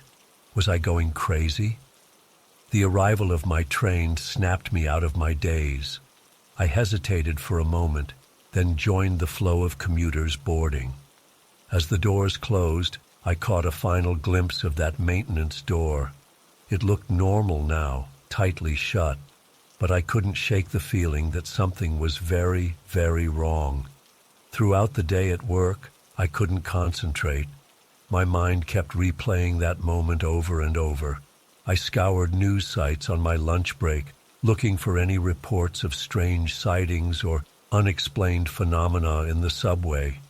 Nothing. By the time I left the office that evening, I'd almost convinced myself it was just a trick of the light, a product of my sleep-deprived mind. But as I descended into the station for my ride home, that creeping dread returned full force. The platform was quieter now, only a handful of other commuters waiting. My eyes were immediately drawn to that maintenance door. It looked exactly the same as always, innocuous and unremarkable. But now I knew what lurked behind it. I positioned myself as far from the door as possible, my back pressed against the wall. Every few seconds, my gaze would dart nervously in its direction. Nothing happened for several long minutes. Just as I was starting to relax, I saw it. The door inched open, so slowly at first I thought I was imagining it. But no, there was definitely movement. My whole body went rigid with fear. I wanted to run, but I was paralyzed. This time, it wasn't just a hand that emerged. A figure began to squeeze through the gap, contorting its body in impossible ways to fit through the narrow opening. In the dim light, I could make out sickly pale skin stretched taut over an emaciated frame. Its limbs were too long, joints bending at unnatural angles. The creature's head swiveled in my direction. I'll never forget those eyes, huge, black, and utterly alien. They locked onto me with an intelligence that sent ice through my veins. I don't know how long we stared at each other. Seconds, minutes? Time seemed to stand still. Then, without warning, the thing retreated back through the door with inhuman speed. It was gone in the blink of an eye. I didn't wait for my train. I bolted up the stairs and out of the station, not stopping until I was blocks away. My lungs were burning and my legs felt like jelly, but the fear kept me moving. That night, I barely slept. Every time I closed my eyes, I saw those black, soulless eyes staring back at me. I tossed and turned, plagued by nightmares of dark tunnels and skittering sounds just out of sight. The next morning, I called in sick to work. I couldn't face going back to that subway station. Instead, I spent hours researching online, trying to find any information about the tunnels and passages that run beneath the city. What I discovered chilled me to the bone. There were whispered stories, urban legends about a vast network of underground spaces, abandoned subway lines, old sewers, forgotten bomb shelters. Some people claimed these formed a shadow city beneath our feet, home to things that should not exist. I found message boards where others shared similar experiences. Glimpses of inhuman figures in the depths of parking garages, strange noises echoing from storm drains, maintenance workers who ventured into old tunnels and never returned. The more I read, the more convinced I became that what I'd seen was real. There was a whole hidden world down there, just beyond the edges of our everyday reality. For days, I was too terrified to leave my apartment. I had groceries delivered and worked remotely, making excuses to my boss. But I knew I couldn't hide forever. Eventually, I forced myself to venture out again. I avoided the subway, taking buses or walking everywhere instead. But I couldn't stop seeing signs of that underground realm everywhere I looked. Storm grates that seemed to whisper as I passed, manhole covers that appeared slightly askew, cracks in the sidewalk that felt like they might open up and swallow me at any moment. It's been weeks now, and I still haven't been able to bring myself to take the subway again. I know people think I'm crazy when I try to explain why. Maybe I am, but I know what I saw. Sometimes at night I lie awake listening. In the quiet hours before dawn, I swear I can hear faint scratching sounds coming from deep within the walls. A reminder that just beneath the surface of our familiar world, there are vast unknown spaces filled with things beyond our comprehension. I don't know if I'll ever feel truly safe in this city again. The veil has been lifted, and I've seen glimpses of what lies beneath. All I can do now is stay vigilant and hope that whatever lurks in those lightless depths remains there, hidden away from our world.